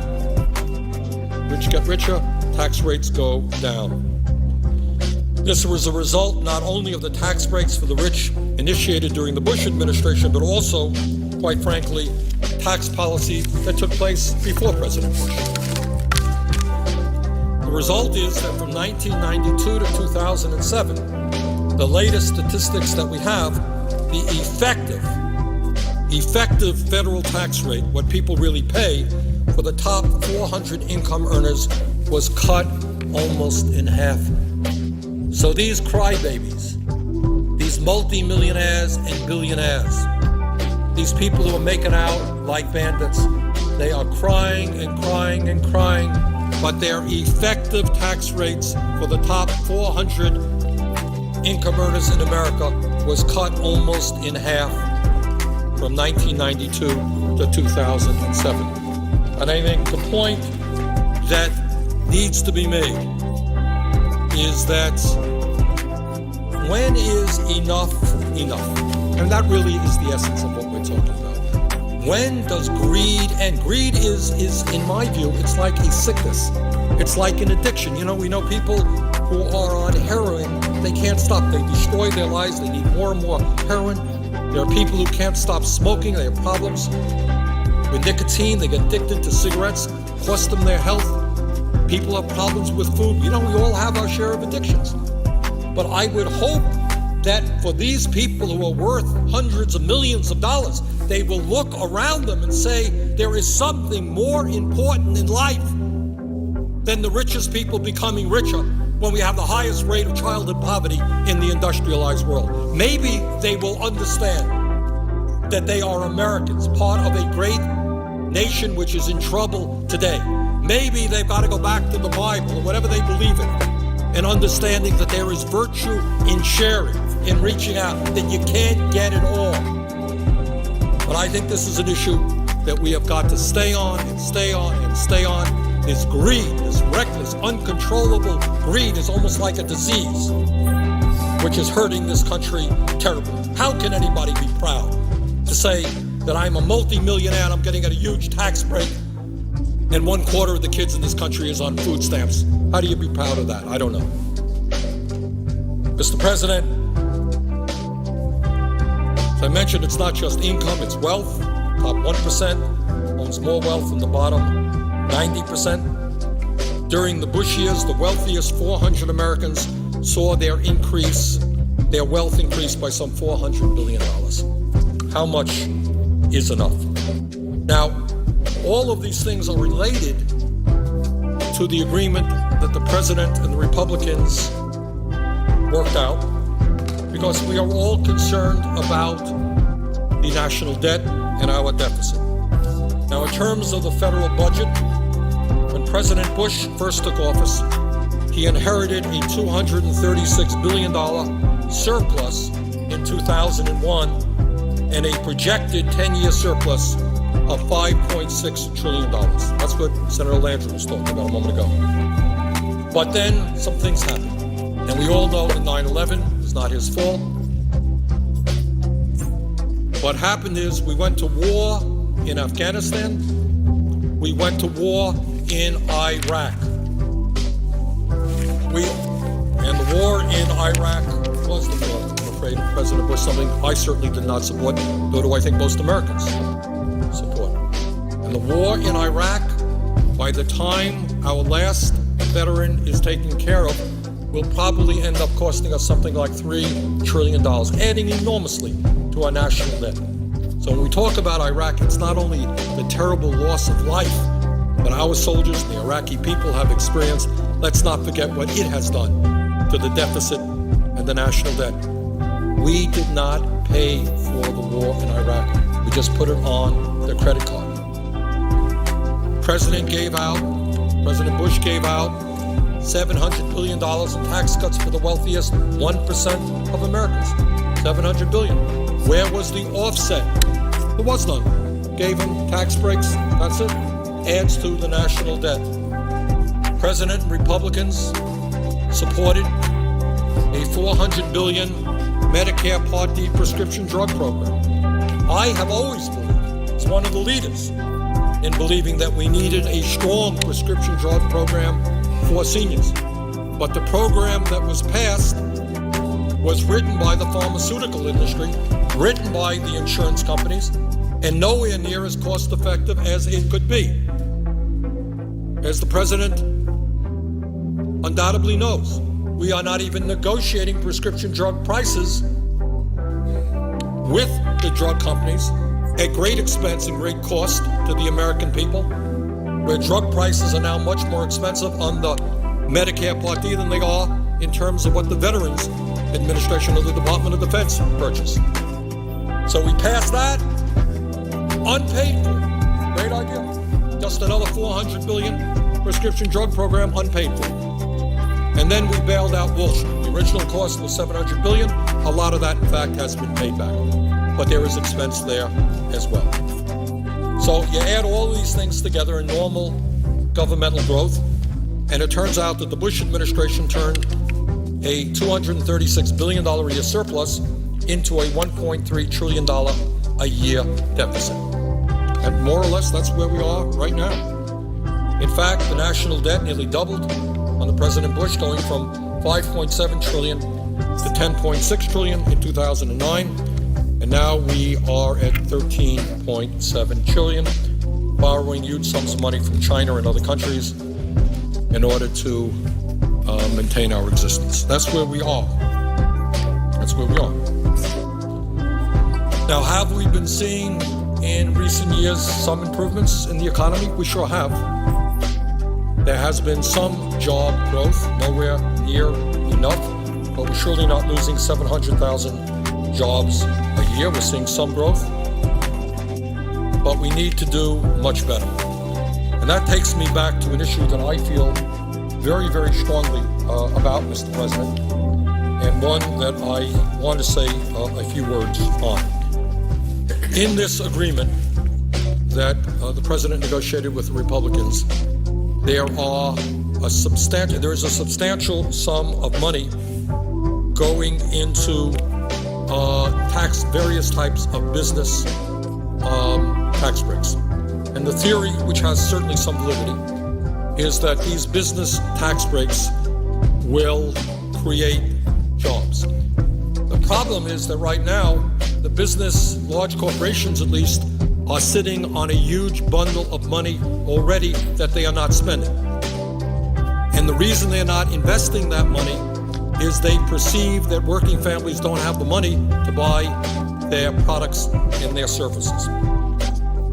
I think that there is, and saying this, I'm not alone, I think most economists agree with me, that there is a far more effective way that we can create jobs in this country rather than just a number of tax breaks going to businesses. And I touched on this point before, and I want to get into a little bit more detail now.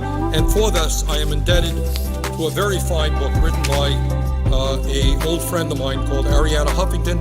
And the title of a book, and I know why she did it, it's called Third World America, Third World America.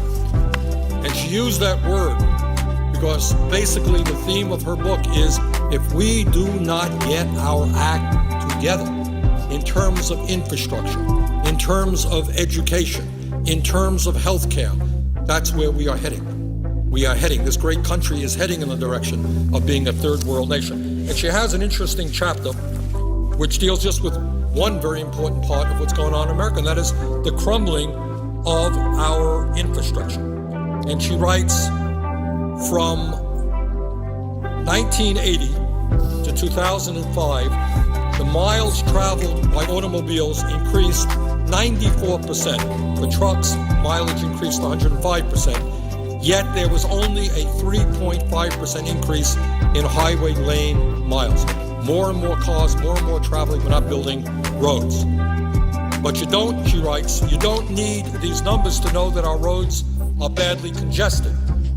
Anybody who lives around here in Washington, D.C. knows that our roads are congested. It takes you hours to get to work on sometimes. You see it and experience it every day. According to the American Society of Civil Engineers Infrastructure Report Card, quote, this is an interesting point, and this is where we should be investing, not tax breaks for the rich. Americans spend 4.2 billion hours a year stuck in traffic. Think about that. 4.2 billion hours a year stuck in traffic at a cost of $78 billion a year. And think about all of the pollution, all of the greenhouse gas emissions, all of the frustration, all of the anxiety, all of the road rage. People are stuck in roads because our transportation system is totally inadequate. Our roads, our public transportation. Then she talks about an interesting point as well. In studying automobile accidents, when we talk about automobile accidents, what do we usually think? We think, well, somebody is driving recklessly, maybe they're drunk, and those are serious issues. But she writes, in studying car crashes across the country, the Transportation Construction Coalition determined that badly maintained or managed roads are responsible for $217 billion a year in car crashes, far more than the headline-grabbing alcohol-related accidents or speed-related pileups. In other words, if you want to know why we are seeing automobile crashes, the issue of bad roads is even more significant than drunk drivers or people who are reckless drivers. I can remember, I think everybody has the same story. I was driving down a road in Vermont, whoops, huge pothole, went into it. It cost me a few $100s to repair the car. So we're spending, as a nation, billions of dollars repairing our cars because our roads are not in good shape. When there's a traffic jam, people are emitting all kinds of greenhouse gas emissions. You're wasting gas, you're wasting money. If we invested in our transportation system, we could go a long way to addressing that.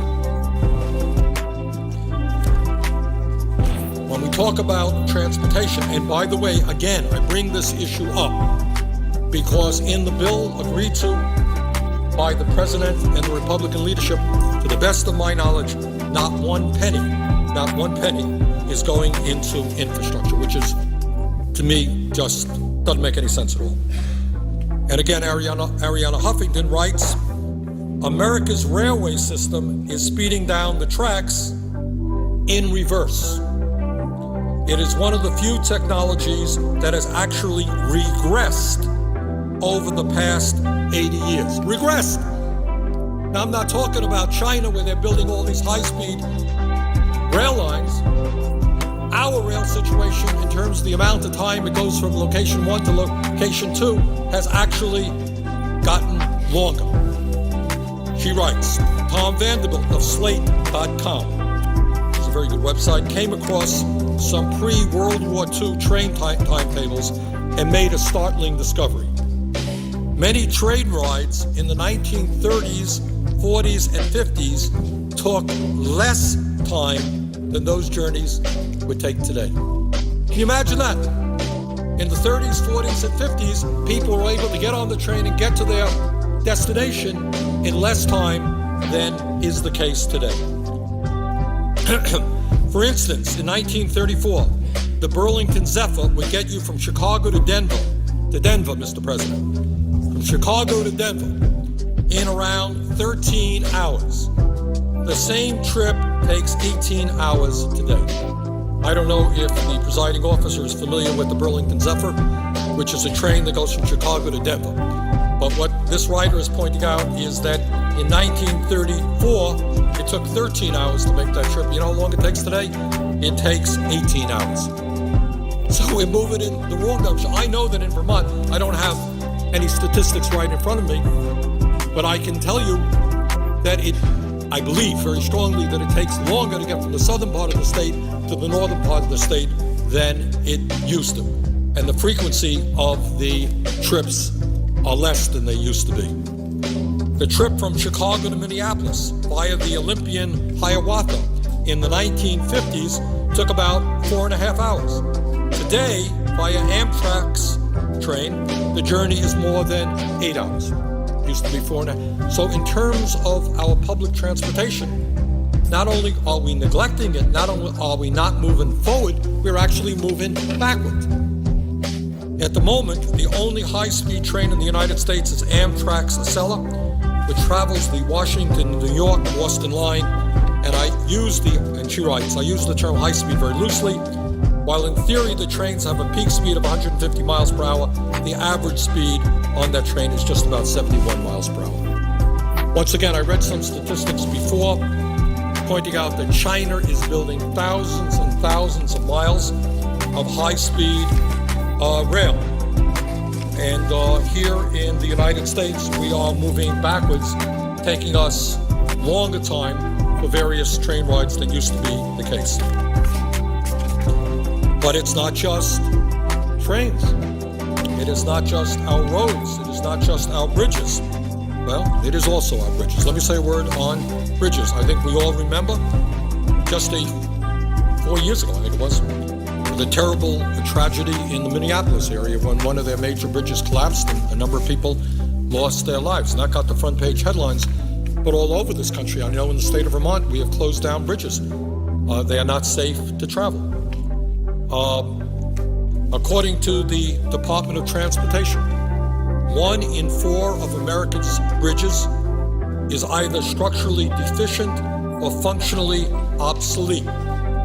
The numbers are even worse when it comes to bridges in urban areas, where 1 in 3 bridges is deficient. No small matter given the high levels of passengers and freight traffic in our nation's cities. So, huge amount of traffic, and in urban areas, 1 in 3 bridges is deficient. In rural areas like Vermont, 1 in 4. Mr. President, how are these bridges going to be rebuilt? It is likely not going to be done by local and state governments who right now are experiencing enormous economic crises. If it is going to be done, it's going to have to be done here at the federal level. And I have to say that in Vermont, we saw some significant improvements as a result of the stimulus package. In fact, in Vermont recently, we have put more money in rebuilding our roads and bridges with very good success. I think the people of Vermont see the difference. In the last couple of years, directly as a result of the stimulus package, we have made significant improvements on a number of bridges, but nowhere near enough. So the point that I want to make is that with our infrastructure collapsing, with the American Society of Civil Engineers suggesting that we need to spend $2.2 trillion in the next 5 years just to maintain where we are, we have an agreement before us which puts $0 in infrastructure. According to this book, we need to invest $850 billion over the next 50 years to get all of America's bridges into good shape. Trust me, we are not coming anywhere near that right now. But it's not just our roads, it's not just our public transportation, not just our bridges. When we talk about infrastructure, we also have to talk about dams.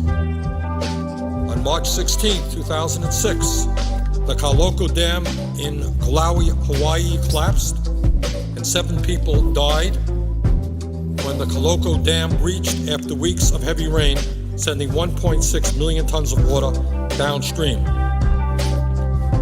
Dams are a vital part of America's infrastructure. They help provide for drinking, irrigation, and agriculture, generate much-needed power, and offer protection from floods. Yet our dams are growing old. There are more than 85,000 dams in America, and the average age is 51 years. At the same time, more and more people are moving into developments located below dams that require significantly greater safety standards, but we've had a hard time keeping up with the increase in these so-called high-hazard dams. Indeed, we are falling further and further behind. So the point here is we have a major agreement. People are concerned about creating jobs. We are investing zero in our infrastructure, and dams are a very important part of our infrastructure, as are levees. And I suspect that Senator Landrieu, who was here a little while ago, would have something to say about levees. All right? So we're talking about an infrastructure which is collapsing. We're talking about China investing far more in terms of the GNP into infrastructure improvement than we are. We're talking about being in the midst of a major recession where we desperately want to grow jobs, and yet this proposal does not add 1 cent into our infrastructure. Now, again, I'm going back to the very good book written by Arianna Huffington called Third World America. She writes, as bad as America's sewers, roads, bridges, dams, and water and power systems are, they pale in comparison to the crisis we are facing in our schools. I'm not talking about the physical state of our dilapidated public school buildings, although the National Education Association estimates that it would take $322 billion to bring America's school buildings into good repair. I have been in schools in Vermont and elsewhere which were old and crumbling, and I have been in schools which are new and state-of-the-art. And I think anyone who has seen the contrast in terms of the attitude of the students in those types of schools will understand that it is important to give these kids good places in which to learn and to grow. It means a lot to them when they see a building that is new, that has state-of-the-art equipment, as opposed to one that is crumbling. It suggests to them what we as a society feel about them. And she writes, Arianna Huffington writes, that nothing is quickening our descent into third world status faster than our resounding failure to properly educate our children. This failure has profound consequences for our future, both at home and as we look to compete with the rest of the world in the global economy. Historically, education, she writes, has been the great equalizer, and that is certainly the case. That has been the incredible virtue of our public school system. What we have taken is kids who spent, my father never went to graduate high school, my mother did, that was it, and given young people, millions of young people, the opportunity to get a good education in school and be able to go to college and use their potential. The springboard to the middle class and beyond has been education. It was a promise we made to all of our people. What we as a nation said, that regardless of your income, we're going to provide you with the best possible education in order to succeed in life. And that is something extraordinary. That no matter what your income is, we're going to provide you with a great education. I, as a kid, went to public schools, and I did have a very good education.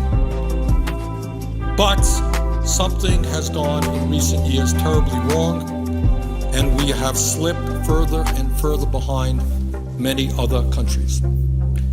Among 30 developed countries ranked by the Organization for Economic Cooperation and Development, that's the OECD, the United States ranked 25th in math and 21st in science. 25th in math, 21st in science. Even the top 10% of American students, our best and brightest, ranked only 24th in the world in math literacy. There was another study, I think probably just a more updated OECD study that came out just the other day. It was reported in the New York Times, where kids in Shanghai were leading the world in these types of tests as compared to our own students. They are studied, they have better schools, better teachers, more investments in their education, and there's a culture there. There is a culture. It's not fair to blame the kids. Does anyone seriously believe that in the United States of America we take intellectual development seriously? I was reading today, I don't remember the guy's name. Was it a basketball player, a baseball player who was just signing a contract for some untold tens of millions of dollars? And yet you have teachers starting off at $32,000. Is anyone going to suggest in a serious way that we reward people who become child care workers or teachers? We have child care workers who leave taking care of little kids, which may be the most important job in our society, because it is the brain development that takes place between 0 and 3 that has a large part of what a human being becomes. People leave early childhood education in order to move up the economic ladder and get a job at McDonald's, because pay is so low, benefits are so low. What are we doing as a nation? What are we doing as a nation? In she writes that a National Assessment of Educational Progress report found that just 33% of U.S. fourth graders and 32% of eighth graders were proficient in reading, etc., etc. So I think her point is that if we are not going to become a third world nation, we have got to start investing in this country, in our physical infrastructure, in our human infrastructure, and in our educational infrastructure. Let me just give you some examples of what this means in real terms. Today, unemployment in our country, the official unemployment, is 9.8%.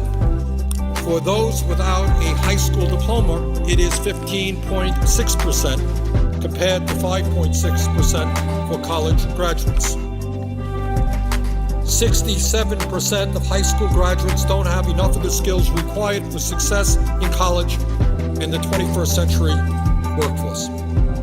As many as 170,000 high school graduates each year are prepared to go on to college but can't afford that. Let me repeat that. 70,000 young people who want to go to college are unable to do it because they can't afford it.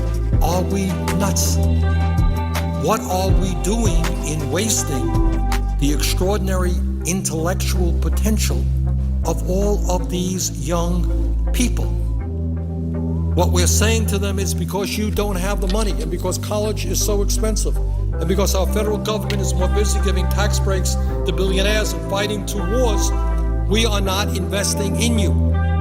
That makes no sense at all. When you invest in your kids, you're investing in the future of America. They are America. And if they're not well educated, how are they going to become productive members of society? How are we going to compete against China and Europe and other countries around the world that are investing in education? And here's something that we don't talk about enough. The fastest growing occupations are those that require higher levels of education and greater technical competence. So you got a problem, it's true in Vermont and it's true all over the country, that you have jobs out there, good jobs, and those jobs cannot be filled because our young people don't have the job skills to fill them. Now, how absurd is that? I remember there was a piece in one of the papers, I think it was in Ohio, where after the worst of the recession and a lot of layoffs, I think it was Ohio, they were beginning to rehire workers. And the companies, these were sophisticated high-tech jobs. They brought workers in and they brought them in and they brought them in. And they couldn't come up with the number of workers they needed to fill the jobs that they had. What does that say about our educational system? Data from Alliance for Excellent Education, 2009.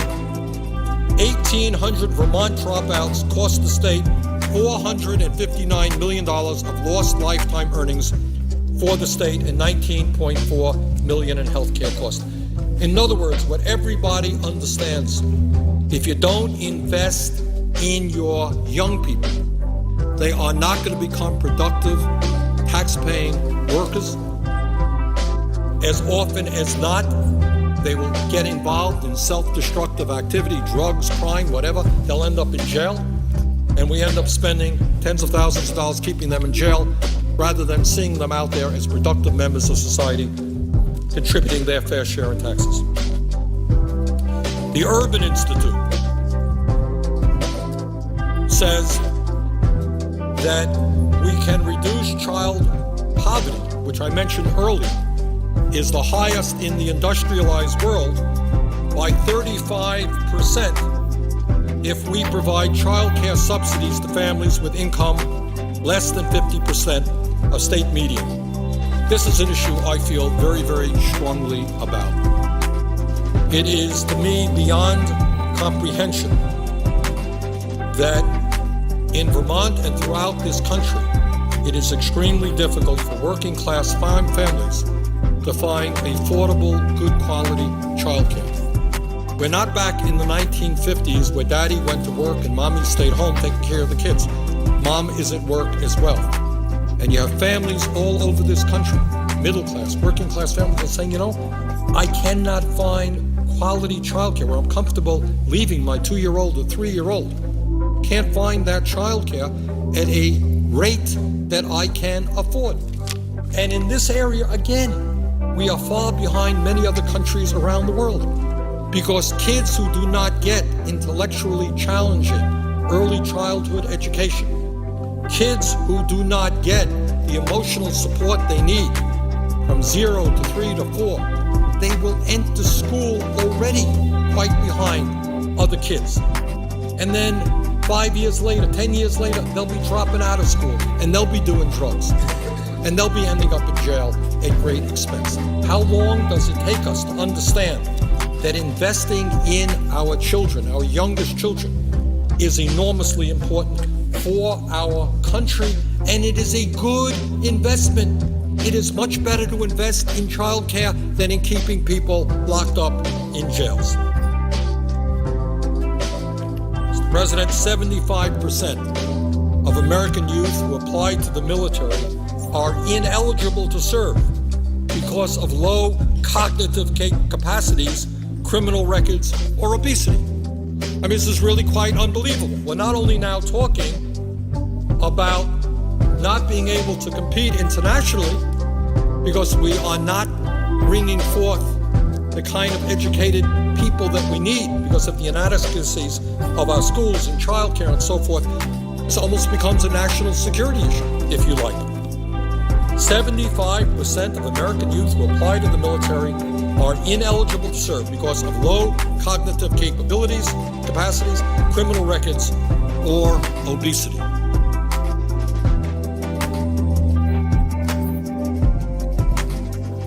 Mr. President,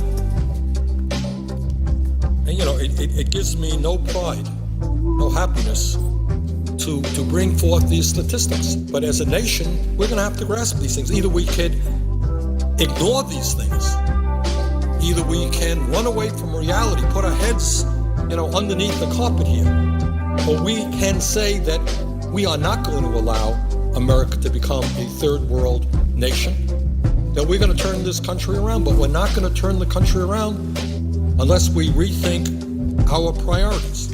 And one of our priorities cannot be more tax breaks for the richest people in this country.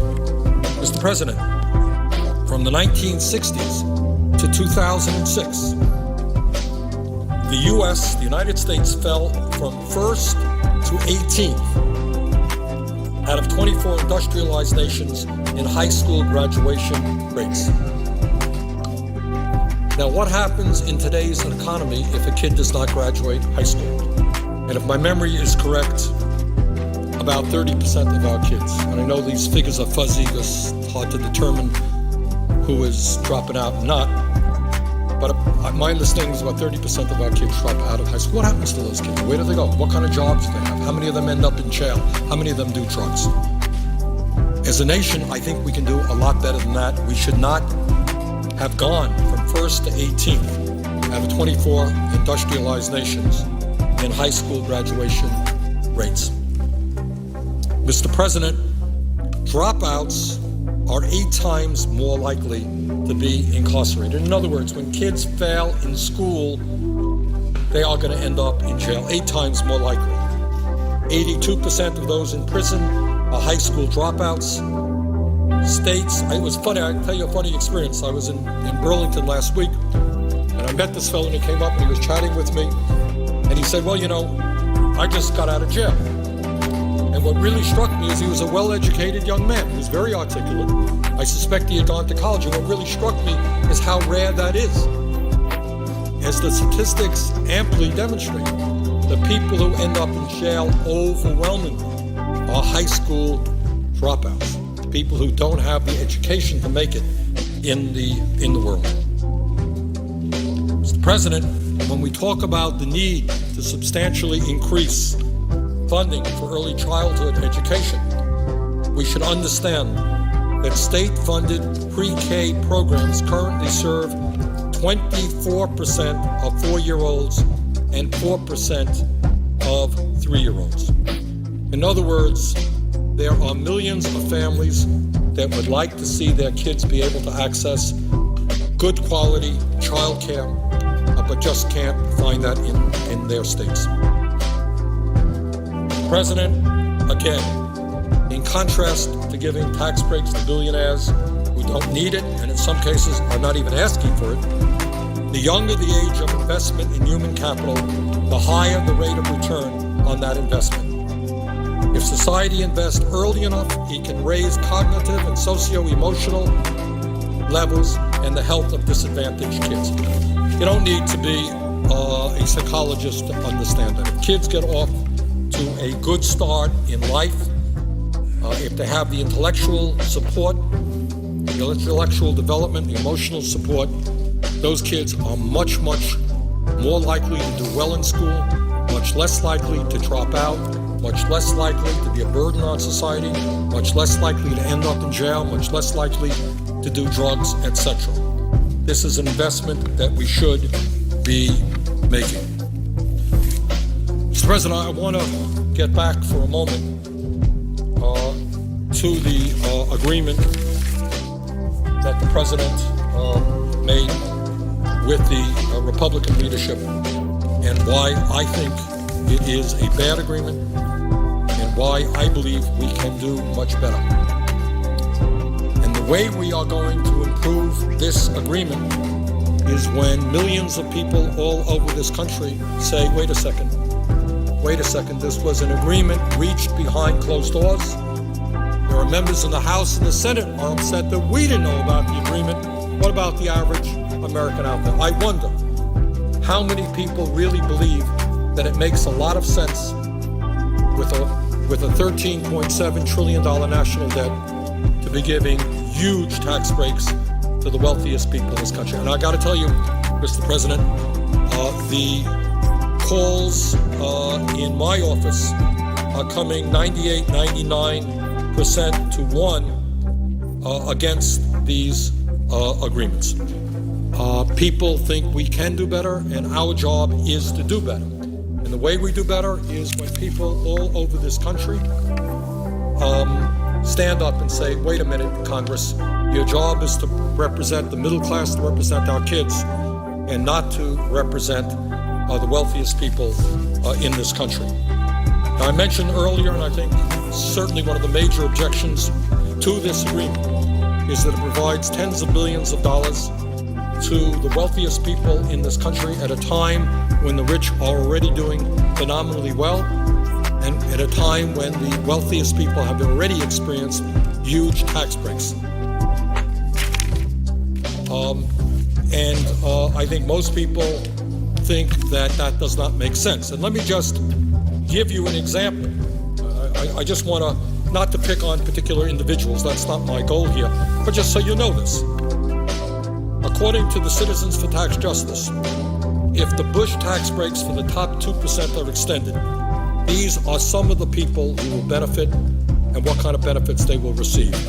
Rupert Murdoch, the CEO of News Corporation, would receive a $1.3 million tax break next year. Mr. Murdoch is a billionaire. Do you really think he needs that? Jamie Dimon, the head of JP Morgan Chase, whose bank got a $29 billion bailout from the Federal Reserve, would receive a $1.1 million tax break. Trust me, Jamie Dimon, the head of JP Morgan Chase, he is doing just fine. Vikram Pandit, the CEO of Citigroup, a bank that got a $50 billion bailout, he would receive $785,000 tax breaks. Ken Lewis, the former CEO of Bank of America, a bank that got a $45 billion bailout, guys who are already fabulously wealthy, would receive a $713,000 a year tax break. The CEO of Wells Fargo, these are the largest banks in America. CEOs of these banks already making huge compensation. He would get John Stumpf, who's the CEO of Wells Fargo, would receive $813,000 tax break every single year. The CEO of Morgan Stanley, John Mack, whose bank got a $10 billion bailout, would receive a $926,000 a year tax break. The CEO of Aetna, Ronald Williams, would receive a tax break worth $875,000. Now, Mr. President, I contrast that, as I did earlier, to the fact that 2 days ago, you and I and a total of 53 members of the Senate said, maybe we should provide a $250 check this year to seniors on Social Security and to disabled vets because they haven't gotten a COLA for 2 years. $250 check. People making $14,000, $15,000 a year desperately need a little bit of help. We couldn't get one Republican vote. But when it comes to the CEO of a major bank who's already a multi-millionaire, we're talking about $600,000, $700,000, $800,000, $1 million a year in tax breaks. That is not what we should be doing as a nation. Furthermore, Mr. President, I know that President Obama and others have said, well, let's not worry because these tax breaks are just temporary. They're only going to be given for 2 years. I have been in Washington long enough to know that when you give a temporary tax break for 2 years, you are in fact giving a long-term tax break or maybe even a permanent tax break. Because 2 years from now, the exact same arguments will be made. That if you do away with those tax breaks for the rich, you're really raising taxes. Do you really want to raise taxes? Terrible thing to do. And that same argument will be made. But there is one difference. And the difference is that when President Obama ran for president, and since he has been president, he has time and time again come out against those tax breaks. He does not believe in them, and I believe him. I know that he doesn't. But if he says, if he is the Democratic candidate for president, that elect me or re-elect me to be president because then in the future I'm really going to get rid of these tax breaks, I'm afraid that his credibility is not very, very high because that's what he said last time. And you can only cry wolf. I guess there's a limit to how many times you can cry wolf. So I think let's not kid ourselves. If these tax breaks for the wealthiest people are extended for 2 years, there is a very, very strong likelihood that they will be extended for many, many years beyond these 2 years and perhaps even permanently, which brings us back to the Bush-era nonsense of believing that tax breaks for the rich and trickle-down economics are going to help the middle class and working families of this country. But while the personal income tax issue and extending them for the top 2% has received a lot of national attention, what has not gotten a whole lot of discussion is that that is not the only unfair and absurd tax proposal out there. The agreement struck between the president and the Republican leadership continues the Bush-era 15% tax rate on capital gains and dividends, meaning that those people who make their living off of their investments will continue to pay a substantially lower tax rate than firemen, teachers, and nurses. So if you are a wealthy person and you earn, and I believe that the overwhelming majority of capital gains benefits accrue to the top 1%, you're going to be paying a tax on that income of 15%, which is less than you pay if you are a fireman, whether you're a police officer, you're a teacher, or a nurse. So what we are doing there is extending not only the personal income tax breaks for the very rich, but a host of other taxes as well. Mr. President, on top of all of that, and I know that many of my colleagues have picked up on this and are extremely upset, and I think it's one of the reasons why the Democrats in the House just yesterday said that they do not want to bring this proposal to the floor for a vote, is that this agreement includes a horrendous proposal regarding the estate tax. And the estate tax, as some may know, was a proposal that Teddy Roosevelt talked about in the year 1906, and was eventually enacted in 1916. And here is what Teddy Roosevelt said about this issue in August of 2010, and I quote, and it's worth repeating that, because what the proposal struck between the president and the Republican leadership does is lower the estate tax substantially. And here's what Teddy Roosevelt said in 2010. And here's a chart with his words. He said, "The absence of effective state and especially national restraint upon unfair money getting has tended to create a small class of enormously wealthy and economically powerful men whose chief object is to hold and increase their power." This is Teddy Roosevelt, who by then had served as President of the United States. No man, this is Roosevelt, no man should receive $1 unless that dollar has been fairly earned.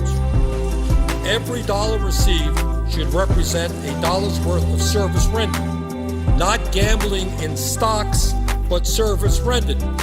End of quote. My goodness, this guy was pretty prophetic. This is back in 1910. Then he continues.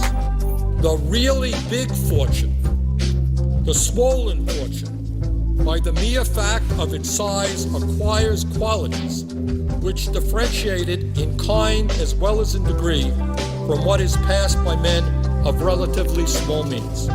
Therefore, I believe in a graduated inheritance tax on big fortunes, properly safeguarded against evasion and increasing rapidly in amount with the size of the state. End of quote. Wow. Teddy Roosevelt hit the nail on the head. And that was 100 years ago. What he worried about is that a small group of people with incredible money would be able to pass that money on, and that what you would create in this country is an oligarchic form of government with a few people holding not just enormous economic power, but holding significant political power as well.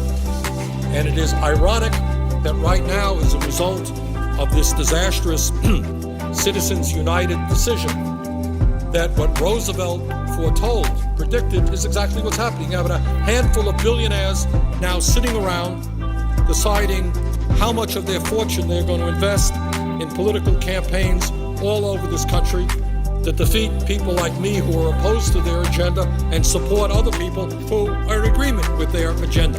That's what Roosevelt talked about. That is exactly what is happening. So what we are looking at is, in this proposal, we are looking at a situation where the estate tax rate, which was 55% under President Clinton, will decline to 35% with an exemption on the first $5 million of an individual's estate, $10 million for couples. Now here's the important point that has to be made, because I think a lot of people don't understand it. And certainly our Republican friends have done a very, very good job in distorting reality on this one. There are millions of Americans who believe that when they die, their children will have to pay an estate tax. That is absolutely and categorically incorrect.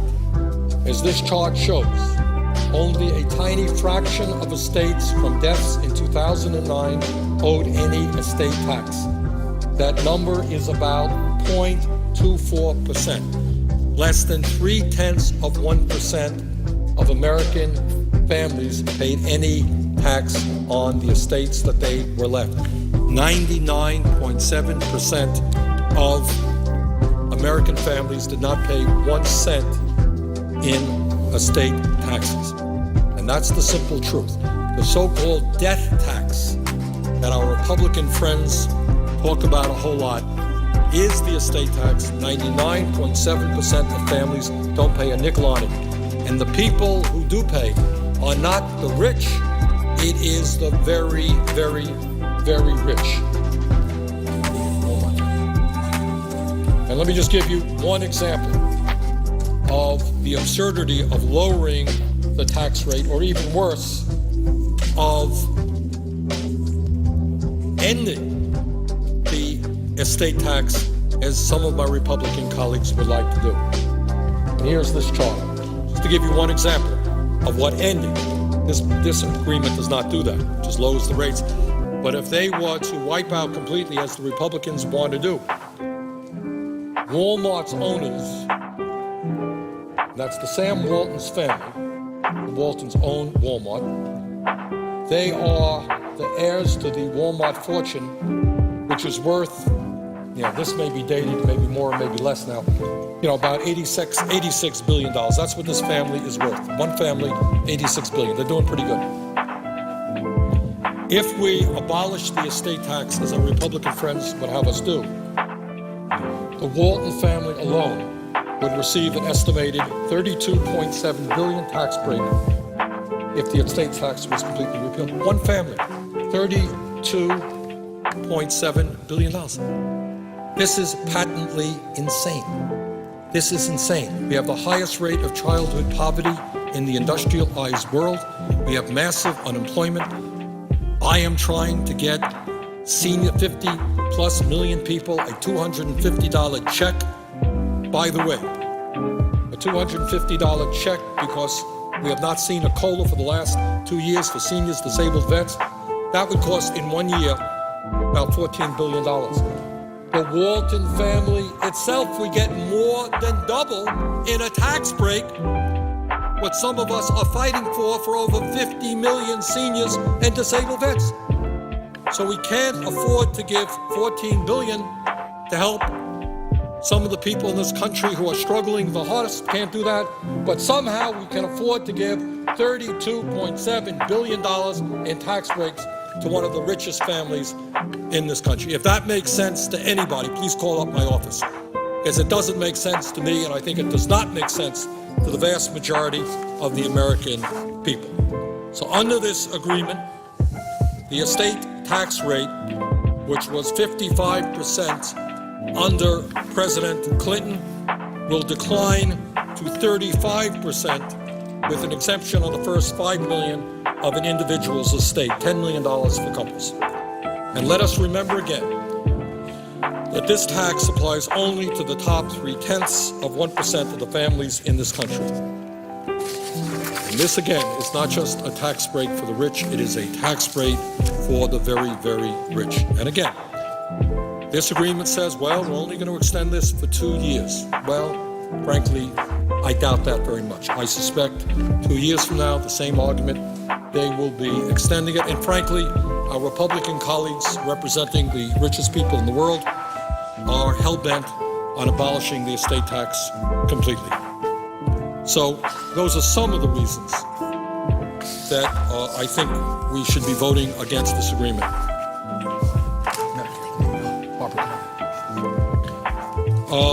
Third, Mr. President, and this is an issue I have been talking about, and I'm happy to hear that there is more discussion about in the last few days, and that is the so-called payroll tax holiday. And what that is about is that this would cut $120 billion in Social Security payroll tax for workers. Now, on the surface, this sounds like a very good idea because the worker, instead of paying 6.2% into Social Security, pays 4.2%. But I think if you think about it for 2 seconds, you really understand that it's not a good idea, because this is money being diverted from the Social Security Trust Fund. And Social Security, in my view, has been the most successful federal program in perhaps the history of our country. In the last 75 years, whether in good times or bad times, Social Security has paid out every nickel owed to every eligible American. Today, Social Security has a $2.6 trillion surplus. Today, Social Security can pay out benefits for the next 29 years. Our goal, and what we must do, is make sure that we extend it beyond 29 years to the next 75 years. Well, if you divert $120 billion from the Social Security Trust Fund and you give it to workers today, what you're doing is cutting back and the viability, the long-term viability of Social Security. That is not just Bernie Sanders raising this issue. There are many people representing millions of senior citizens who are deeply concerned about this proposal, this provision in the agreement between the president and the Republican leadership. The National Committee to Preserve Social Security and Medicare is one of the very largest senior groups in America. They do a very, very good job. I know we have many seniors in Vermont who are members of this organization. And their job is to do what the title of the organization suggests, and that is to preserve Social Security and Medicare. And just the other day, they sent out a news release, and the title of the news release was, and I quote, "Cutting contributions to Social Security signals the beginning of the end. Payroll tax holiday is anything but." And let me quote from Barbara Kennelly, who is a member of Congress. She's the president and CEO of the National Committee to Preserve Social Security and Medicare. And what she writes is that, quote, "Even though Social Security contributed nothing to the current economic crisis, it has been bartered in a deal that provides deficit-busting tax cuts for the wealthy. Diverting," and that's what we're doing here, $120 billion in Social Security contributions for a so-called tax holiday may sound like a good deal for workers now, but it's bad business for the program that a majority of middle-class seniors will rely upon in the future. End of quote. Barbara Kennelly, President, the CEO. Mr. President, I think many of us should understand where this concept really originated. This is not a progressive idea. This is an idea that came from Republicans and conservatives who want to end Social Security. And I want to read you an interesting quote from a gentleman named Bruce Bartlett. Mr. Bartlett is a former top advisor for Presidents Reagan and George H.W. Bush. And this is what he wrote in opposition to this payroll tax cut. And this is a guy who was an advisor to President Reagan and the first President Bush. And this is what he said. He said, quote, "What are the odds that Republicans will ever allow this one-year tax holiday to expire? They wrote the Bush tax cuts with explicit expiration dates, and then when it came time for the law they wrote to take effect exactly as they wrote it, they said any failure to extend them permanently would constitute the biggest tax increase in history." End of quote for a moment. So what Mr. Bartlett is saying, and I'm going to go back to his quote in a second, what he's saying is we all know to be true, that around here in Congress, if you provide a tax break for 1 year, in this case a payroll tax holiday, a year from now, if you restore the old rates, which are 6.2%, our Republican friends are going to say Democrats are raising your taxes. It ain't going to happen. This 1 year extension could well become a permanent extension, and if it becomes a permanent extension, you are diverting a huge amount of money to Social Security, and you are weakening the entire financial structure of Social Security in this country, which I expect is exactly what some would like to do. Now, President Obama says, well, not to worry, it's only 1 year, and don't worry, that 1 year is going to be covered by the federal government. So for the very first time, out of the Treasury Department, money is going to come into Social Security, which has always been 100% dependent, as it should be, on payroll taxes. For the first time, we're breaking that. And around here, you do it once, it is going to continue. What Barbara Kennelly, the president of the National Committee to Preserve Social Security and Medicare, says is cutting these contributions to Social Security signals the beginning of the end. So we should be very, very, very mindful of that. We should not support this payroll tax. It is one of the more dangerous provisions in this agreement. But let me get back now, if I might, Mr. President, to what Bruce Bartlett, who is the former top advisor for Presidents Reagan and George H.W. Bush, recently wrote. And I'm continuing his quote, quote, "If allowing the Bush tax cuts to expire is the biggest tax increase in history, one that Republicans claim would decimate a still fragile economy, then surely expiration of a payroll tax holiday would also constitute a massive tax increase on the working people of America. Republicans would prefer," this is Bruce Bartlett, "Republicans would prefer to destroy Social Security's finances or permanently fund it with general revenues than allow a once suspended payroll tax to be reimposed. Arch Social Security hater Peter Ferrara once told me that funding it with general revenues was part of his plan to destroy it by converting Social Security into a welfare program rather than an earned benefit. He was right," end of quote. And once again, that quote is from Bruce Bartlett, a former top advisor for Presidents Reagan and the first President Bush. So what he is saying, and this is maybe one of the sleeping issues in this agreement between the president and the Republican leadership, is we may be taking a huge step forward in destroying the most important program in this country, which is Social Security, by diverting now $120 billion and in the future hundreds and hundreds of billions of dollars into this program, so that in fact it will not be there for our kids and our grandchildren. Mr. President, the fourth point that I want to make in opposition to this agreement, and one that I've made before and read a little bit about, is that while some of the business taxes in this agreement may work to create jobs, some of them won't. But the more important point is that economists on both ends of the political spectrum believe that the better way to spur the economy and to create the millions and millions of jobs that we must create is to rebuild our crumbling infrastructure. Just a few minutes ago, I read from excerpts from a very good book by a friend of mine, Ariana Huffington, entitled Third World America. And the purpose of her book was to give us a warning that if we as a nation do not get our act together in a variety of ways, including our physical infrastructure, we are headed down the pike to be a third world nation. According to the American Society of Civil Engineers, we as a nation need to spend $2.2 trillion in the next 5 years alone in order to take care of our infrastructure needs. But unfortunately, this agreement signed by the president and the Republicans doesn't put one penny into infrastructure.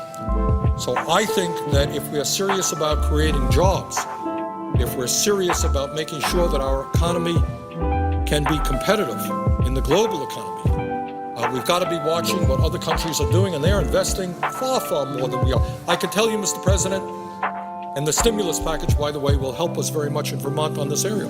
But right now, if you were to drive around the state of Vermont, and I think in many other places in this country, and you took out your cell phone, you would find it very hard to make calls in a number of areas of the state. A few months ago, I was literally a mile and a half away from our state capital in Montpelier, near Northfield, Vermont. I could not make a telephone call with my cell phone. That's true in many parts of Vermont.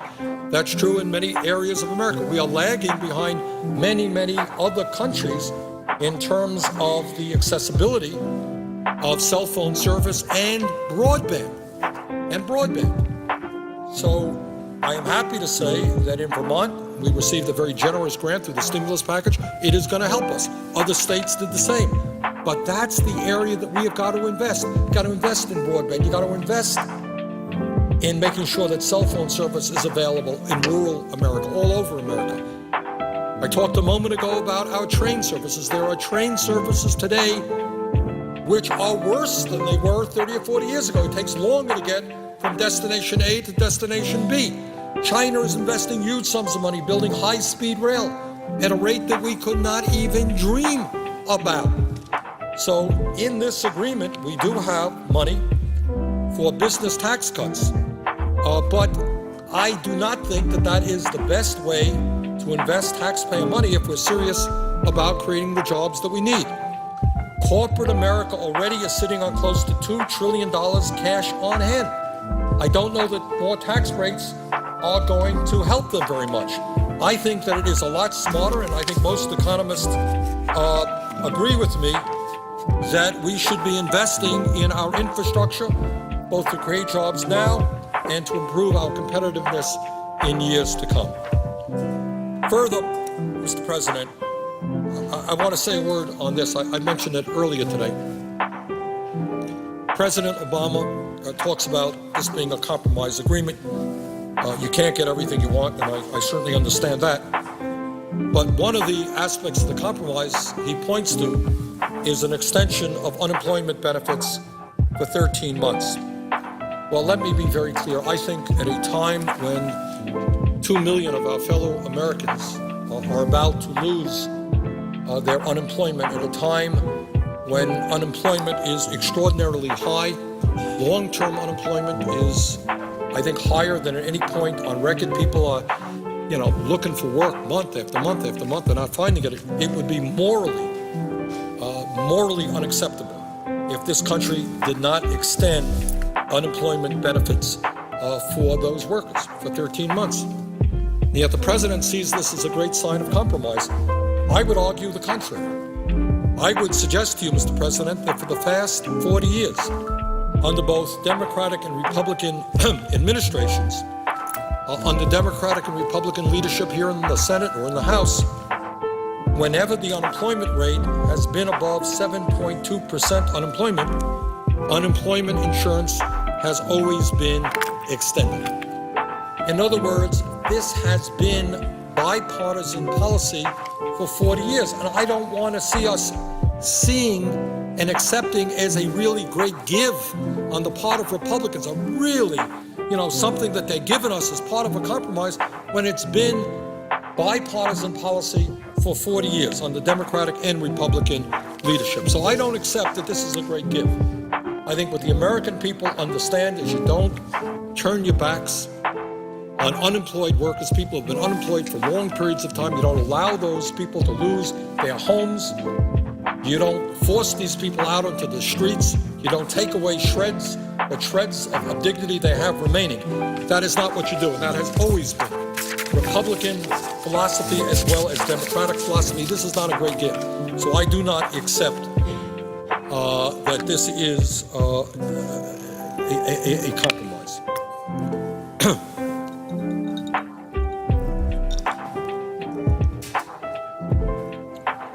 Mr. President, let me be very clear, as I said earlier, that I do believe that there are positive parts of this agreement that must be maintained as we move forward toward a better agreement. And let me give you just some of them that make a lot of sense to me, that we have got to retain and build on. The obvious one is, in addition to extending unemployment benefits, it's clear that we have got to extend middle-class tax cuts for 98% of Americans, as I've been documenting over and over again today. We are looking at a situation where the middle class in this country is collapsing. Under President Bush, median family income went down by $2,200. People are losing their health care, and it would be asinine, it would be unacceptable if the middle class did not continue to receive the tax breaks that were developed in 2001 and 2003. And that, to a large degree, what this fight is about. We've got to extend those tax breaks for the middle class, but not tax breaks for millionaires and billionaires. Further in this agreement, there are some other good provisions.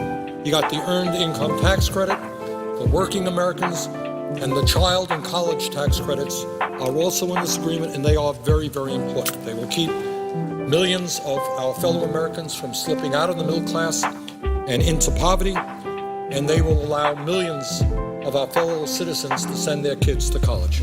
Just talked about a moment ago that we have over 100,000 families in this country where kids graduate high school, want to go to college, can't afford to do it. This proposal will help them do that, and that's right.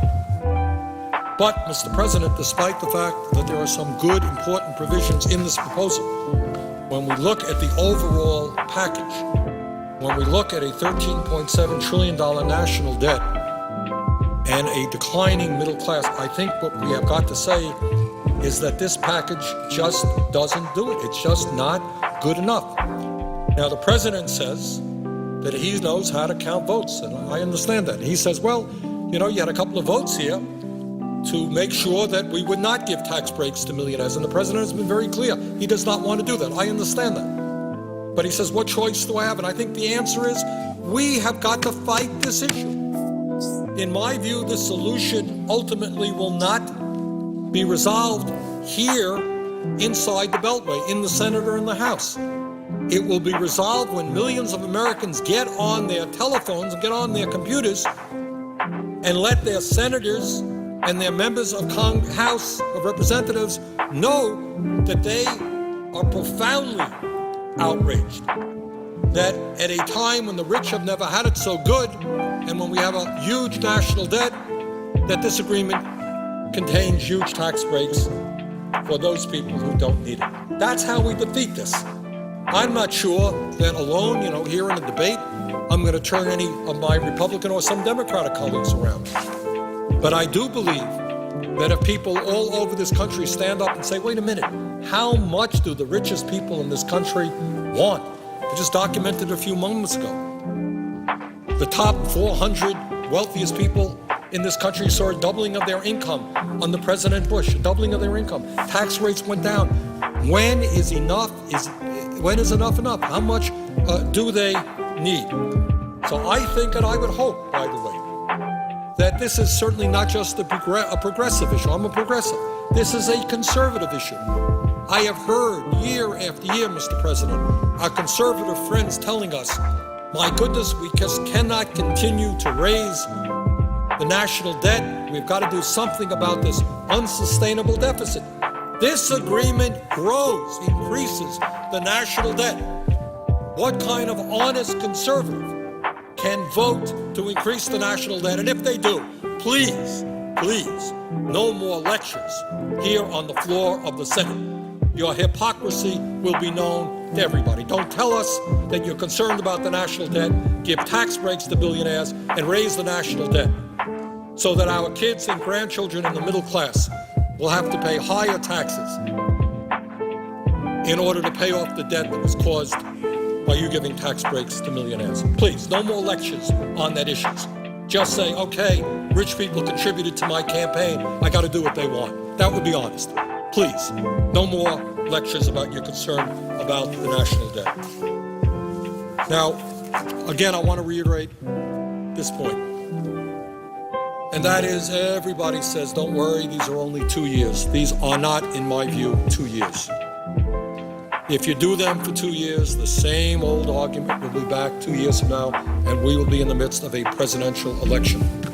And what our Republican friends will say, as sure as I am standing here, and I'm glad we have a gentleman putting this in the congressional record. I want people to go back to the congressional record. I am sure I will be proven right. That 2 years from now, our Republican friends will come back and they will say, oh my word, if you repeal these tax breaks, you're going to be raising taxes. We can't do that. And what will make the situation even more difficult 2 years from now than today is you have President Obama, if he's the Democratic candidate 2 years from now, he'll say, well, I don't believe in these tax breaks for the rich. I'm going to do my best to repeal them. But his credibility has been damaged because that's what he said in the last campaign. That's what he has been saying all along. The president does not believe in extending these tax breaks to the wealthy. I know that. Everybody knows that. But if he caves in now, who is going to believe that he's not going to do the same thing 2 years from now? That's the damage. And then what's even, I think, more troublesome is that once we move down this path of more tax breaks for the very, very wealthy, we are accepting the heart and soul of trickle-down economics, which has been, to my mind, a proven disaster and a failure. I would remind the listeners and my colleagues that these tax breaks have been in existence since 2001. They were in existence throughout almost all of President Bush's tenure. The end result was that we lost 600,000 private sector jobs. Lost 600,000 private sector jobs. The worst job performance record maybe in the history of this country. Trickle-down economics does not work. Giving tax breaks to billionaires does not stimulate the economy. Helping working families and the middle class get decent jobs. Tax breaks for people who need the money and are going to spend the money is what creates jobs, not giving tax breaks to billionaires who don't need it and who are not going to spend it. So again, the point that I want to make here is that if people think, oh, this is just temporary, this is just 2 years, I believe you're kidding yourselves. I believe that 2 years from now, the debate will be about extending them or perhaps even making them permanent. And at a time, as I mentioned earlier, where the top 1% has seen a huge increase in the percentage of income they earn in this country, going from 8% in the 1970s to 23.5% now, where the top 1% now earns more income than the bottom 50%. It is totally absurd to be giving tax breaks to people who don't need them, and it is not good economics as well. And here's the other irony. As I also mentioned earlier, I guess by this time I'm going to be doing a little repetition here, but as I mentioned earlier, you have a number of millionaires and some of the richest people in this country who will benefit from these tax breaks. You know what they're saying? You know what Warren Buffett is saying? You know what Bill Gates is saying? You know what Ben Cohen from Ben & Jerry's is saying? And many, many other wealthy people are saying, hey, thanks very much. I don't need it. It's more important that you invest in our children. It's more important that you protect working families. We're doing just fine. Thanks. Our incomes have soared. Our tax rates have gone down. We don't need it. In other words, we have the absurd situation is that not only is this bad public policy, we are actually forcing tax breaks on people who don't need them and don't even want them. Richest people in this country, Bill Gates, Warren Buffett, we don't want it. Now, here's something else. Here's something else that needs to be understood. What the Republicans are doing in this agreement is driving up the national debt. And you may think, well, that's not what Republicans really believe in. They're supposed to be conservatives. They don't want a high national debt. Why would they be giving tax breaks to the rich and driving up the national debt? Well, there is a rationale. These guys are not dumb, and I think they know what they're doing. And here's what the argument is. If you drive up the national debt and the deficit, you then come back to the floor of the Senate and you say, you know what? This national debt and deficit is unsustainable, and the only way that we can deal with it now is by cutting. And we are already beginning to hear how some of those thoughts are going to develop. There was, as you know, Mr. President, a deficit reduction commission appointed by the president, and I had when I heard who was going to be chairing that commission, or co-chairing it, and Alan Simpson, a very nice gentleman, but a very, very conservative Republican who has attacked Social Security for a very long period of time, Erskine Bowles, a conservative Democrat. I had very serious doubts about what was going to come out of that commission. Now, the good news is they needed 14 votes to pass their recommendations. They didn't get the 14. But a lot of the ideas that Senator Simpson and Mr. Bowles developed are going to be filtering around this institution. And what the Republicans will say is that when you have a huge debt, which they helped create, we're going to have to cut. And what are we going to have to do? As you recall, Mr. President, that Deficit Reduction Commission recommended a savage cut, over 20% in Social Security benefits for young workers. Major cuts. There was talk about raising the Social Security age up to, I think, 69. They're talking about cuts in Medicare, cuts in Medicaid, cuts in education. I mean, right now, is I think I've documented a dozen times, it is a horrendous situation when so many of our young people can't afford to go to college, and the others who do go to college and graduate, they end up on average something like $25,000 in debt. These guys on the Deficit Reduction Commission were recommending that the interest on that debt be accrued while students were in college. So here we're slipping behind the rest of the world in terms of our percentage of graduates, college graduates, and this recommendation is on young people who don't have a lot of money, who are borrowing money, they've got to pay more to go to college. But you're going to see it, and here's the argument. It's going to be in the congressional record. Check it out, see if I'm right. The argument will be deficit is going up, national debt is going up, we got to attack and cut Social Security, Medicare, Medicaid, veterans programs. This year, Mary Landrieu made this point, Senator Landrieu of Louisiana made the point a little while ago. She said, and I think this is roughly right, our soldiers, men and women in the armed forces, are going to get a 1.8% increase in their salaries this year, 1.8%. People putting their lives on the line to defend this country. $250 check for 50 plus million seniors and disabled vets. We couldn't pass it, too much money, $14 billion.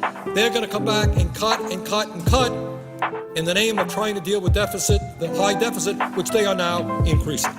And that's an issue that we must be addressing.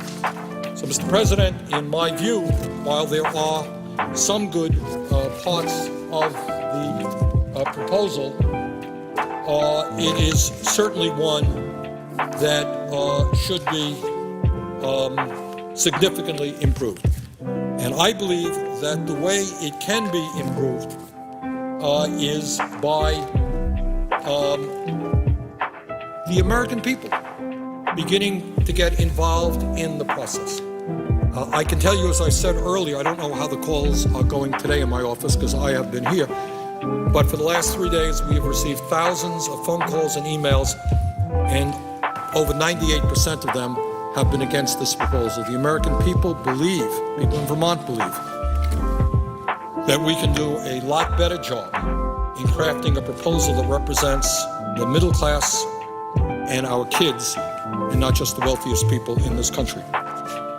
Mr. President, when we talk about this proposal negotiated by the White House and Republican leadership, again, it has to be put within the broad context of what's going on in America. And that context is not a pretty picture. That context requires us to understand that the middle class, which has been the backbone of this country for so very long, is in the process of disappearing. And that context makes us understand that millions of families in this country are worried, parents are worried, not just about their own lives. They're prepared to work 50 or 60 hours a week. They're prepared to cut back on their own needs. But I think what is hurting them more deeply is the kind of future they are contemplating for their children. They are worried that for the first time in the modern history of America, their kids will get jobs which will pay them lower salaries than what the parents have earned. They are worried that unemployment will be much more likely for their kids than for themselves. They'll be worried that while they were able to scrape through, and in my case, I was able to scrape through college, borrowed some money and did some jobs and made it like millions of other people. They're worried that with the high cost of college education and the reduction in their real earnings, they're not going to be able to send their kids to college. And I have received emails, as I'm sure you have, Mr. President, the saddest thing in the world, where you have parents who are saying, we've saved all of our lives. The thing that we wanted most is to be able to send our daughter or our son to college, but we can't afford to do that now. And that is the context, the overall context that this agreement has got to be placed within.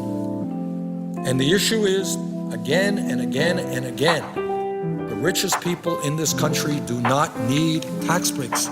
They are doing phenomenally well. They've already been given huge amounts of tax breaks. It is the middle class, it is the working families, it is the lower income people that we have got to be worrying about, and not just the wealthy and the powerful. Mr. President, when we talk about why the middle class is declining, that is a tough issue, and I'm not here to suggest that I know all of the answers. I surely don't. It's a complicated issue. Honest people have differences of opinions. But let me touch on a few areas that I think will explain why poverty is going up and the middle class is going down. And one of them deals with our trade policies. I can remember, Mr. President, a number of years ago, I was in the House of Representatives, and I can remember the lobbyists and the big money interests coming around and saying, well, if you guys only pass NAFTA, this would create a whole lot of jobs in the United States because we would be able to ship products made in America to Mexico. And in fact, as I recall, and it seems almost humorous now, what they said is that if we passed NAFTA, it would solve the problem of illegal immigration because the economy of Mexico would be so strong that people would stay in their own country and not try to sneak across the border. And that is, as we look back on it, somewhat humorous that issue was even discussed. But one of the reasons, Mr. President, that unfortunately, for a variety of reasons, we have not dealt with is our disastrous trade policy, and that is NAFTA. That is permanent, normal trade relation. That is trade policies which have encouraged large corporations in this country to send jobs abroad because they can find workers in other countries, in low-wage countries, who are prepared to work for penny. And you know, I think we have not, economic perspective, the way we should. And I have to tell you, Mr. President, I know that during campaigns, a lot of members of Congress put their 30-second ads on the air saying how concerned they are about outsourcing and our trade policy. But somehow the day after the election, I don't hear that discussion resumed on the floor of the House of the Senate. And I want to say this is true, not just of Republicans, but of Democrats as well. A lot of Democrats campaign on the need for trade reform, but it doesn't happen. In fact, I've been here in the Senate now for almost 4 years, and I have not heard one serious, underlying serious discussion to explain how in recent years we have lost millions and millions of manufacturing jobs when those jobs were the backbone of the working class of this country, not providing not only decent wages, but decent benefits, decent health care, decent pensions. Mr. President, there was once a time in this country when a manufacturing job was a ticket to the middle class. And I got to say something, because I remember not so many years ago, there were national leaders who saying, well, to the young people, you don't have to worry about that factory work anymore. You don't have to be involved in production because you know what? All of the jobs in the future is going to be nice and clean in offices and on computers. And I think we demeaned and insulted the people who built the products that we consume. There is nothing wrong with a factory job if workers there earn a decent wage and have a decent benefit. Those are the jobs that built America. You know, and I remember, and we should never forget, that, and we now have celebrated just the anniversary of Pearl Harbor. And there was a speech that President Roosevelt gave a day after Pearl Harbor in a joint session of the Congress when he declared war on Japan. And I saw a video of that speech, and it was really a remarkable speech because at that moment, the United States was not only fighting Japan, we knew the fight with Germany and Nazism was right around the corner. And at that point, we were having to fight a war on two fronts, in Asia and in Europe. Hitler was on the march, the Japanese were in China, Japanese had just attacked Pearl Harbor. And here we were, just about to enter the war. How could we possibly win that war? And yet, Mr. President, because of the manufacturing capabilities that we had in that time, and this is an amazing story, literally in 2.5 years, the war was essentially won, obviously not completed until 1945. But because of the incredible industrial capabilities in this country, the ability to transform our manufacturing sector from a consumer-oriented sector, from automobiles into tanks, from shirts into uniforms, from hunting rifles into machine guns.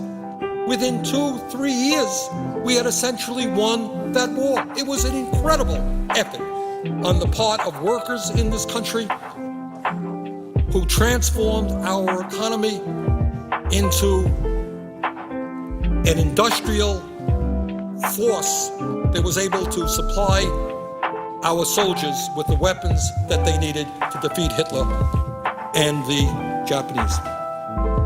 And where are we today in terms of our manufacturing capabilities? As I mentioned earlier, a couple of weeks ago, my wife and I went shopping for Christmas presents, literally, just a plain old department store. Literally very hard to find a product not manufactured in China. Very hard to find a product, a gift that we could buy that was manufactured in the United States of America. And I think people understand instinctually that this country will not be a major economic player in years to come if we allow our manufacturing base to continue to decline. Again, just under Bush, we went from 17 million manufacturing jobs down to 12 million jobs in 8 years of Bush. How do we survive as a strong industrial power if our manufacturing jobs disappear? Today, Mr. President, there are fewer manufacturing jobs in this country than there were in April of 1941, about 8 months before the attack on Pearl Harbor. Fewer manufacturing jobs today than in April of 1941. And those manufacturing jobs that are left, in many cases pay lower wages with fewer benefits than they did a generation ago. In other words, we are moving not only in a decline in our manufacturing jobs, but in the wages that our workers earn and the benefits that they receive. And I raise all of these issues to put this agreement between the President and the Republican leadership in a broader context. Today, and this is just an incredible fact, and it is just absolutely frightening for the future of the middle class in this country. Today, entry-level automobile workers at General Motors and Chrysler now earn half as much as their peers made just 1 year ago. Instead of making $28 an hour, a middle-class wage, they are now making $14 an hour. And this is in the automobile industry, which has always been the gold standard for manufacturing jobs in America. And if workers with a union in the automobile industry are making $14 an hour, what do you think workers in New Mexico are going to be making without a strong union? So what you are seeing is a dissolution of the middle class. Wages are going down, and in this remarkable example, a 50% reduction. The older workers making good wages, new workers half the wages. Is this the future of America? Is this what our kids have to look forward to? That they're going to be earning half the wages that their fathers made, that their mothers made? Is that the future? And in the midst of all of that, we run up a huge national debt, send our jobs to China, and we give tax breaks to billionaires? Is that the future these kids have to look forward to? I certainly hope not. But let me tell you something, we're going to have to be tough, and we're going to have to take on some very powerful special interests to turn this whole thing around. Mr. President, we often talk, and today I've been voting a lot of time to our national debt, $13.7 trillion, and to our deficit, which is $1.4 trillion, but we cannot ignore our trade deficit. In 2008, our trade deficit was nearly $700 billion. Last year, our trade deficit with China alone was almost $227 billion. In other words, we are purchasing a whole lot more product than we are selling. And sometimes I get a kick out of hearing the defenders of our trade policy talk about all of the product that we are exporting. Well, yeah, we are exporting a lot, but we are importing a heck of a lot more.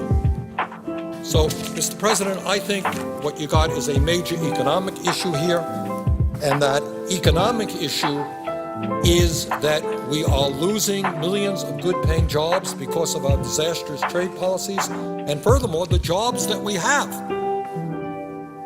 On those jobs, we're seeing a decline in wages and in benefits.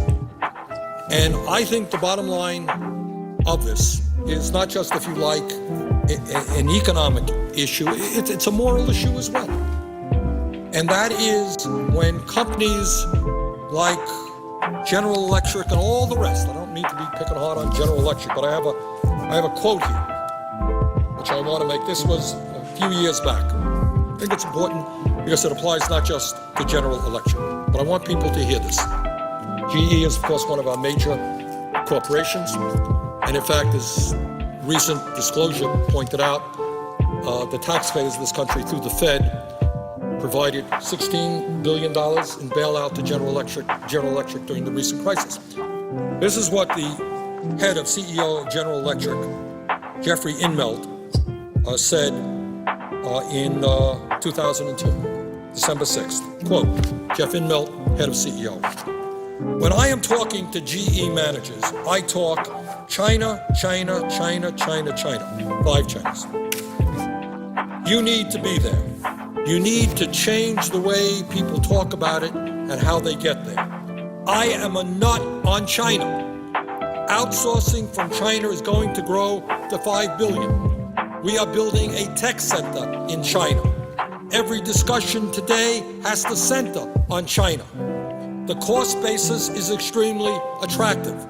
You can take an 18 cubic foot refrigerator, make it in China, land it in the United States, and land it for less than we can make an 18 cubic foot refrigerator today ourselves.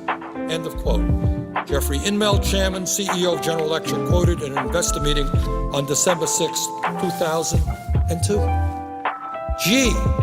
When GE recently had, a couple of years ago, some really difficult economic times, they needed $16 billion to bail them out. I didn't hear Mr. Immelt going to China, China, China, China, China. I didn't hear that. I heard Mr. Immelt going to the taxpayers of the United States for his welfare check. So I say to Mr. Immelt, and I say to all of these CEOs who have been so quick to run to China, that maybe it's time to start reinvesting in the United States of America. But it's not just Mr. Immelt. And I don't mean to just pick on him, it's all of them. They all see the future in China, in Vietnam, in countries where people work for pennies an hour. Now, Mr. Immelt came to his position in the footsteps of the former CEO of GE, Jack Welch. And what Jack Welch was famously quoted as saying, quote, ideally, this is the guy who was head of General Electric before Immelt. He said, ideally, we'd have every plant we own on a barge. End of quote. Remember that quote? He said, we'd have ideally every plant we own on a barge. What did he mean by that? What he meant by that, if you're on a barge, you can move your plant to any part of the world where the labor is cheapest. So if it gets too expensive in China and you got to pay people 75 cents an hour, you go to Vietnam. If it gets too expensive in Vietnam, maybe you can go to North Korea and have people work on the martial law. I don't know. But what he was saying is his goal was to make sure that GE would create jobs in those countries in the world where workers were paid the lowest possible wages.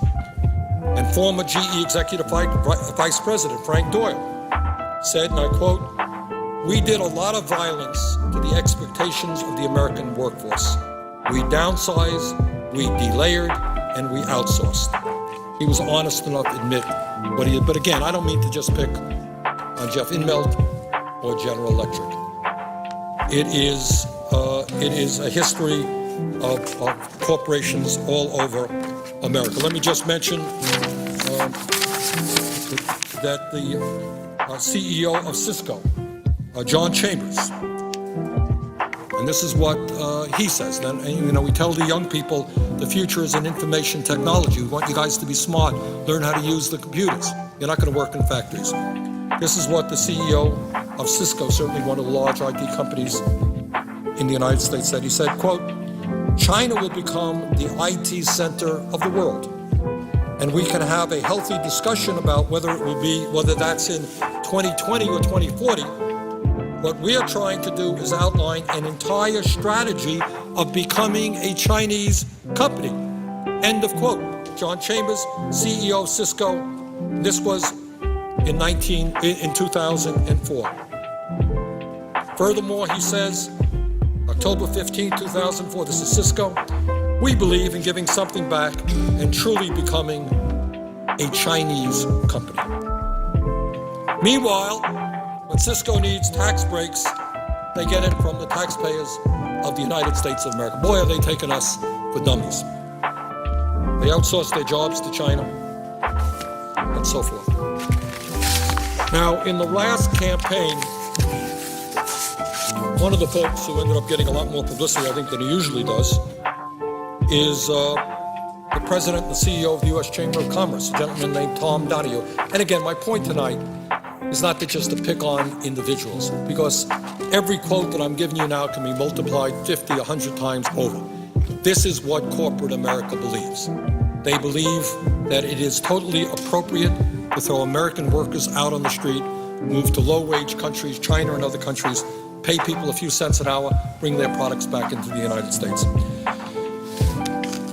Thomas Donahue is the president and CEO of the U.S. Chamber of Commerce, and he got a lot of publicity recently, especially during the last election, because the Chamber of Commerce became the funnel for a lot of money that went into campaigns around this country. They raised tens and tens of millions of dollars. A lot of the money, I believe, was undisclosed. So all the rich folks and billionaires gave money to the Chamber of Commerce, and they were able to elect candidates that were sympathetic to their point of view. So let's find out what their point of view is. This is a quote, again, going back to 2004. Thomas Donahue, CEO of the U.S. Chamber of Commerce. Quote, one job sent overseas, if it happens to be my job, is one too many. But the benefits of offshoring jobs outweighs the cost. End of quote. Tom Donahue, President and CEO of the largest business organization in America. They are in favor of offshoring American jobs. They think it is a good idea because they understand that if corporations throw American workers out on the street and go to China and pay people their pennies an hour, they are going to make more profits. That's what they say. Give them credit. They're upfront about it. We don't care about the United States of America. We don't care about young people. We don't care about the future of this country. Jeff Inmel told us the future of the world is in China. And here is a quote that appeared in one of the papers. U.S. Chamber of Commerce President and CEO Thomas Donahue urged American companies to send jobs overseas. I don't know if we have a date on that quote. In 2004, we think it is. Let me repeat that in one of the newspapers. An AP story. U.S. Chamber of Commerce President and CEO Thomas Donahue. This is the head of the largest business organization in America. That's where all these businesses come together to develop policy, to lobby us, to provide campaign contributions. U.S. Chamber of Commerce President and CEO Thomas Donahue urged American companies to send jobs overseas. Now that's really patriotic. That's standing up for the United States of America. Donahue said Wednesday that exporting high-paid tech jobs to low-cost countries such as India, China, and Russia saves companies money.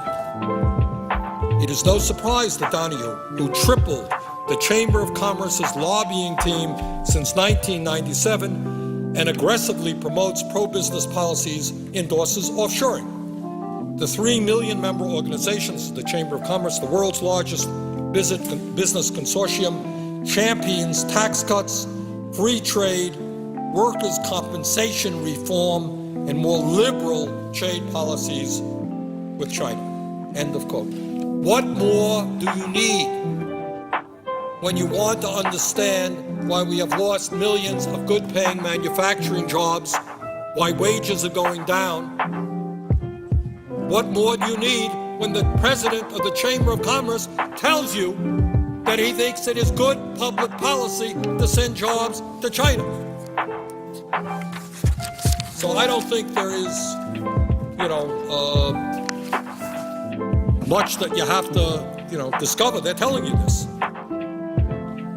Now, in a moment, what I'm going to be talking about is how these ideas from the big money people become implemented into policy, which has to do a lot with lobbying and campaign contributions. But before I go there, I want to just give you some more examples about how the business leaders of this country feel about the workers of this country and the young people of this country. This again is a quote, and I apologize, it is a few years old, 2004 perhaps. 2004.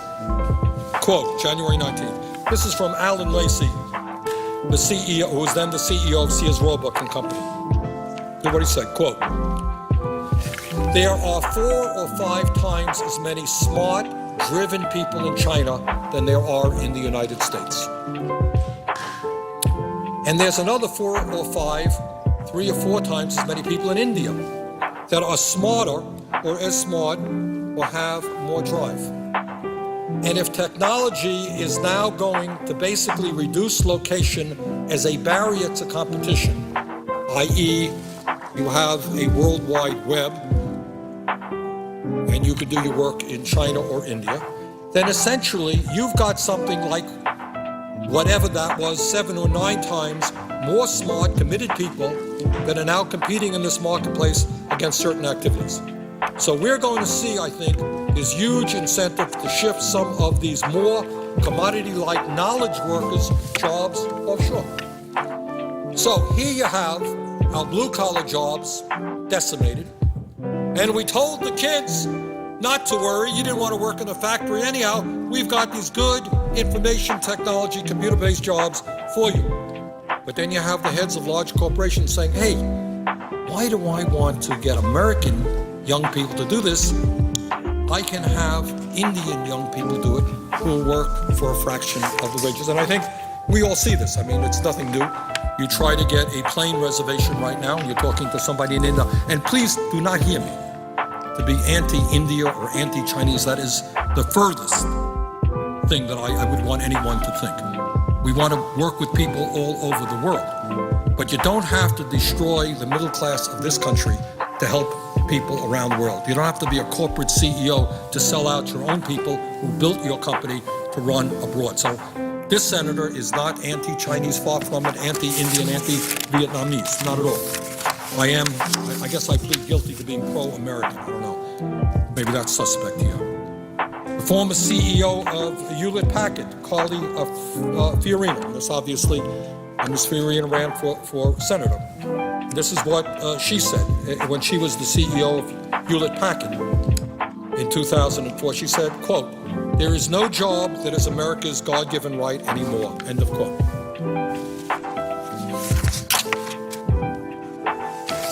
I could go on and on and on, but I think you got the point. And the point is that when things get rough for corporate America, as they did recently for General Electric, they run to the taxpayers of this country in order to be bailed out. But their overall philosophy is that their goal in life is to make as much money as they can in any way they can, and therefore you run to those countries where wages are low. And what you're seeing now, and you're seeing it all of the time, and it's not just blue collar, it is increasingly white collar. You have radiologists who are able to read x-rays in India. You have people behind the computer can do work in India as well as here. And these corporate folks have taken advantage of that and sold out the young people of this country and the working class of this country. Mr. President, as you know, it is virtually impossible to find anything in a Walmart or other stores like that is made in America today. This is especially true for clothing. An increasing amount of our clothing comes from Bangladesh. Today, there are 4,000 garment factories in Bangladesh making clothes for Walmart, Gap, JCPenney, Levi Strauss, Tommy Hilfiger, and many, many others. Garment workers in Bangladesh, some 3.5 million of them, and that number is growing, are among the lowest paid workers in the world, and they have difficulty buying enough food and shelter for their own needs. As I mentioned earlier today, the good news is the minimum wage in Bangladesh was doubled. It went from 11.5 cents an hour to 23 cents an hour. So when you buy a shirt made in Bangladesh, you have young women there coming in from the countryside who are paid now, have received a doubling of their minimum wage to 23 cents an hour. Is that something that our people should be asked to compete against? Should we say to the American worker, hey, we can get you jobs, we're prepared to invest in the United States. Yeah, we're an American company, you helped make us great.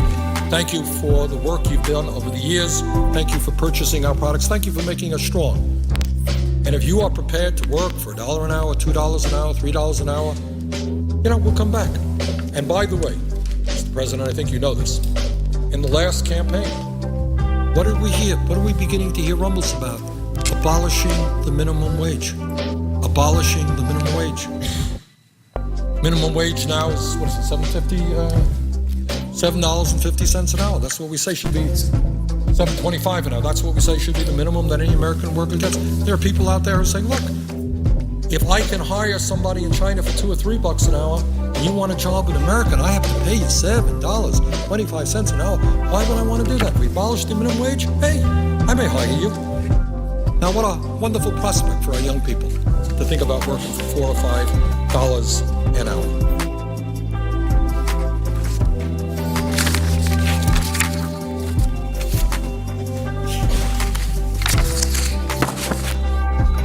So, Mr. President, I think if we want to understand why the middle class in this country is collapsing, why unemployment is high,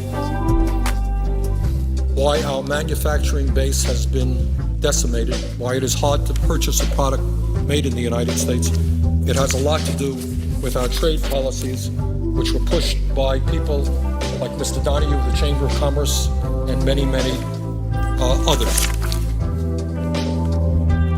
But it is not just a disastrous trade policy that has brought us to where we are today. The immediate cause of this crisis is, and just gets me sick thinking about it, and that is what the crooks on Wall Street have done to the American people. These people fought for a period of years to deregulate the banking industry. These people said to us, well, if you just do away with Glass-Steagall, if you will just allow financial institutions, commercial banks, investor banks, insurance companies, if you allow them to merge, do away with these walls, which Glass-Steagall since the Depression had established, my God, it will be just terrific. It will be good for our economy, good for the American people, good for our international competitiveness. And I remember those debates, Mr. President, because I was at that point in the House of Representatives. I was a member of the Financial Institutions Committee at that point, and I was on the committee that dealt with that. And I remember all of the times that Alan Greenspan came before the committee and said, and Robert Rubin, you had Republicans, you had Democrats, coming before the committee and saying, that's what you got to do. You got to deregulate. You got to let these guys merge. Bigger is better. And against my votes, somewhere on the internet there is a discussion that I had with Alan Greenspan when he came before our committee. And I made it very clear to the people of Vermont, to him and to everybody else, that I did not think deregulation was a good idea, that I thought it would lead to disaster in some place in this world. There is a quote of mine which kind of pretty much predicts what was going to happen. But needless to say, I was one vote. The majority of the members in the House and Senate voted to deregulate, and the rest is unfortunately history. And what we saw is that people on Wall Street, I think, I may be wrong on this, but I think operating from a business model based on fraud, based on dishonesty, understanding that the likelihood of them ever getting caught was small, that if things got really bad, they would be bailed out by the taxpayers, understanding that they are too powerful to be ever be put in jail, to be indicted, understanding that in this country, when you're a CEO on Wall Street, you have so much wealth and so much power and have so many lawyers and so many friends in Congress that you could do pretty much anything you want and not much is going to happen to you. And they did it. They did it. Their greed and their recklessness and their illegal behavior destroyed this economy. And what they did to the American people is so horrible, so horrible. So here you had a middle class which is already being battered, as we discussed, as a result of trade agreements, loss of manufacturing jobs, healthcare costs going up, can't afford to send your kid to college. That's going on for years. And then these guys start pushing worthless and complicated financial instruments. The whole thing explodes. The whole thing explodes. And they come crying to the taxpayers of America to bail them out. And I will never forget,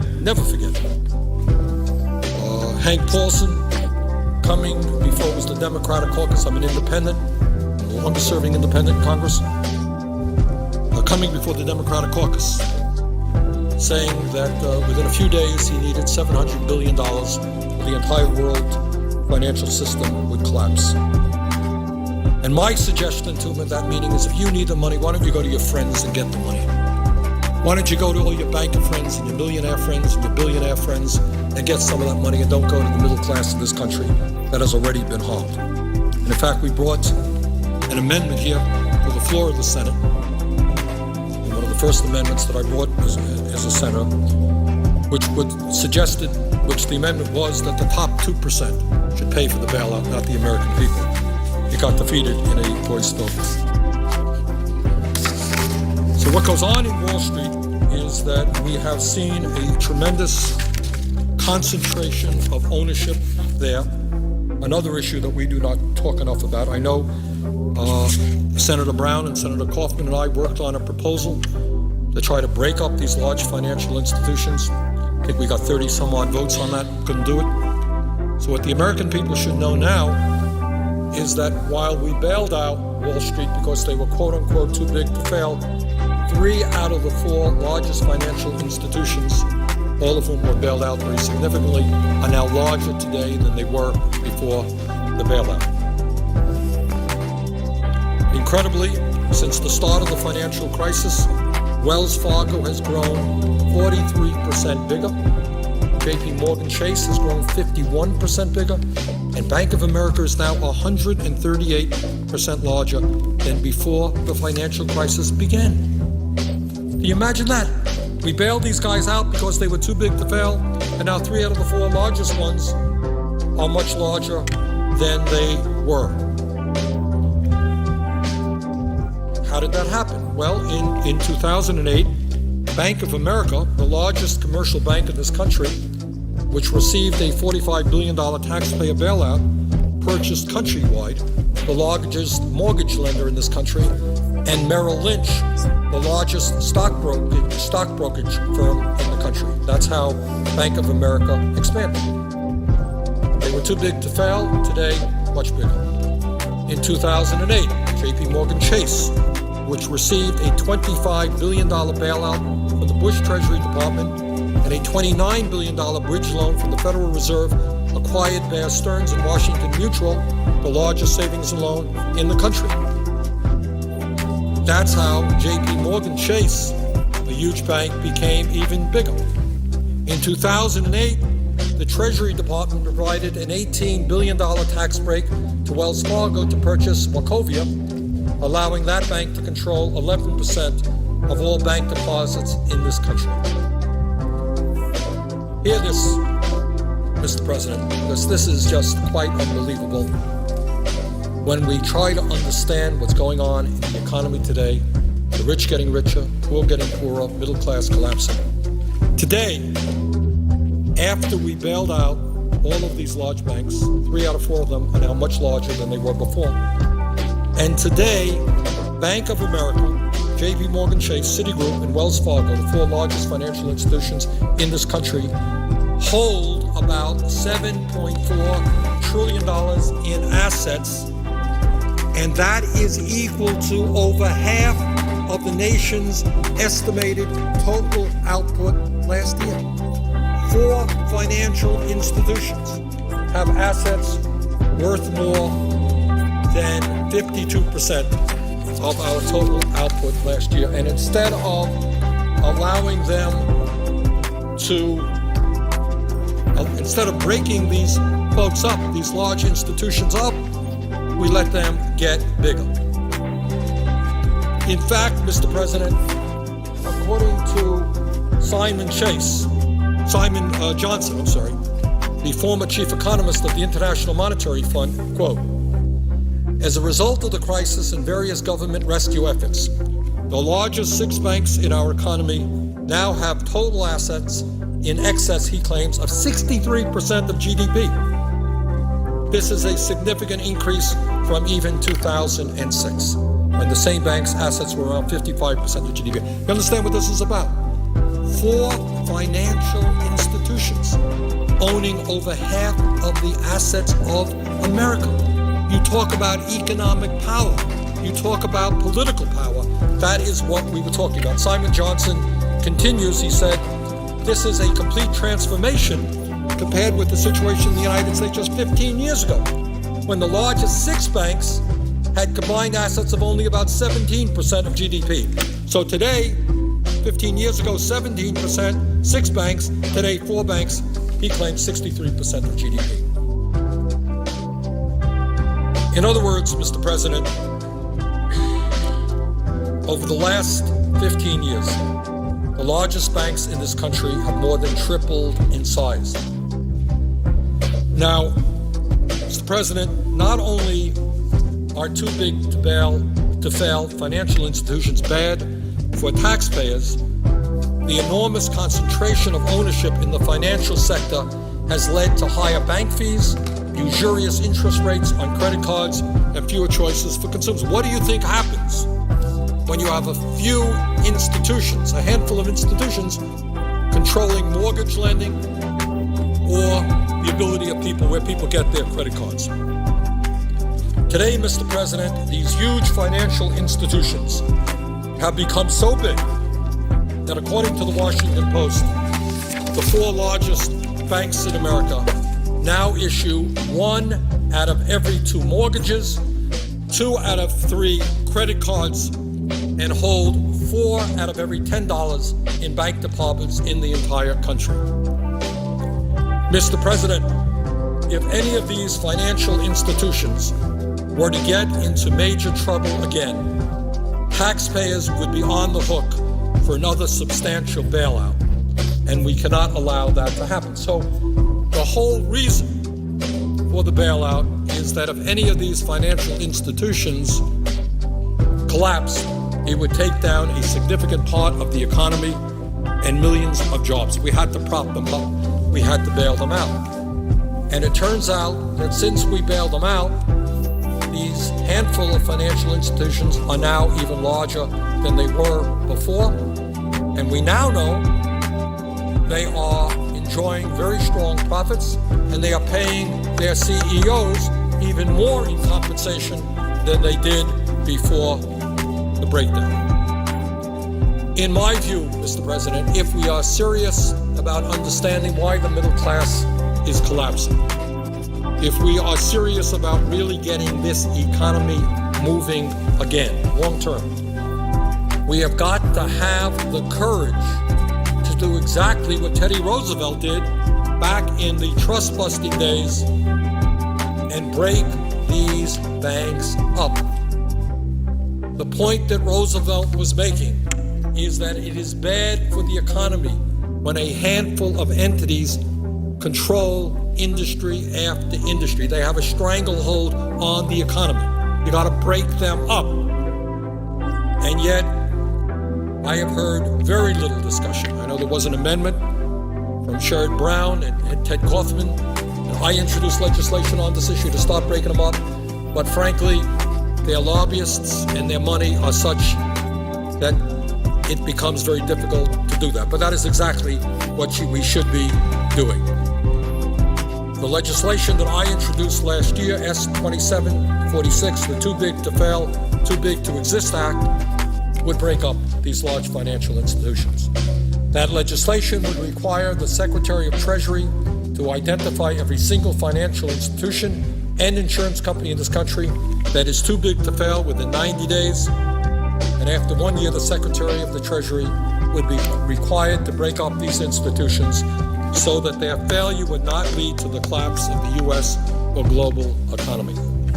I think that is pretty obvious. We passed a financial reform bill, which I supported, got a major provision in there asking for disclosure of the Fed, an investigation of conflicts of interest at the Fed, and an audit of the Fed during the financial crisis. But overall, I by no means think that legislation went anywhere near far enough. I think it was a modest piece of legislation, and I think that's an issue we've got to revisit. In my view, Mr. President, and I worry very much about the future because I have the feeling in my stomach that day is going to come around again when these huge financial institutions are tottering, when they're going to go running to Washington and they're going to say, hey, you got to bail us out. In my view, if an institution is too big to fail, it is too big to exist. Let us break them up so that we do not have to go through another bailout of Wall Street. Furthermore, I believe that when you have that kind of concentration of ownership, when you have 4 large financial institutions holding half the mortgages in this country, controlling 2/3 of the credit cards, and amassing 40% of all deposits, this is not good for a competitive economy. We're supposed to be living in free market capitalism, real competition. This is not free market competition. This is a huge concentration of ownership where a few people have enormous power over the economy and, with their wealth, the political life of this country. No single financial institution should be so large that its failure would cause catastrophic risk to millions of American jobs or to our nation's economic well-being. No single financial institution should have holdings so extensive that its failure could send the world's economy into crisis. We were there 2 years ago, and in many ways, despite the passage of the financial reform bill, we are even more there now. The big, huge financial institutions that we bailed out are bigger, more huge today. And interestingly enough, on that issue, Mr. President, it is not just progressives like myself who hold that view. There's some pretty conservative folks who are honest conservatives. Is concentration of ownership in a handful of entities, is that a conservative proposition? Not in terms of my understanding what conservatives are about. I don't think so. You have at least 3 Federal Reserve Bank presidents that support breaking up too big to fail banks.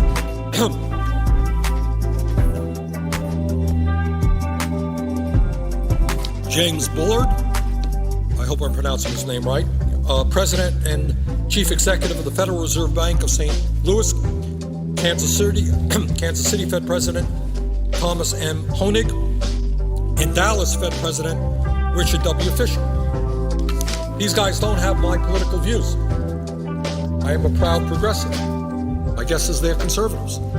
But anybody with an ounce of brains in your head understands that 4 large financial institutions that have assets that are more than half of the GDP of the United States of America places us, A, in a very dangerous position in terms of too big to fail, and B, it is just bad for a competitive economy.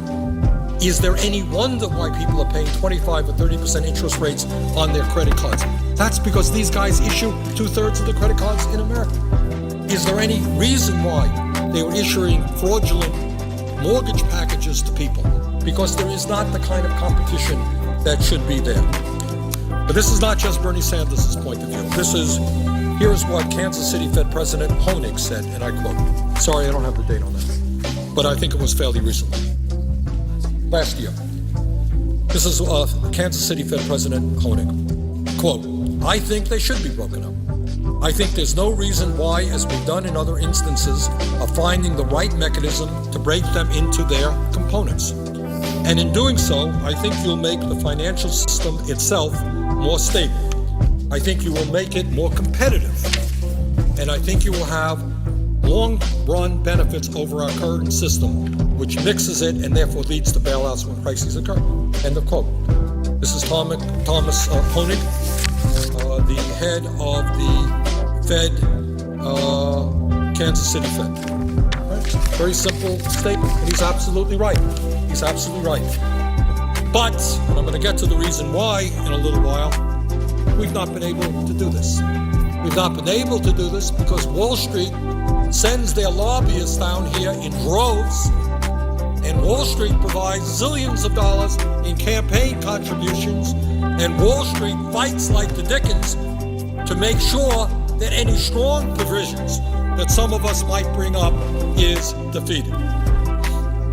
Here is what the president of the Dallas Fed, Mr. Fisher, said, quote, based on my experience at the Fed, the marginal cost of too big to fail financial institutions easily dwarf their purported social and macroeconomic benefits.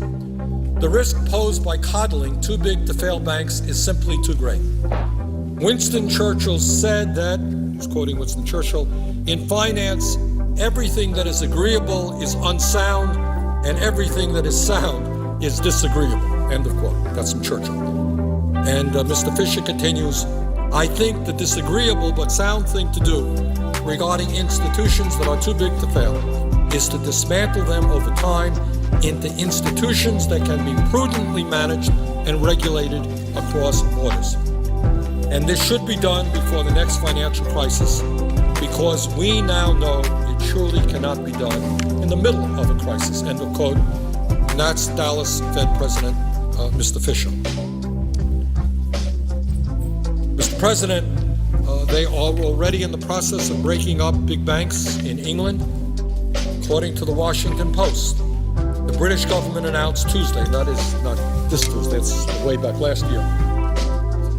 The British government announced a while back that it will break up parts of major financial institutions bailed out by taxpayers.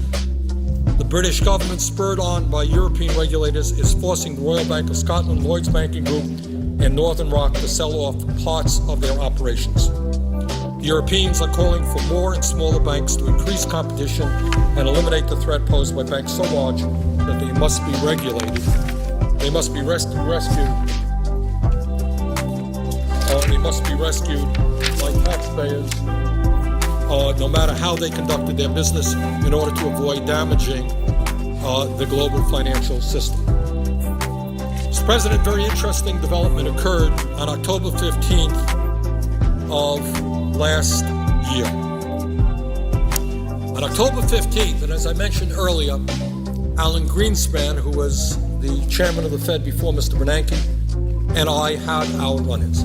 Mr. Greenspan, along with Mr. Rubin and others, were the chief proponents, Larry Summers in there, were the chief proponents of deregulation of financial institutions. And Mr. Greenspan and I had more than a few arguments. But on October 15th of last year, Alan Greenspan, who admitted that his views on deregulation were wrong, and I give the man courage for at least admitting that he was wrong. He had a heck of a lot of damage, but at least he had the courage to admit that he was wrong. He was quoted in Bloomberg News as saying, and I quote, if they're too big to fail, they're too big.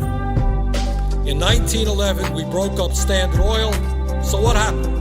The individual parts became more valuable than the whole. Maybe that's what we need to do. End of quote. Alan Greenspan. the architect of deregulation, citing the fact that in 1911 we broke up Standard Oil.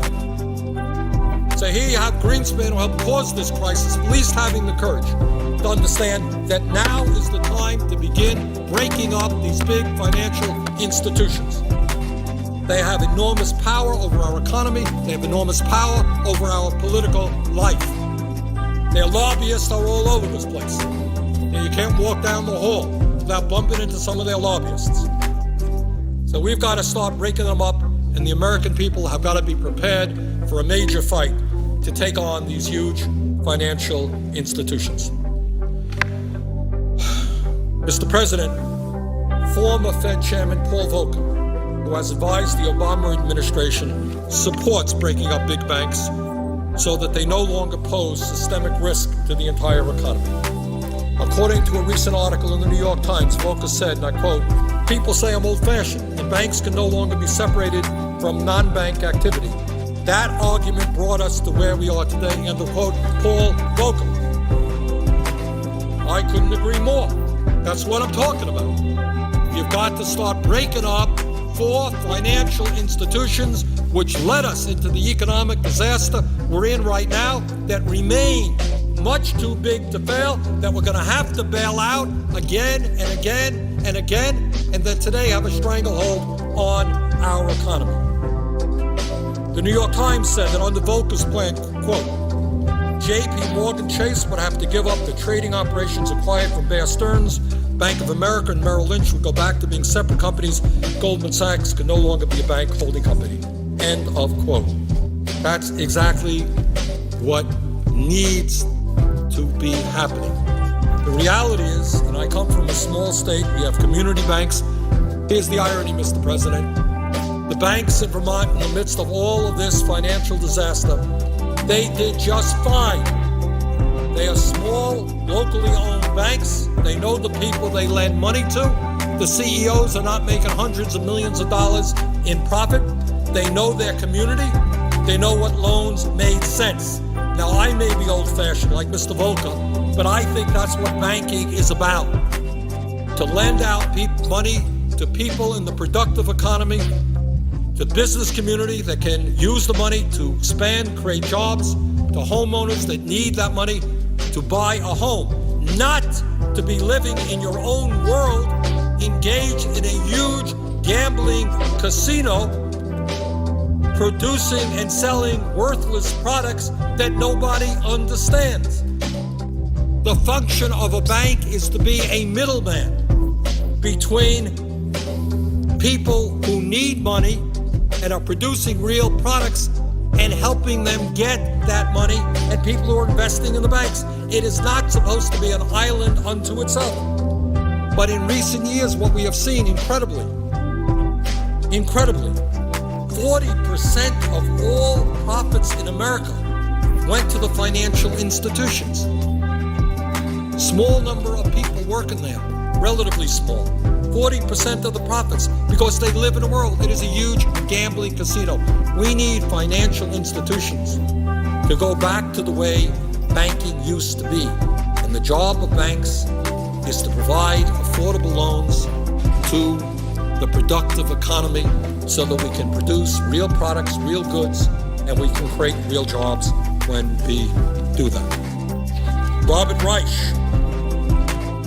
President Clinton's former labor secretary, has said, quote, "No important public interest is served by allowing giant banks to grow too big to fail. Wall Street banks should be split up, and soon." We've got a lot of people, some conservatives, some progressives, are saying the same thing. If we're going to rebuild the middle class, the way to do that is, among other things, to change our disastrous trade policies, to make it clear to corporate America that they cannot continue to sell out the workers of this country by moving to China, other low-wage countries. And we also have got to have a much more competitive economy, one in which four large financial institutions do not own assets of more than half of the GDP of this country. And on that point, I find it very interesting that it's not just progressives like myself or Robert Reich but you have some conservative bankers, people who are heading Fed banks around this country who are saying pretty much the same thing.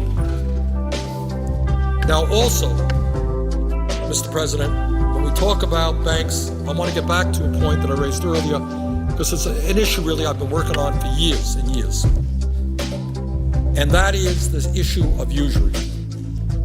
And I mentioned earlier that if you read the religious tenets of the major religions throughout history, whether it's Christianity, Judaism, Islam, and others, what you find is almost universal objection and disgust and a feeling of immorality in terms of usury.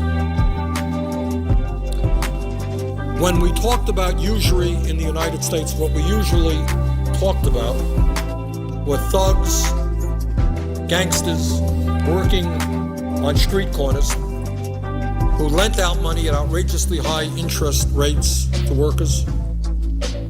And when that money was not repaid back at the interest rates asked for, the thugs would beat the workers up. In fact, I'm thinking now about the first movie of Rocky. Mr. President, I don't know if you saw the first movie of Rocky with Sylvester Stallone. And before Rocky became a successful fighter and the heavyweight champ of the world in the movie, that's what he was. Big tough guy, and he beat up people who did not pay back the gangsters the high interest rates that they were asking. Well, the world has changed. And now the people who are committing usury are not the gangsters on street corners all over America. Their place has been taken by the CEOs of Wall Street financial institutions who are lending out money to desperate Americans at 25 or 30% interest rates. That, my friends, is called usury, according to every religion on earth. That is immoral. What you're doing is going up to people who are desperate, people who are hurting, and you're saying, you desperately need money, we're going to give you money, but there's a string attached. You're going to be charged an outrageous amount of interest on that money. So here's the irony. The people who are hurting the most pay the highest interest rates. The people who need the money the least, are paying the lowest interest rates. So the Fed lent out billions and billions of dollars to the largest financial institutions of the General Electric, often at less than 1%. That's American taxpayer money. Large corporations, less than 1%. But if you are a worker today and you're having hard times, maybe you're unemployed, you're going to pay 25 or 30% interest rates on your credit, and sometimes more. You have this payday lending, where people are paid outrageous sums of money. I think that's immoral. I think we have got to stop that.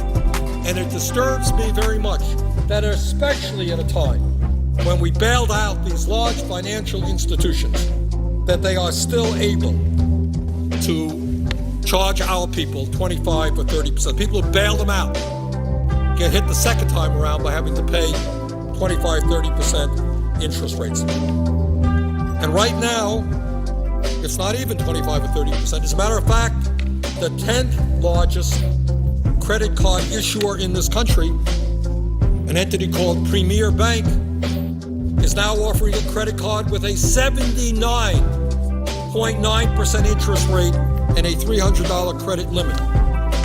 What do we make of that? 10th largest credit card issuer in this country, charging 79% interest rates, and we allow that to go on? These are crooks. These are no different than the gangsters who beat up people on street corners when they didn't get payment back, except now the gangsters are wearing three-piece suits and sitting in some fancy suite on Wall Street. Mr. President, today over 1/4 of all credit card holders in this country are now paying interest rates above 20%, and as I indicated, as high as 79%. Mr. President, let's be clear. When credit card companies charge over 20% interest on credit cards. They are not engaged in the business of making credit available. What they are involved in is extortion and loan sharking. Nothing essentially different than gangsters, except they dress a lot better. That's all it is. It's thievery, and we tolerate it. And we bail them out. And, Mr. President, it's interesting in terms of these high interest rates, because for many, many years, we have had states, including the state of Vermont, saying that you're not going to charge outrageously high interest rates. For example, between establishing a usury law is not a radical concept, which is what we've got to move at. We've got to put a cap on interest rates. In fact, between 1978 and today, over 20 states in America had laws capping credit card interest rates. In Alabama, the legal maximum rate of interest is 8%.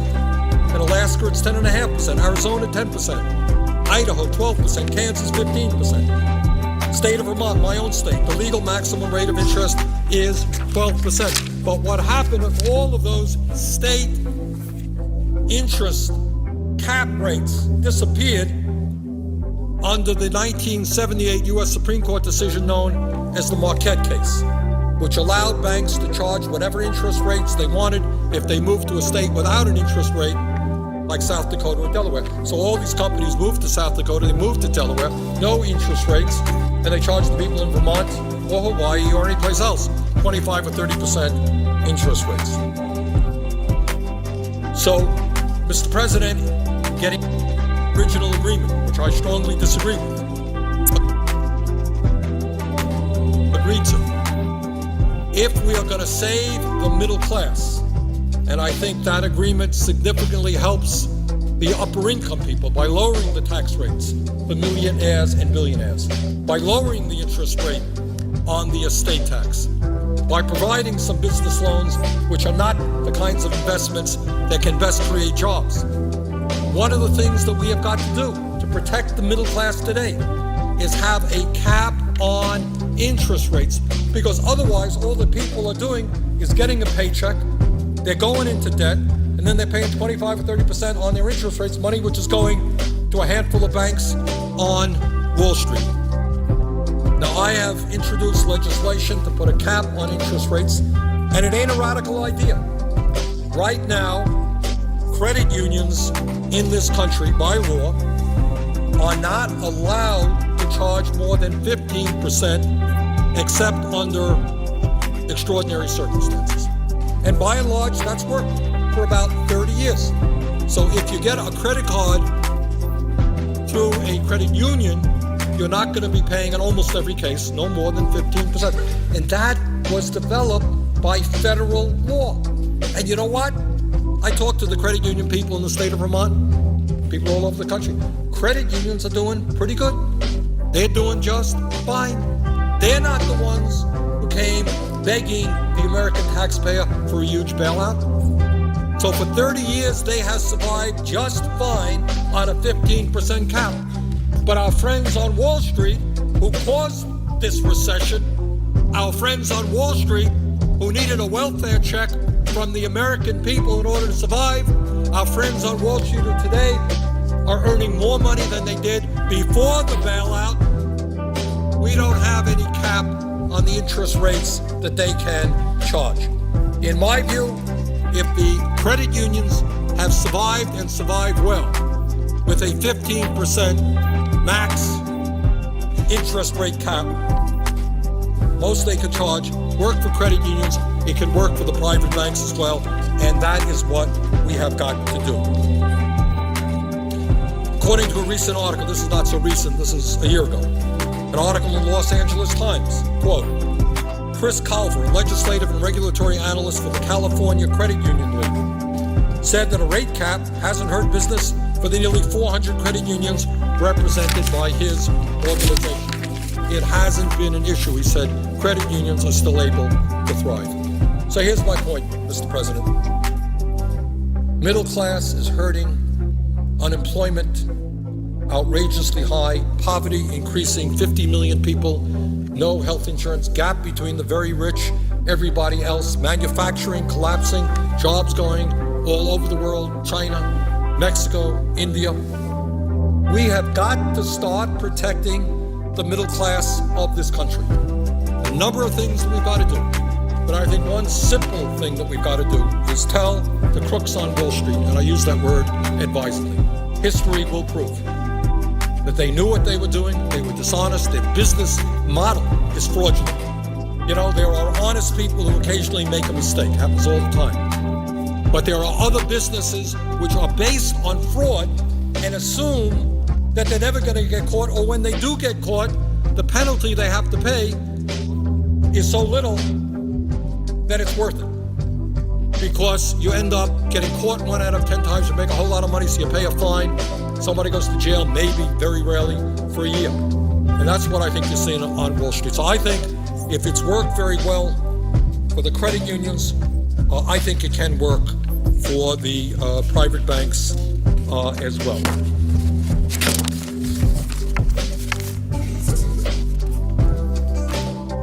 Mr. President, in the financial reform bill, did we address this issue? Yeah, we did. No, we didn't. What we said is that the credit card companies have got to be clear and more honest about their interest rates and how much borrowing money will actually cost. Because before, what they did is they simply lied. They would say 0 interest rates, 2% interest rates. But most people didn't read the small print on page 4, which said that they could raise their interest rates at any time. And we have made some progress in at least being honest with the American people about what their credit card cost will be. But that ain't enough. That's not enough.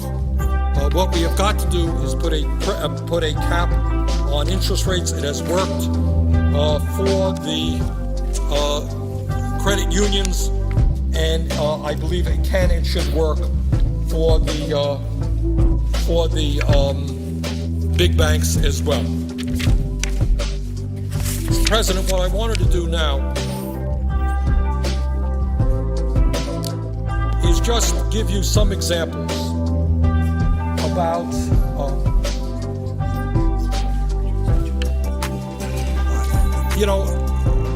sometimes here, and I'm guilty of that as well, we talk in big numbers. Billion here and a trillion there, and it adds up. But I think it's also important to look at the flesh and the blood that's out there, the real suffering that people are experiencing. And a while back, what I did was I sent an email out to people in the state of Vermont. And it was a very simple email. It said, tell me, your own words, what's going on in your family? What's going on in your lives in the midst of this terrible recession? Because again, it's important to get beyond, we know that unemployment is 9.8. We know that real unemployment is 16%. We know that 50 million of people don't have any health insurance. We know that median family income has gone down. Poverty has gone up. 25% of our kids are on food stamps. We know all that stuff. And it's important to know that stuff. But behind all of those statistics are flesh and blood and good people who are doing everything they can to survive with a shred of dignity in their lives. So what I did, it was last year, I sent an email out to my constituents in the state of Vermont. And I said very simply, write back to me. Tell me in your own words what is going on in your lives. And I promised them, and we received, I can't remember how many we received, but there were just hundreds and hundreds and hundreds of responses. It really quite amazed me. And frankly, Mr. President, it was hard to read these letters from decent, good people about what was happening to their lives. And what I said to them, if it's okay with you, what we'll do is publish what you have written to me. We won't use your names, of course. I don't want to embarrass anybody. And we will read some of these stories right here on the floor of the Senate. And that's what I did. Didn't read them all, but I read some of them. Because it's important for us sitting here inside the Beltway not to forget what's going on in the real world, whether it's Hawaii, Vermont, California, or any place. And here's a letter from two mothers in Vermont. The first is from a woman in a rural area. The second is from a single mother in a small city. In Vermont, frankly, we don't have too many big cities. In my very, very beautiful state, where I expect the weather is very, very cold today, our largest city is all of 40,000 people. That's Burlington, Vermont, and I was honored to have been the mayor of that city for 8 years. And then we have most of our people living, certainly the vast majority of our people living in towns of less than 1,000, towns of 500. I lived for a while in a town of Standard, Vermont, way up in the northeast kingdom of Vermont, which has probably 150 people in it. And that's not uncommon in Vermont, a lot of small towns. So here are the two letters that we received. One from a woman in a rural area. She says, "My husband and I have lived in Vermont our whole lives. We have two small children, a baby and a toddler, and felt fortunate to own our own house and land. But due to the increasing fuel prices, we have at times had to choose between baby food and diapers and heating fuel." Now in Vermont, I don't know about Hawaii, but in Vermont, heating fuel gets up there when the weather gets 20 below zero and you're buying oil. It's an expensive proposition. We've run out of heating fuel 3 times so far, and the baby has ended up in the hospital with pneumonia 2 of the times. We try to keep the kids warm with an electric space heater on those nights, but that just doesn't do the trick. My husband does what he can just to scrape enough money for car fuel each week, and we've gone from 3 vehicles to 1 just to try and get by without going further into debt. We were going to sell the house and rent, but the rent around here is higher than what we pay for our mortgage and property taxes combined. Please help. That was what she asked of me and her government. Please help. She didn't ask me to lower taxes for billionaires. She is speaking for tens of millions of people in this country who are in desperate need of help. Here's another letter that comes from a woman who lives in a larger town. I am a single mother with a 9-year-old boy. We lived this past winter without any heat at all. And that is not a good position to be in Vermont in the winter. Fortunately, someone gave me an old wood stove. I had to hook it up to an old unused chimney we had in the kitchen. I couldn't even afford a chimney liner. The price of liners went up with the price of fuel. To stay warm at night, my son and I would pull off all the pillows from the couch and pile them on the kitchen floor. I'd hang a blanket from the kitchen doorway and we'd sleep right there on the floor. By February, we ran out of wood and I burned my mother's dining room furniture. I have no oil for hot water. We boil our water on the stove and pour it into the tub. I'd like to order one of your flags and hang it upside down at the Capitol building. We are certainly a country in distress. Mr. President, what I will without doubt assure you is that those stories in different forms, I know that it's different in big cities than it is in a rural state like Vermont. I know that it isn't different in Hawaii, where you come from, than it is in Boston, Massachusetts. But I am absolutely sure that millions of people in one way or another are telling the same stories. These are great Americans. These are people who want to work, people who want to do the best they can by their kids. And they're simply not making it right now. Here's people. This is the United States of America. Year 2010, people are going cold. People are going cold. People don't have enough food. People are homeless. And my friends here are talking about huge tax breaks for billionaires.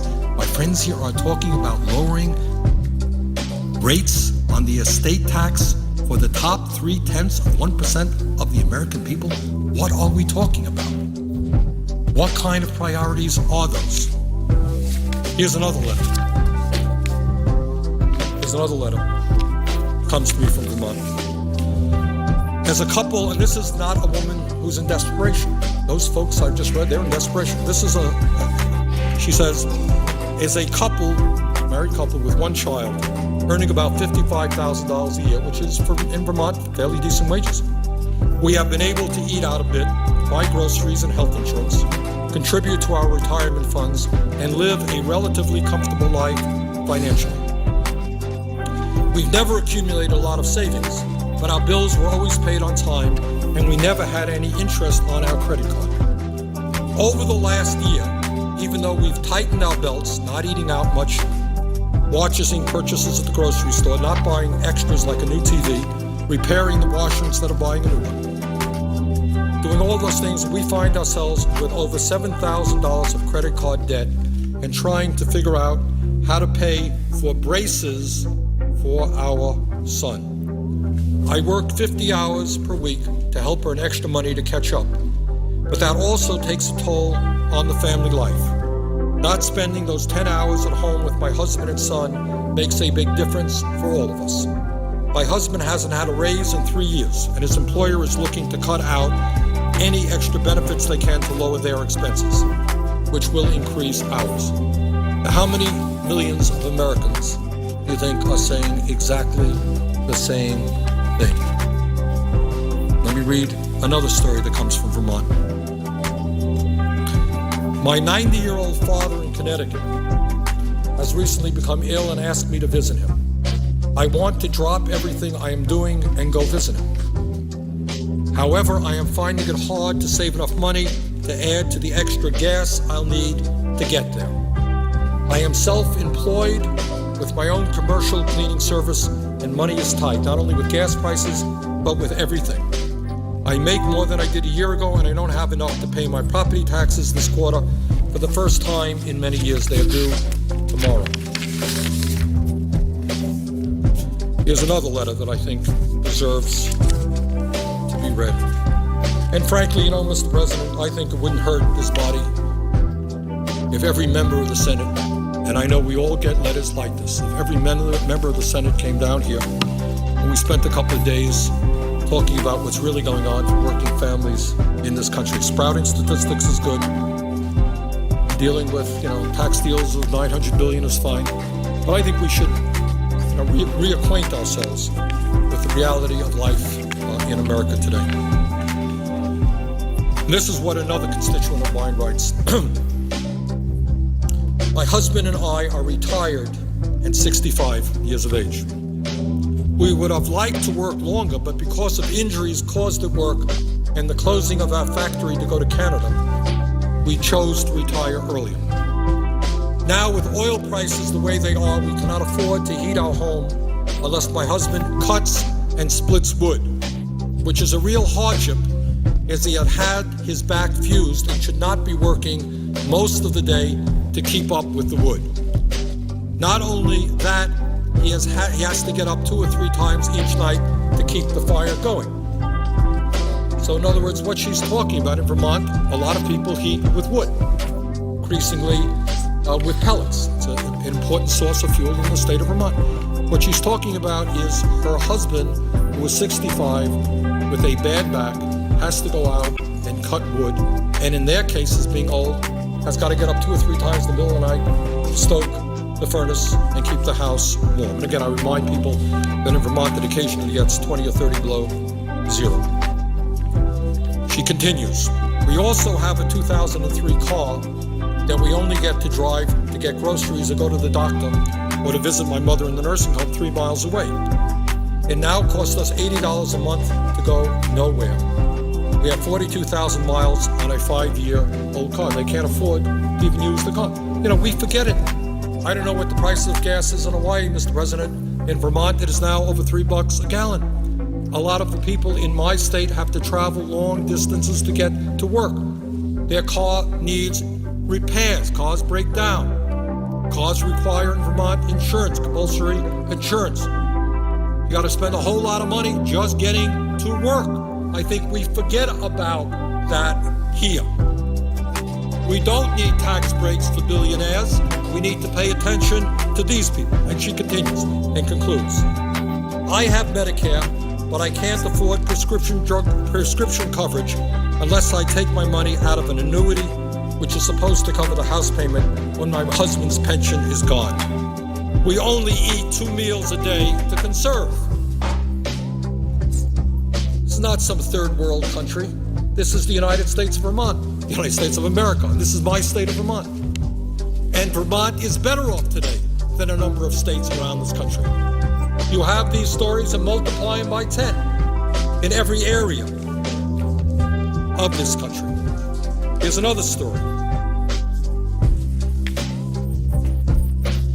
Yesterday, I paid for our latest home heating fuel delivery. And again, I'm focusing now on the cost of fuel because in Vermont, where I come from, it is a big deal.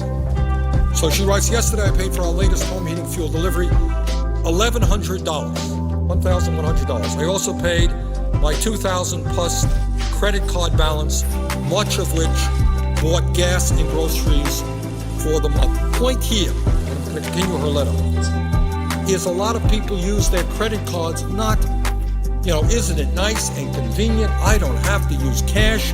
When I go shopping, I'm going to use my credit card. I will pay it off at the end of the month. What a nice thing. People are using their credit cards to buy food, to buy gas, to buy the basic necessities of life. It is their only line of credit open. And then, as I mentioned earlier, they're charged 25 to 30% interest rates on what they owe. She continues, my husband and I are very nervous about what will happen to us when we are old. Although we have 3 jobs between us and participate in 403B retirement plans, we have not saved enough for a realistic post-work life if we survive to our life expectancy. As we approach the traditional retirement age, we are slowly paying off our daughter's college tuition loan and trying to keep our heads above water. We have always lived frugally. We buy used cars and store-brand groceries, recycle everything, walk or carpool when possible, and plastic our windows each fall. What that means is in Vermont, you don't have good storm windows, you put plastic up there. It's a way of keeping the wind out, keeping your homes up. I know about that because that's what I used to do. Even so, if and when our son decides to attend college, we will be in deep debt at age 65. Please, and here she ends this, P.S. Please don't use my name. I live in a small town, and this is so embarrassing. So embarrassing. We should be embarrassed, Mr. President, not her. We should be embarrassed that we are for 1 second talking about a proposal which gives tax breaks to billionaires while we are ignoring the needs of working families, low-income people, and the middle class. We should be embarrassed that we are not investing in our infrastructure, that we're not breaking up these large financial institutions, that we're not putting a cap on interest rates, that we are the only country in the world that does not have health care for all of their people of major countries. We should be embarrassed, not this wonderful woman who is trying to maintain her dignity. Another letter from the state of Vermont. I too have been struggling to overcome the increasing cost of gas, heating oil, food, taxes, etc. I have to say that this is the toughest year financially that I have ever experienced in my 41 years on this earth. I have what used to be considered a decent job. I work hard, pinch my pennies, but the pennies have all but dried up. I am thankful that my employer understands that many of us cannot afford to drive to work 5 days a week. Instead, I work 3 15-hour days. I've taken odd jobs to try to make ends meet. This winter, and that was last winter, not this winter, after keeping the heat just high enough to keep my pipes from bursting, one of the problems you have when you live in a rural state and it gets cold is your pipes can burst, and then you got to spend a fortune getting them repaired. Says, this winter, after keeping the heat just high enough to keep my pipes from bursting, the bedrooms are not heated and never go above 30 degrees. What happens in Vermont, if you have a home in the wintertime, you don't have a whole lot of money, you kind of close off rooms in the house. You can't afford to heat the whole house. So people live in a smaller area. She said, this is what she said, she continues, I began selling off my woodworking tools, snowblower, pennies on the dollar in furniture that have been handed down in my family from the early 1800s just to keep the heat on. Today I am sad, broken, and very discouraged. I am thankful that the winter cold is behind us for a while, but now gas prices are rising yet again. I just can't keep up. Now that's the story from one person in Vermont, but Mr. President, that is a story for millions and millions of Americans. Another story. And the reason I'm reading these stories, and I appreciate my staff bringing this booklet down here, is this puts flesh and blood and real life into statistics. The statistics are frightening enough. But this tells us what happens when the middle class of this country collapses. It tells us what happens when people lose decent paying jobs. It tells us what happens when the government is not providing the kind of basic support system that it should for people in need. Here's another letter. As a single parent, I am struggling every day to put food on the table. It's the United States of America that people are talking in my state of Vermont and all over this country about struggling to put food on the table. You know, Mr. President, what comes to my mind now is there have been, I don't know if you saw them, some articles in the papers that because of the bailing out of Wall Street and the fact that Wall Street is now again profitable and the fact that the executives there are now making more money than they made before the bailout. These guys are going to restaurants and they pay thousands of dollars for a bottle of wine, pay hundreds and hundreds of dollars for some fancy dinner. And in my state and all over this country, there are people who are wondering where their next meal is coming from. Then she continues, she says, our clothing all comes from thrift stores. I have a 5-year-old car that needs work. My son is gifted and talented. I tried to sell my house to enroll him in a school that had curriculum available for his special needs. After 2 years on the market, my house never sold. The property taxes have nearly doubled in 10 years. And by the way, let me pick up on that point. You know, Mr. President, we don't deal with property taxes here. I did when I was a mayor. But if we are not adequately funding education, if we do not adequately help cities and towns all over this country, in terms of fire protection, in terms of police protection, in terms of housing, a lot of that burden falls on the very, very regressive property tax, which in my state of Vermont is very high, and you find it referred to time and time again. Property taxes are going up. Property taxes have nearly doubled in 10 years, she writes, and the oil to heat is prohibitive. To meet the needs of my son, I have left the house sit and moved into an apartment near his high school. I don't go to church many Sundays because the gasoline is too expensive to drive there. She writes, I don't go to church many Sundays because the gasoline is too expensive for me to drive there. Every thought of an activity is dependent on the cost. I can only purchase food from dented canned stores. Does anybody in Congress know what a dented canned store is? Do you know that many, many people buy their groceries and they get them cheaper because the cans are dented? Most members of the Senate and the House, most governors, do not get their meals from dented cans, but huge numbers of Americans do. And then she concludes, I am stretched to the breaking point with no help in sight.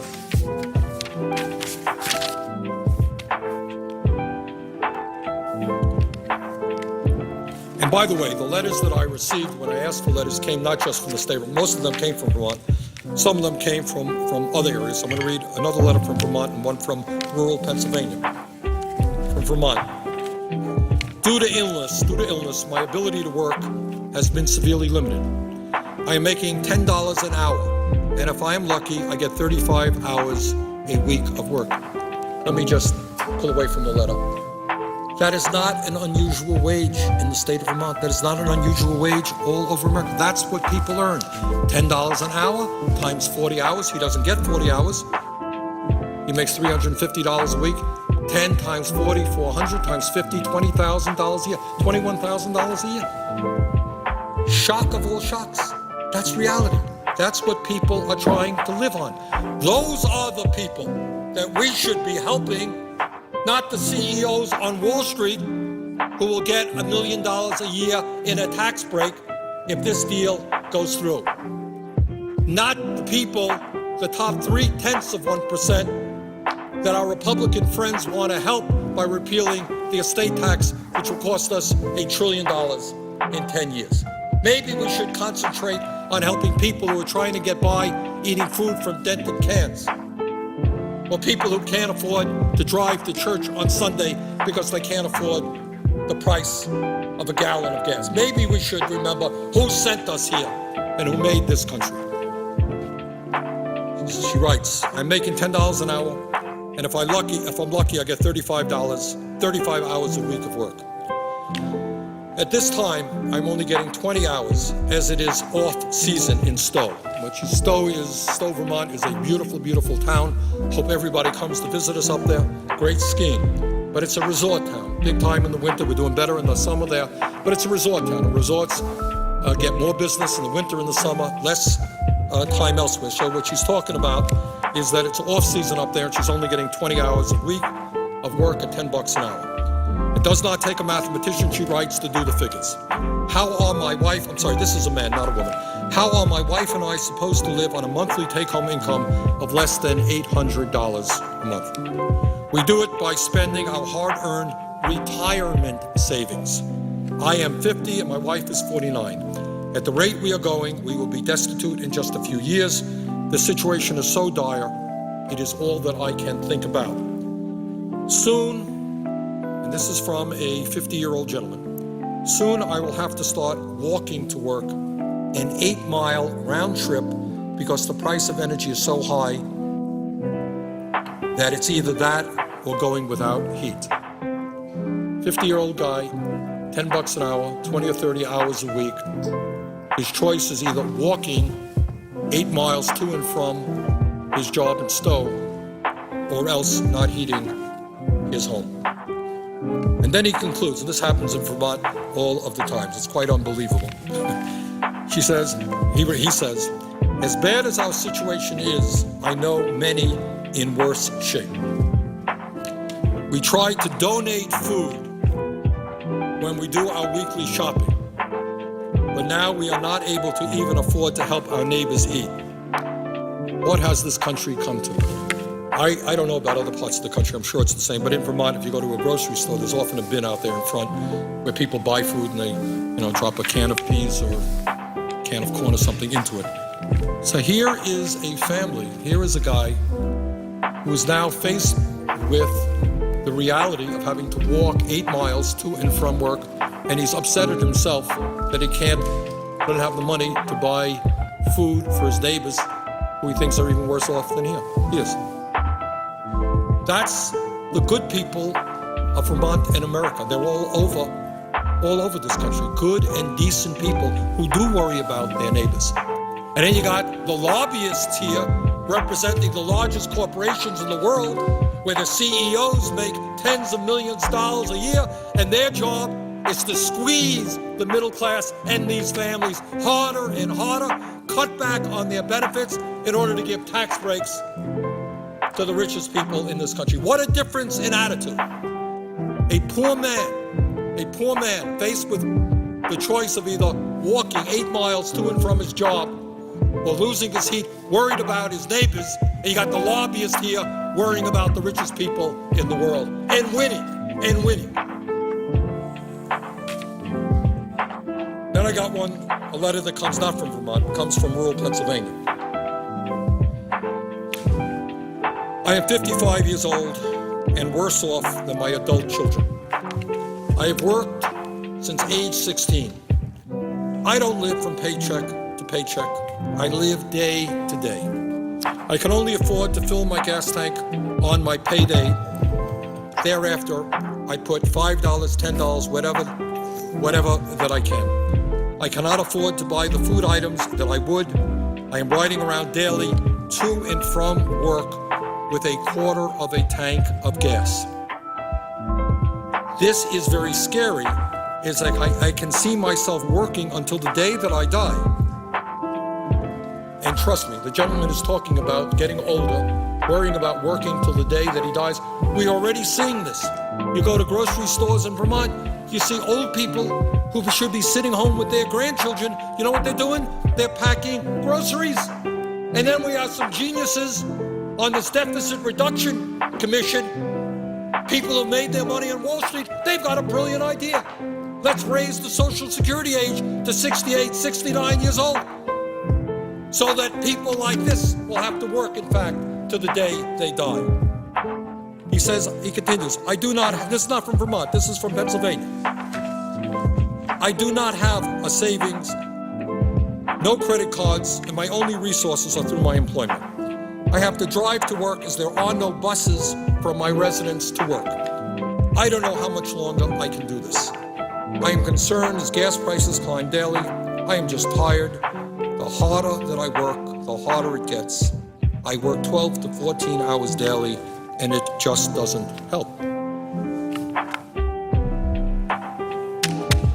I'm not saying, Mr. President, that every person in America is experiencing these stories. They're not. A lot of people are doing fine. They have good jobs. Their kids are doing well. They're taking care of their parents. A lot of people are doing just fine. But we would be fools and dishonest not to understand the reality of what's going on in this country. And it breaks my heart, and I know that it breaks the hearts of millions of people in this country to see what is going on in this great nation of ours. That so many people are hurting, that so many parents. I don't know if I have that letter here or if it's in another booklet, but I'll never forget one letter that I received. And that is, these people, my parents never went to college. My father never graduated high school. And they wanted their kids to get an education. That's what they wanted. And we did. And it was very important, and how proud my mother was of that. And we get letters from people who say, I dreamed that my daughter would go to college. She's not going to go to college now. Not going to go to college. And it's just painful to even talk about and to think about what this country, direction in which this country is moving. So, Mr. President, I want to now take a break from reading these letters. Actually, the truth is that when these letters came in a year ago, I couldn't read more than half a dozen at a time. They really just took too much out of me. They really take something out of you to hear people that you know, and good people, honest people. I hear some of my colleagues here that these people are lazy. My God, people work so hard in the state of Vermont. We have, I don't know how many thousands of people who are not working 2 jobs, 3 jobs, they're working 4 jobs. It's not just Vermont, it is all over this country. Whatever you may say about the United States of America, the people of our country are not lazy. That's one thing you can say about it. In fact, according to all of the bloodless statistics, our people today work longer hours than do the people of any other major country on earth. Do you know that? I don't know that a lot of Americans know that. It used to be Japan. Japanese are very hard-working people. And now it turns out that our people work harder, longer hours, than do the people of any other industrialized world. It's funny, when you think about that. When I think about the books that I read when I was in elementary school, I remember there were pictures up there, Mr. President. I don't know if you remember these pictures. There were pictures up there where workers were demonstrating, and they said, we want a 40-hour work week. Remember seeing those pictures? We want a 40-hour work week. That was back in the early 1900s. Today, 100 years later, people still want a 40-hour work week because they're forced to work 50 or 60 hours a week. They're working 2 jobs. They are working 3 jobs. So, Mr. President, what I want to do now, before I get back to why I'm on the floor today and why I've been here for a few hours, which is to say that the agreement negotiated by the President and the Republican leadership is not a good agreement. It's an agreement that we can improve upon. It's an agreement that the American people can improve upon. And what I'm asking the American people is to stand up, let your senators, let your congressmen know how you feel. Do you really believe that millionaires and billionaires who have done phenomenally well in recent years need an extended tax cut at a time when their taxes have been lowered substantially in recent years? Do we really need to give tax breaks to the rich in order to drive up the national debt so that our kids and grandchildren will pay higher taxes in order to pay off that national debt caused by tax breaks for the rich? If you don't believe that, you don't think that's right, let the President of the United States know about it, let your senator know about it, let your congressman know about it. We need a handful, 7 or 8 members of the United States Senate to hear from their people, to say, wait a minute, don't hold my kids hostage. Don't force them to pay higher taxes in order to give tax breaks to the very, very rich. If the American people stand up and by the millions let their senators and congressmen and the president know we can win this thing, we can win this battle. It's not too late yet. And that's what I hope will happen. Now, Mr. President, you know, when we talk about why things go on the way they are here in Washington and why so many people back home, whether they're Democrats, Republicans, I am an independent, whether they're conservatives, progressives, moderates, whatever they are, there is a huge feeling of anger and frustration, and in fact, disgust at what goes on here in Washington. And I've just read some letters from people, and you can multiply those letters by 1 million. And people are saying, don't you hear us? Don't you know what's going on in our lives? Don't you know the worries we have for our kids, for our parents? Aren't you listening to us? And in many ways, I'm afraid the United States Senate is not listening to them, nor is the House, nor is our government. And one of the reasons why, and what worries me so much about this growing concentration of wealth and income in this country, is that when the rich get richer, they don't just simply put their money under the mattress. They don't simply go out and buy yachts and planes and 18 homes and all the things that rich people do. They do that, but they do something else. What they say is, I'm not rich enough. I need to be richer. What motivates some of these people is greed and more greed. There is no end to that. So what they do is they do things like hire lobbyists who are all over Capitol Hill. These lobbyists, sometimes former leaders of the Republican Party, former leaders of the Democratic Party, former hotshot lawyers, bright people, and their job is to make sure that the legislation that we pass, such as this major tax bill, that this legislation benefits not ordinary Americans, not the people whose letters I have just read, not those people, but the wealthiest people in this country and the largest corporations. And I want to just mention something. A very good friend of mine, and I do a radio show with him every Friday afternoon. I'm afraid I missed it today. And that's Tom Hartman. And Tom is the author of a number of wonderful books.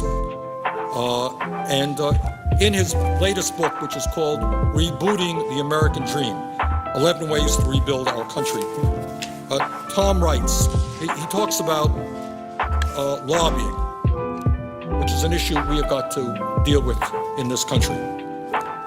He says, and I quote, page 104, given how lucrative lobbying is as an investment, it's become a huge business. In other words, what he is talking about is if you got a good lobbyist, and that lobbyist changes a few words in a bill, your company or you as an individual can end up with huge amounts of money, just changing a few words.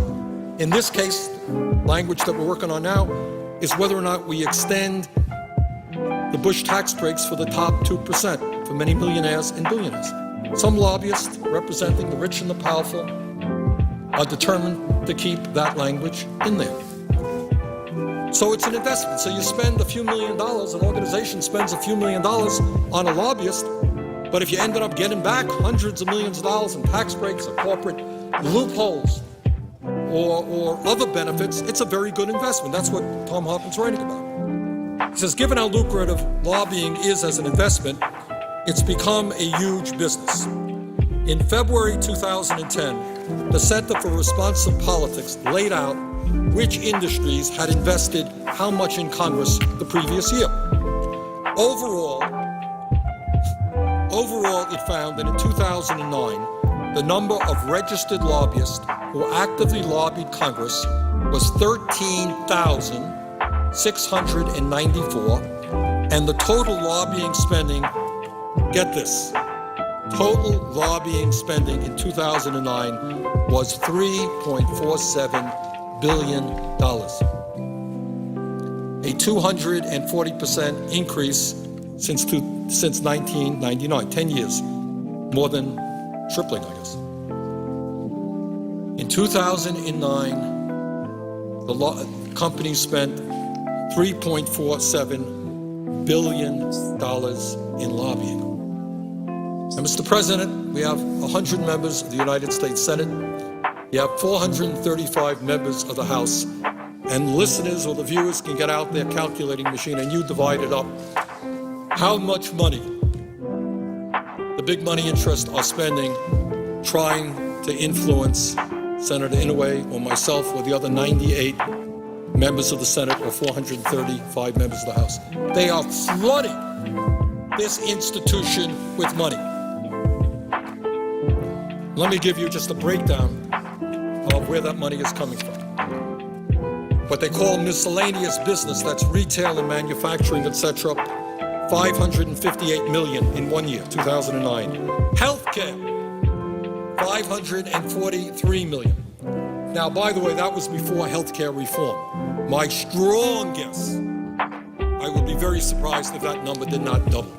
If you are a healthcare lobbyist this year, trust me, you are doing very, very well. They are all over this place, making sure that we did not pass a really strong healthcare bill. For example, a Medicare for All single-payer program, which I support. On top of that, you got the finance, insurance, and real estate industries combined spent $465 million. And again, that was before we dealt with financial reform. I suppose, Mr. President, that the recent legislation that we dealt with, healthcare reform and financial reform, was a real boon to the lobbyists around here, because they really could go out and earn their money. But that was before that. Finance, insurance, and real estate only spent $465 million in 1 year to influence 100 members of the Senate and 435 members of the House. Energy and natural resources. Well, as I mentioned earlier today, ExxonMobil last year made $19 billion, paid nothing in taxes, got a $156 million refund. ExxonMobil and other companies are putting all kinds of money into phony organizations telling us that global warming isn't real and we don't have to transform our energy system. Cost a lot of money to do that. The energy and natural resources companies spent $408 million in 2009 alone. This is 1 year, folks, 1 year. Communications, electronics. Right now, I'm working on an issue which deals with the merger of Comcast and NBC. I think it's a bad idea. Comcast is the largest provider of cable services in America, huge role in the internet. NBC is one of the largest media conglomerates in America. And what they're trying to do right now is to merge these two huge companies. I think the problem in America is we have too few companies controlling what goes on. We have too much of a concentration of ownership, and that merger is bad. Well, I can assure you, know for a fact, that you got all these lobbyists from the media industry, from communications. They're right here rallying, trying to do their best to make sure this merger, other type mergers, take place. $360 million from the communications electronics industry. Then we have other types of organizations as well. Bottom line, in the year 2009, they spent $3.47 billion, almost $3.5 billion on lobbying. And you know what? You get what you pay for. And that's just lobbying. We're not talking about campaign contributions. We're not talking about the huge sums of money it now takes to run for office in the United States. And we're not talking about where that money comes from. And we're not talking about the Citizens United horrendous decision reached by the Supreme Court, which allows billionaires and all of these companies and their executives to to put money into campaigns and not even have to be identified. We're not even talking about. This is just lobbying, just lobbying. So if you wonder why we are having a serious discussion about whether or not we should give tax breaks to millionaires and billionaires while the middle class is collapsing and tens of millions of people have no health insurance, and we have the highest rate of child in poverty, and we have the most unequal distribution of wealth and income of any country, if you're wondering how we would consider for 1 minute talking about more tax breaks for the rich, then you don't know much about what goes on here in Washington. And you don't know about campaign contributions and the degree to which big money buys and sells politicians.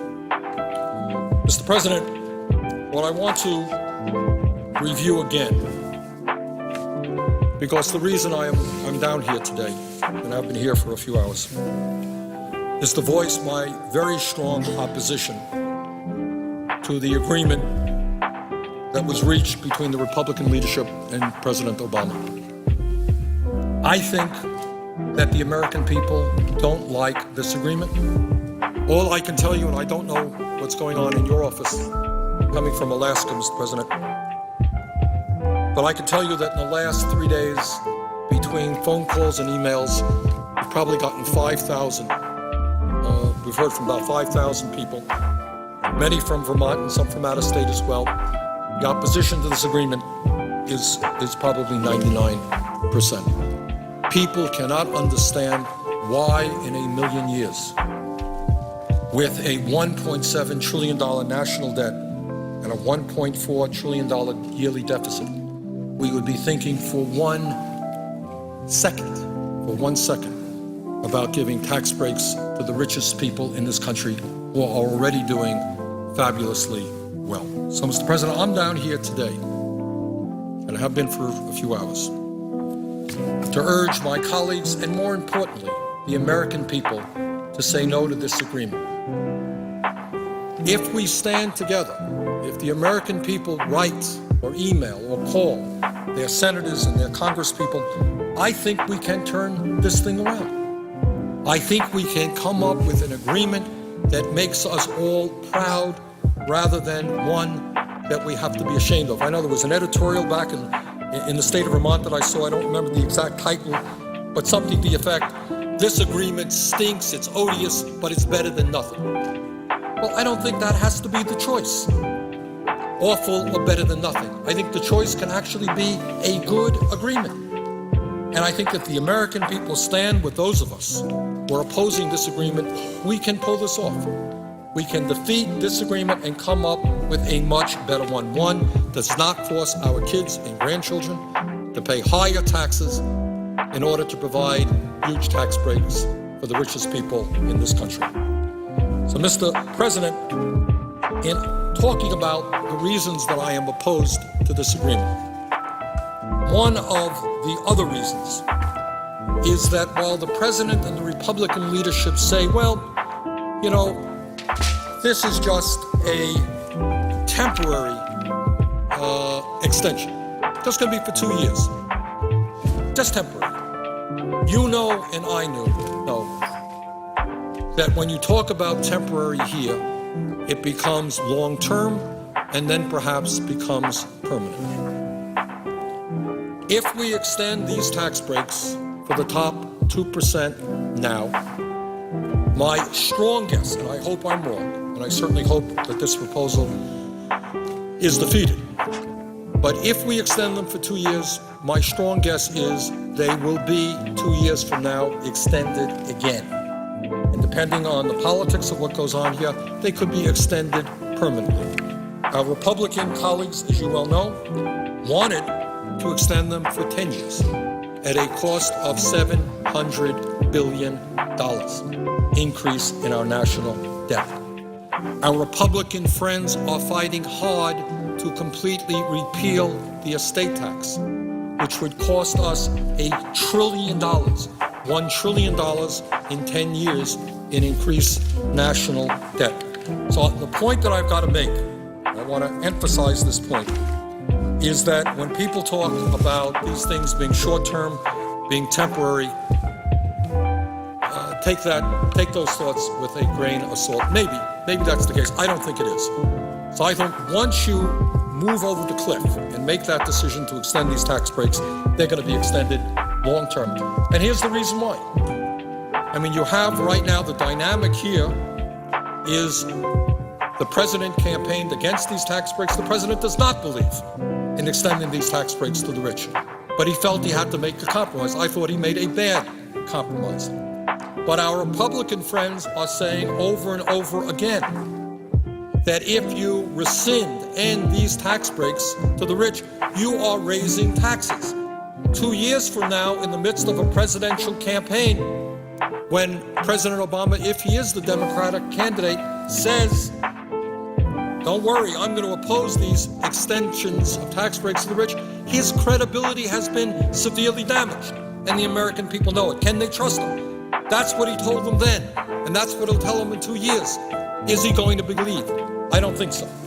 So these tax breaks, while ostensibly for 2 years, may in fact be for a lot longer than that. Mr. President, I would also say that while we have talked about primarily the discussion has centered around extending tax breaks, personal income tax breaks for the very rich, there are other tax breaks in this proposal equally odious. What this proposal, this agreement between the president and the Republican leadership does, take a drink of water here. It extends the Bush era 15% tax rates on capital gains and dividends, meaning that those people who make their living off of their investments will continue to pay a substantially lower tax rate than firemen, teachers, and nurses. So think about that. You're a big-time investor. You make most of your income off of capital gains or dividends, and you're paying 15% tax rate. But if you're a worker doing something with your hands, or you're a teacher, or you're a fireman, or you're a cop, a nurse, doctor, you're paying tax rates that are higher than that. We are extending those 15% tax rates on capital gains and dividends. And then on top of that, Mr. President, this agreement includes a horrendous proposal regarding the estate tax.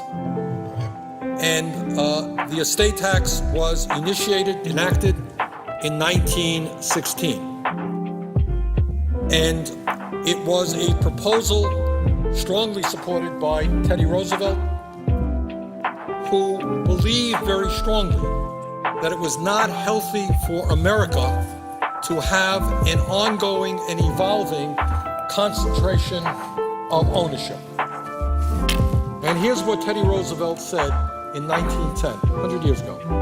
The absence of effective state and especially national restraint upon unfair money-getting has tended to create a small class of enormously wealthy and economically powerful men whose chief object is to hold and increase their power. How's that? 100 years ago, that's what he said. I would say that he got it right, that what he said then is even more true today.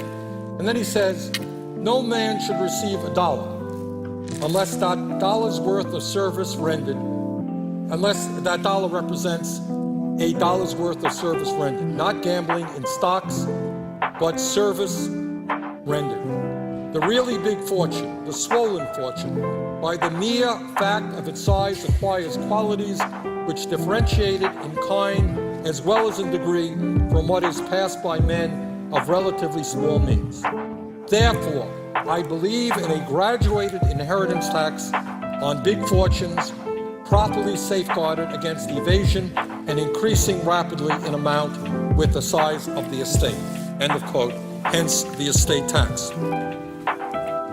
Unfortunately, under the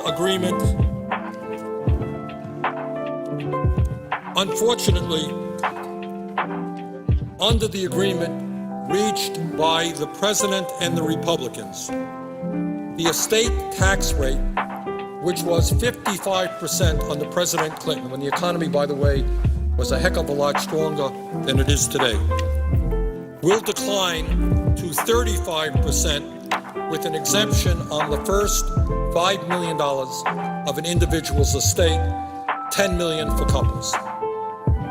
Now, Mr. President, I made this point earlier, but I think it has got to be made over and over again. Our Republican friends have renamed the estate tax into the death tax. And the implication of what they are saying, and what many Americans believe, is that if I have $100,000 in the bank or $50,000 in the bank, and I die, that my kids are going to have to pay a hefty estate tax on what I left them. But that is absolutely and categorically not the case. The estate tax applies only to the top 0.3%. This is not a tax on the rich. This is a tax on the very, very, very rich. And under this proposal, which benefits only the top 0.3%, the president and the Republicans agreed to lower the tax rate on the estate tax to 35% with an exemption on the first $5 million. That is just wrong. And Mr. President, let me give you an example. Let me give you an example of who the folks are who will benefit from this, from doing this. Many of my Republican colleagues have been pushing very hard, not just to lower the tax rate, and by the way, this 35 is lower, I think, than they had dreamed. What they really want, and ultimately I suspect will continue to fight for, is a complete repeal of the estate tax. So just to give you one example, I don't mean to pick on the Walton family, but just as a flesh and blood example. Sam Walton's family, and the Waltons, of course, are the heirs to the Walmart fortune. They are worth, and this may be a little bit wrong, this is a couple of years old, but give or take, $86 billion. That's a lot of money. That's one family, $86 billion. The Walton family would receive an estimated $32.7 billion tax break if the estate tax was completely repealed. Does anybody in their right mind believe that when this country has a national debt of $13.7 trillion, and when we have the highest rate of childhood poverty in the industrialized world, and our unemployment rate is 9.8%, can anybody for 1 second fathom members of the United States Senate saying that we want to give a $32 billion tax break to one family? So in terms of the estate tax, what we have done is made it even more regressive. We have given substantial help to exactly the people who need it the least. And that, to me, is not what we should be doing. Our job here, I know it's a radical idea, I admit it, should be to represent the vast majority of the people in this country, the middle class, the working families in this country, and not just the top 1 or 2%. So under this proposal, this lowering of the estate tax, which will cost our government substantial sums of money because the revenue is not going to come in, this will benefit only the top 0.3%. And again, if some of my Republican colleagues are successful in their desire, and they're moving down the path, if we repeal the estate tax entirely, which is what they want to do. I know it's hard to believe, and some of the listeners out there think that I am kidding, but I am deadly serious. They want to completely remove the estate tax, which would drive up the national debt by $1 trillion over a 10-year period. So, Mr. President, that is this lowering of estate tax rates and raising the exemption is clearly an onerous provision. And it is not just the Walton family of Walmarts who benefits. According to Forbes magazine, there are 403 billionaires living in this country with a combined net worth of $1.3 trillion. That's not shabby. That's pretty good. 403 billionaires are worth $1.3 trillion. Anyone lucky enough to inherit this extraordinary wealth would benefit the most from repealing the estate tax. As Robert Frank wrote in his book, Richistan, the wealthiest people in this country accumulated so much wealth that they have been competing to see who could own the largest private yacht, who could own the most private jets, who could own the most expensive cars, jewelry, artwork, etc. In 1997, for example, Leslie Wexner, the chairman and CEO of Limited Brands, the company that owns Victoria's Secret, and none of us know what Victoria's Secret is, I know that, paid a German shipmaker to build what was then the largest private yacht in the United States. It's called the Limitless. And there is a photo, I guess this is the photo, it's a nice boat. It stretches 315 feet and has 3,000 square feet of teak wood and a gym. According to Forbes magazine, Mr. Wexler is one of the wealthiest 400 people in this country, worth an estimated $2.3 billion. Permanently repealing the estate tax would allow Mr. Wexler's 2 children to inherit all of his wealth without paying a nickel to help this country deal with the enormous problems that we have. So I wish Mr. Wexler, and I don't know him, I hope he is alive and well, and I wish him a long life. But I believe very strongly that in this country, if we are going to see the middle class survive and our kids do well, we cannot repeal the estate tax and we cannot lower estate tax rates. Mr. President, I want to get to another issue which I've talked about earlier, which I think there is some misunderstanding. And I know, Mr. President, you raised this issue, and I'm glad you did at a recent meeting that we had. You know, all over the country, people say, isn't it great? We are going to lower the payroll tax on workers. We're going to go from 6.2%, which workers now pay down, to 4.2%. People can have more money in their pocket, which certainly is a good thing. It's going to cost us $120 billion in Social Security payroll tax. Here's the point. Yes, we do want to put more money in workers' pockets. That's why many of us in the stimulus package supported the $500 or $400 a year tax break for every worker, virtually every worker in America. That's what we said.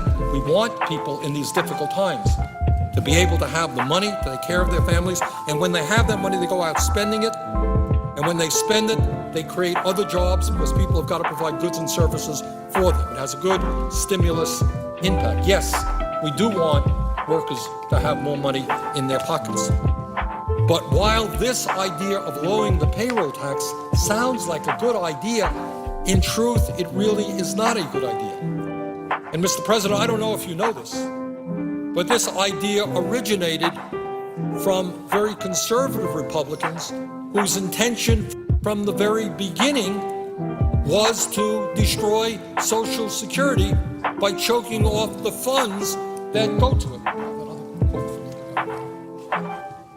And this is not just Bernie Sanders' analysis.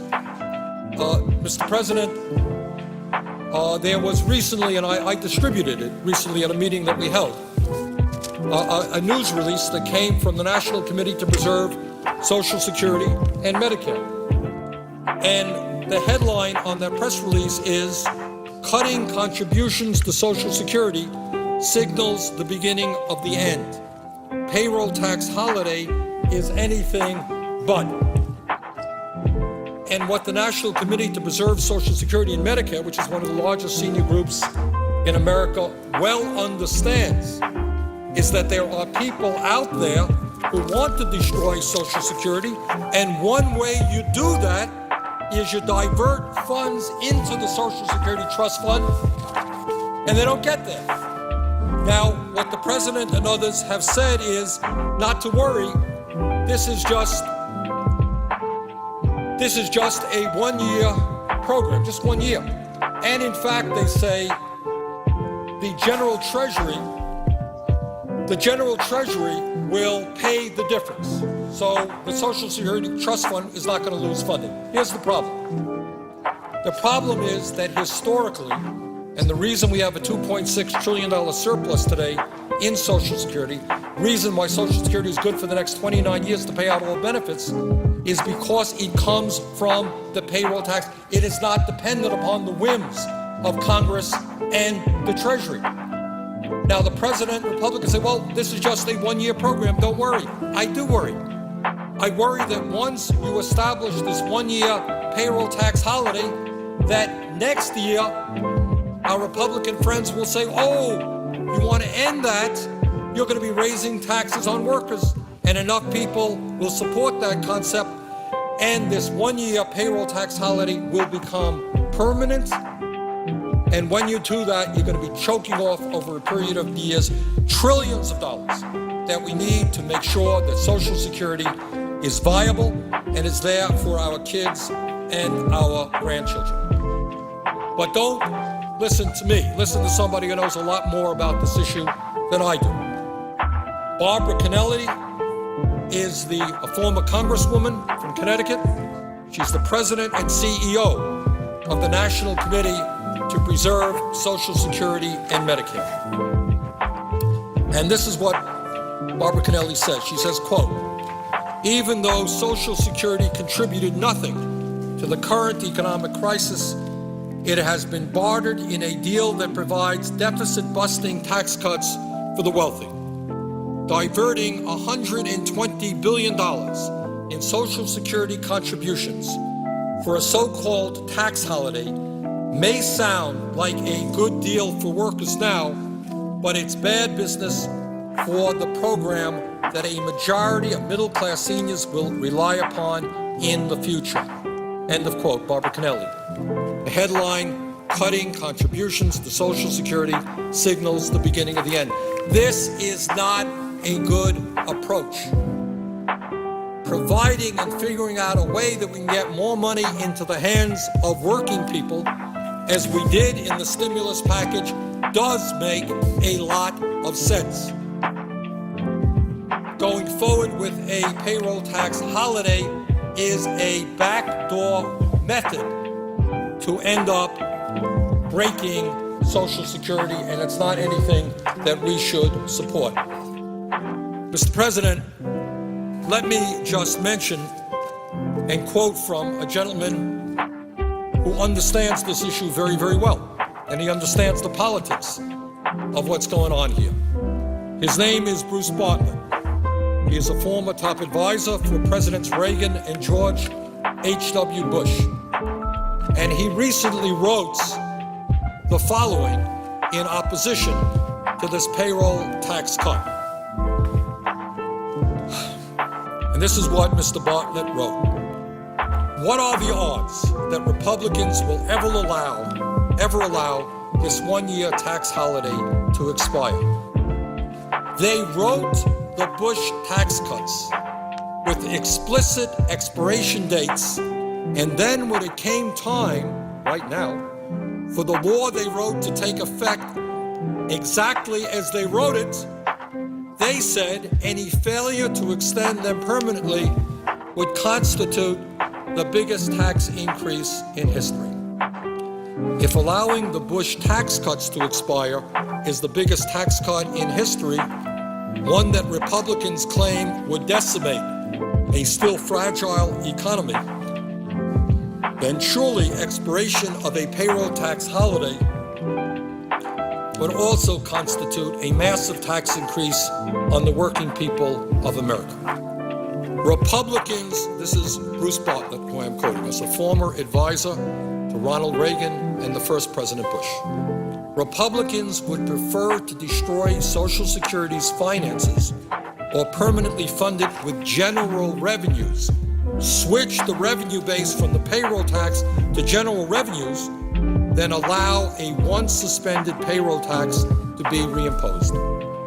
Arch Social Security hater Peter Ferrara once told me, and again, this is Bruce Bartlett, former advisor to Presidents Reagan and Bush 1. Peter Ferrara once told me that funding it with general revenues was part of his plan to destroy it by converting Social Security into a welfare program rather than an earned benefit. He was right, end quote. In other words, what this issue is about is breaking the bonds that we've had since the inception of Social Security, where Social Security was paid for by workers. You pay for it when you're working and you get the benefits when you're old. That's the deal. There is no federal money coming in from the general treasury.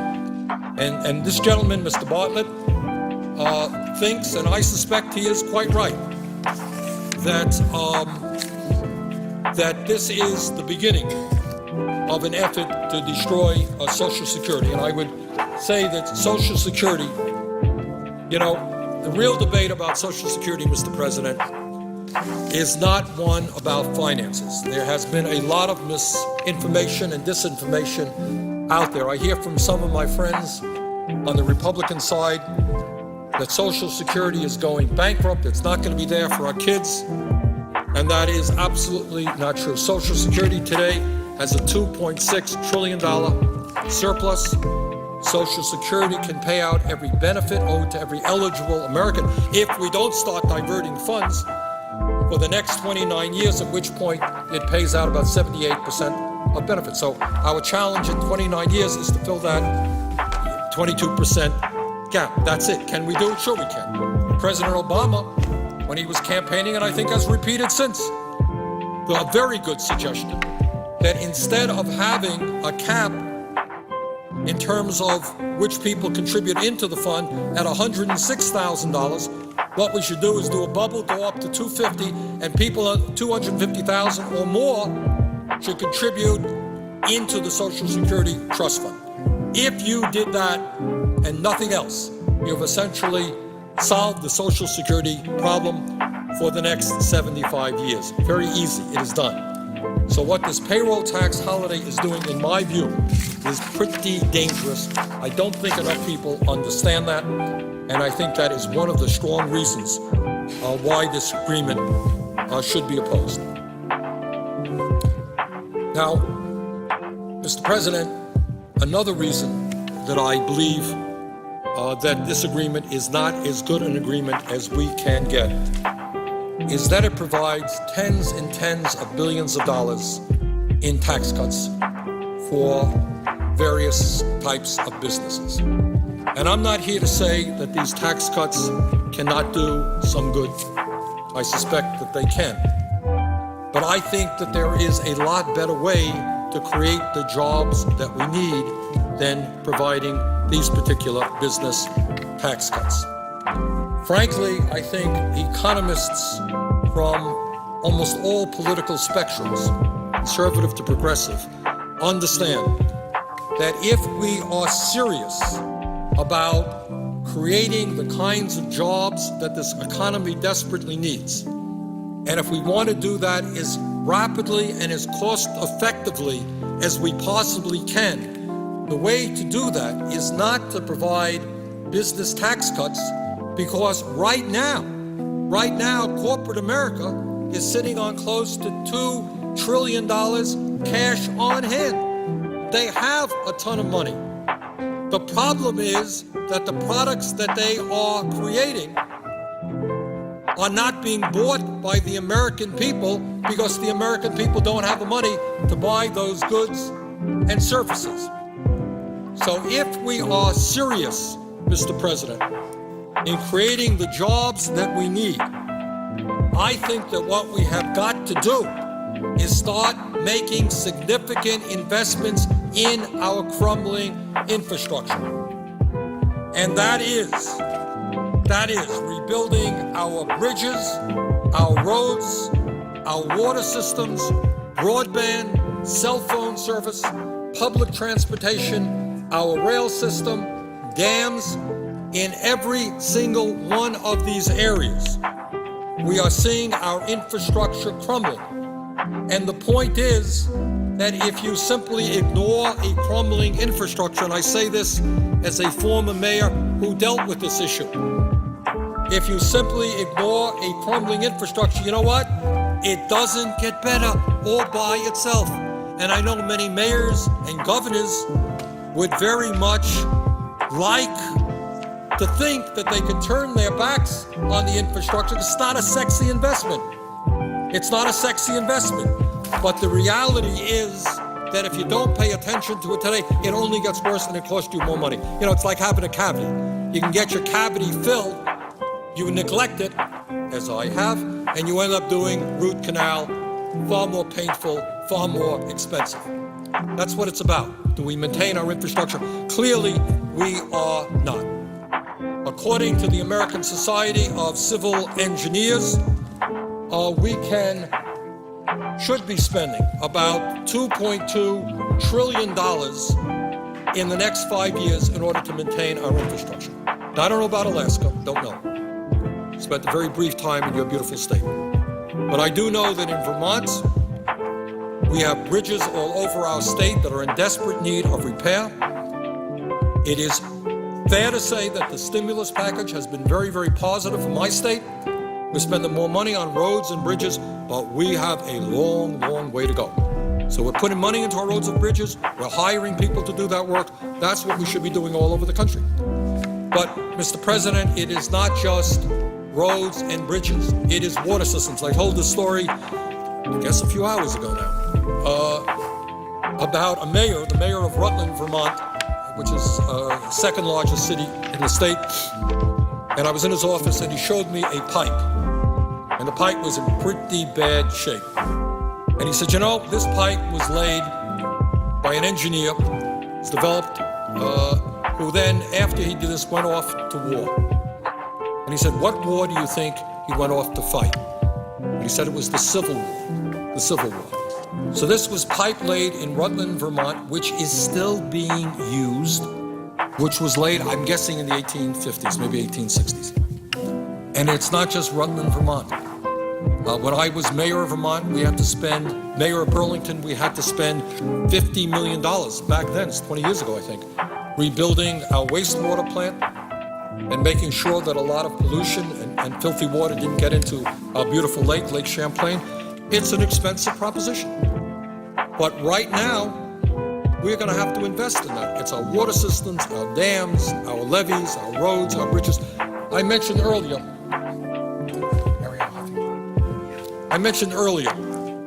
and contrasted what was going on in infrastructure in the United States as opposed to China. And I quoted from a book called Third World America, written by Arianna Huffington, who tells us essentially that if we don't get our act together, that's what we will become, a third world.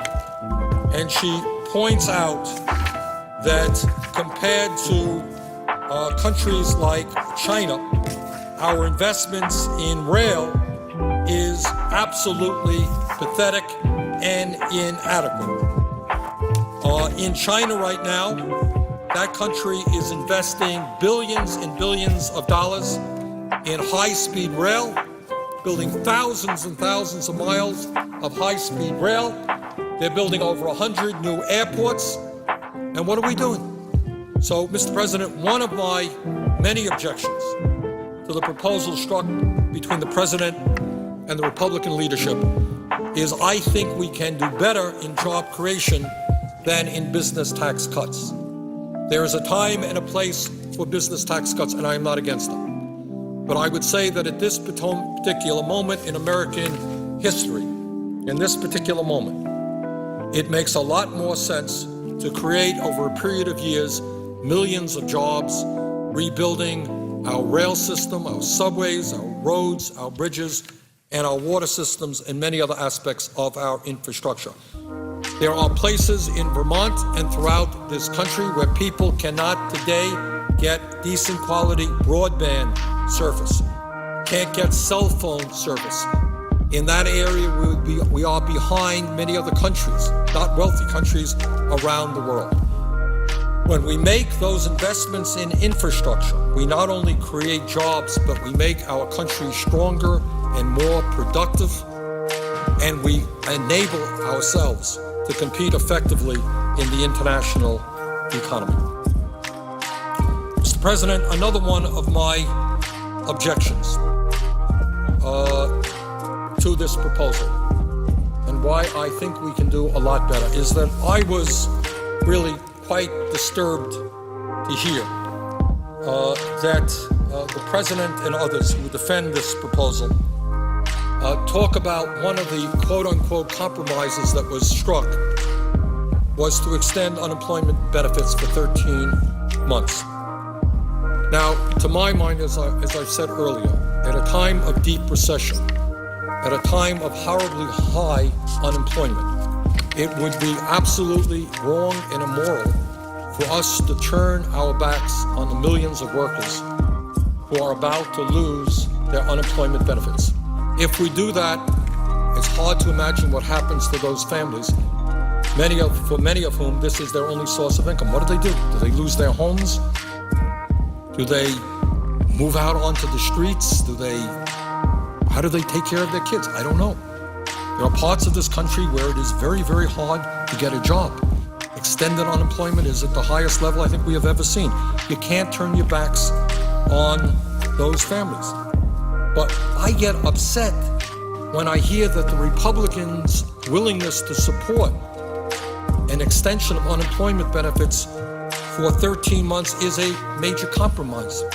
I would tell you, Mr. President, I think a lot of the American people don't know this, that for the past 40 years, 4 decades, under both Democratic and Republican administrations, whenever the unemployment rate has been above 7.2% unemployment, and today we're at 9.8%. Always, whether the Democrats were in control, the Republicans were in control, President was Democrat, President was Republican, what people did is say, we have got to extend unemployment benefits. It's kind of common sense, it's not partisan. So when you have a program that has existed for 40 years in a bipartisan effort, it sounds to me that it is not much of a compromise for the Republicans to say, okay, we will do what Democrats and Republicans have done for 40 years. What a major compromise. It is not a compromise. It is just continuing existing bipartisan policy, which is sensible. It's sensible from a moral perspective. You can't leave our fellow American families out high and dry. And it is good economics, because what the economists tell us is the people who will spend that money quickest are people who receive unemployment compensation, because that's all they got. They're going to go out and they're going to buy. And when they buy from the neighborhood store, they create jobs. So it's good economics, and it is the moral thing to do. But frankly, Mr. President, in my view, this is not much of a compromise. This is just continuing 4 decades of existing policies.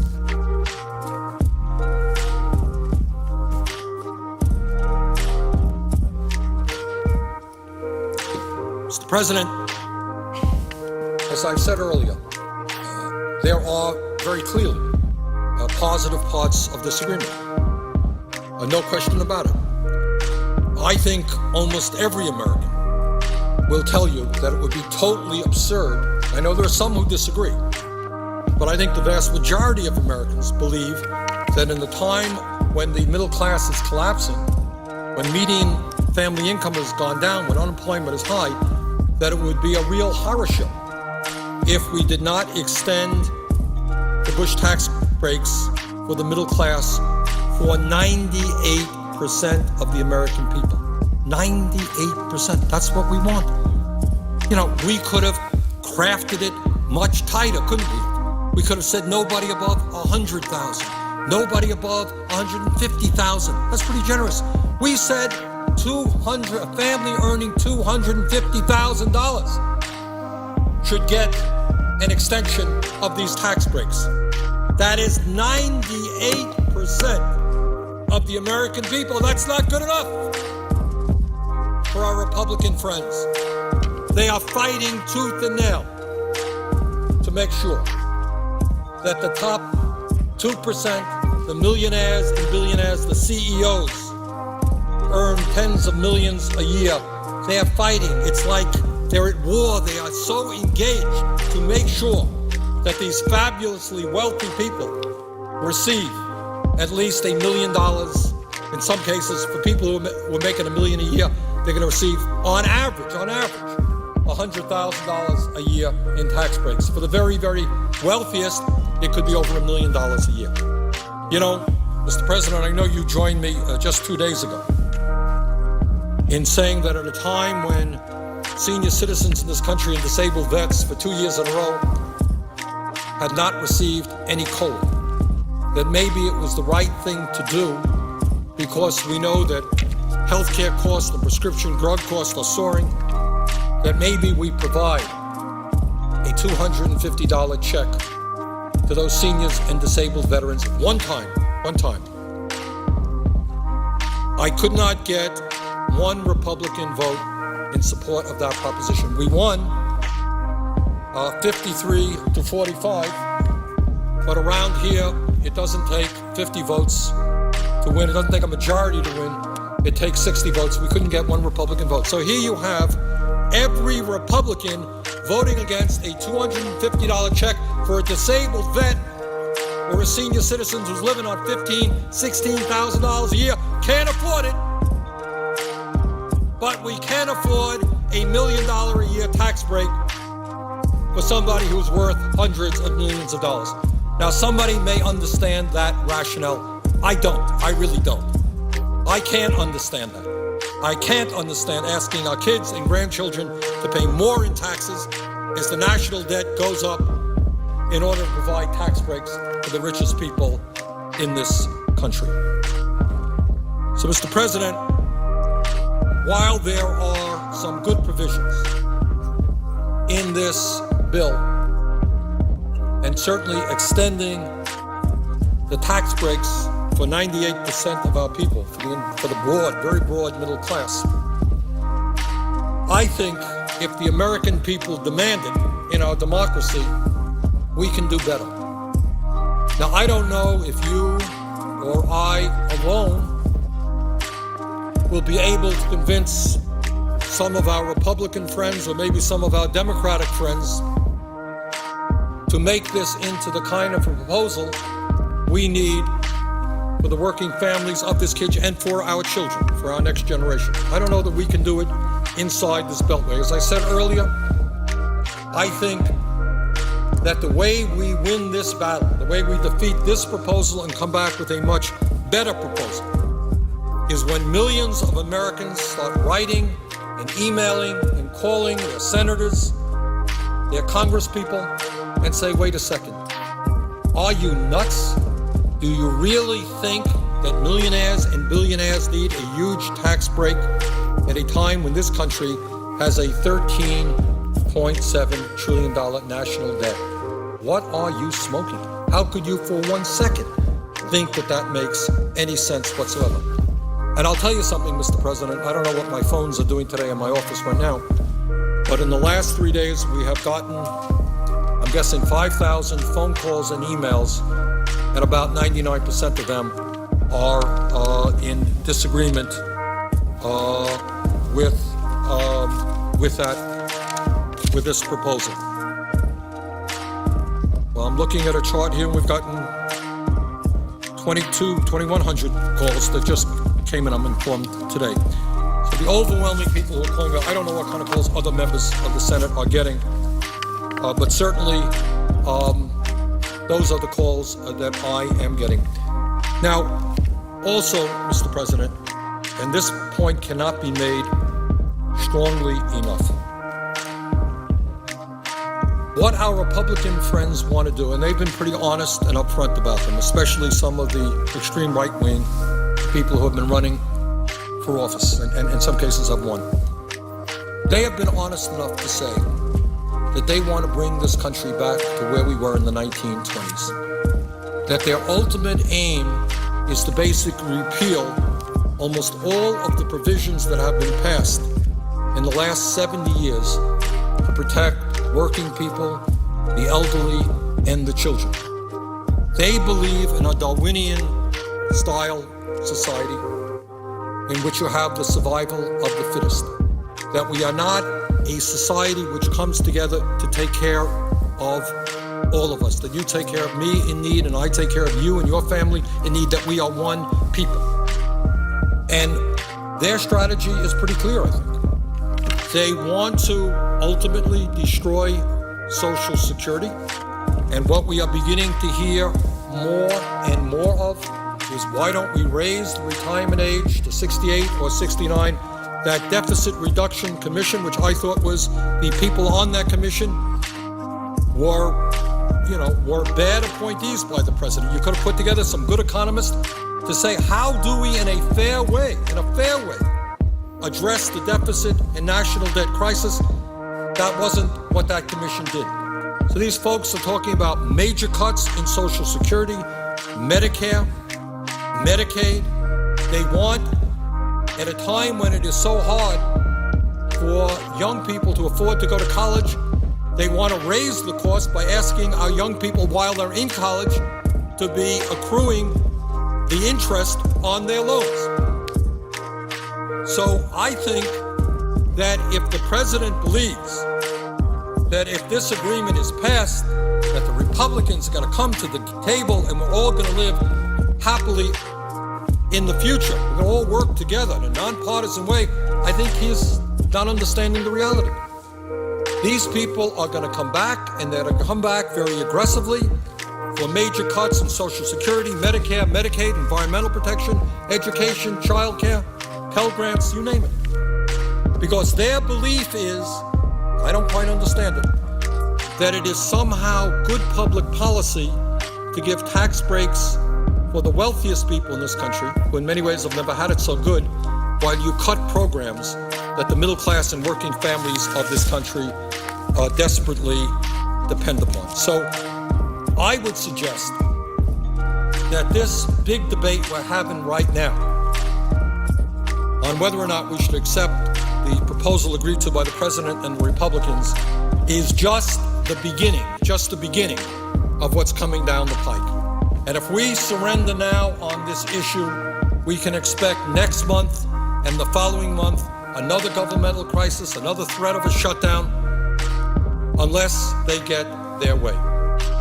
So I think rather than asking the working families of this country to have to compromise, instead of asking our kids to pay more in taxes to bail out billionaires, maybe, I know this is a radical idea, but maybe we should ask a handful of our Republican friends to join us.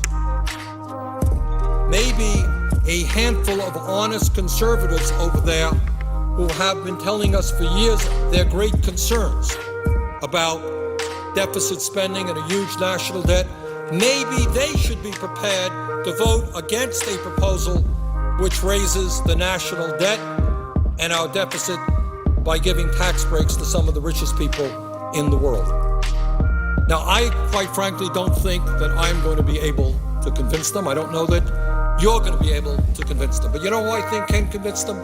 I think their constituents can convince them. I think the American people can convince them. And I think, as I said earlier, that if the American people stand up, that we can defeat this proposal and that we can create a much, much better proposal.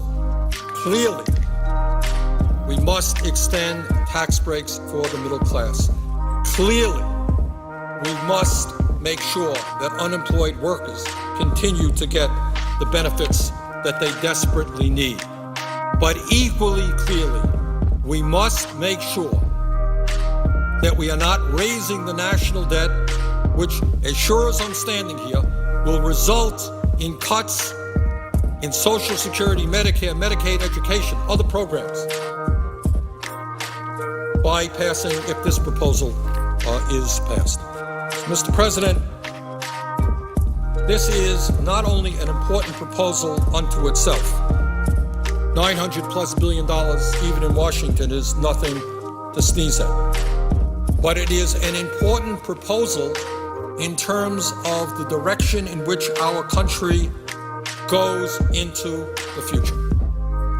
If we accept this proposal of a 2-year extension for the richest people in America, I believe that will eventually become either a long-term extension or a permanent extension.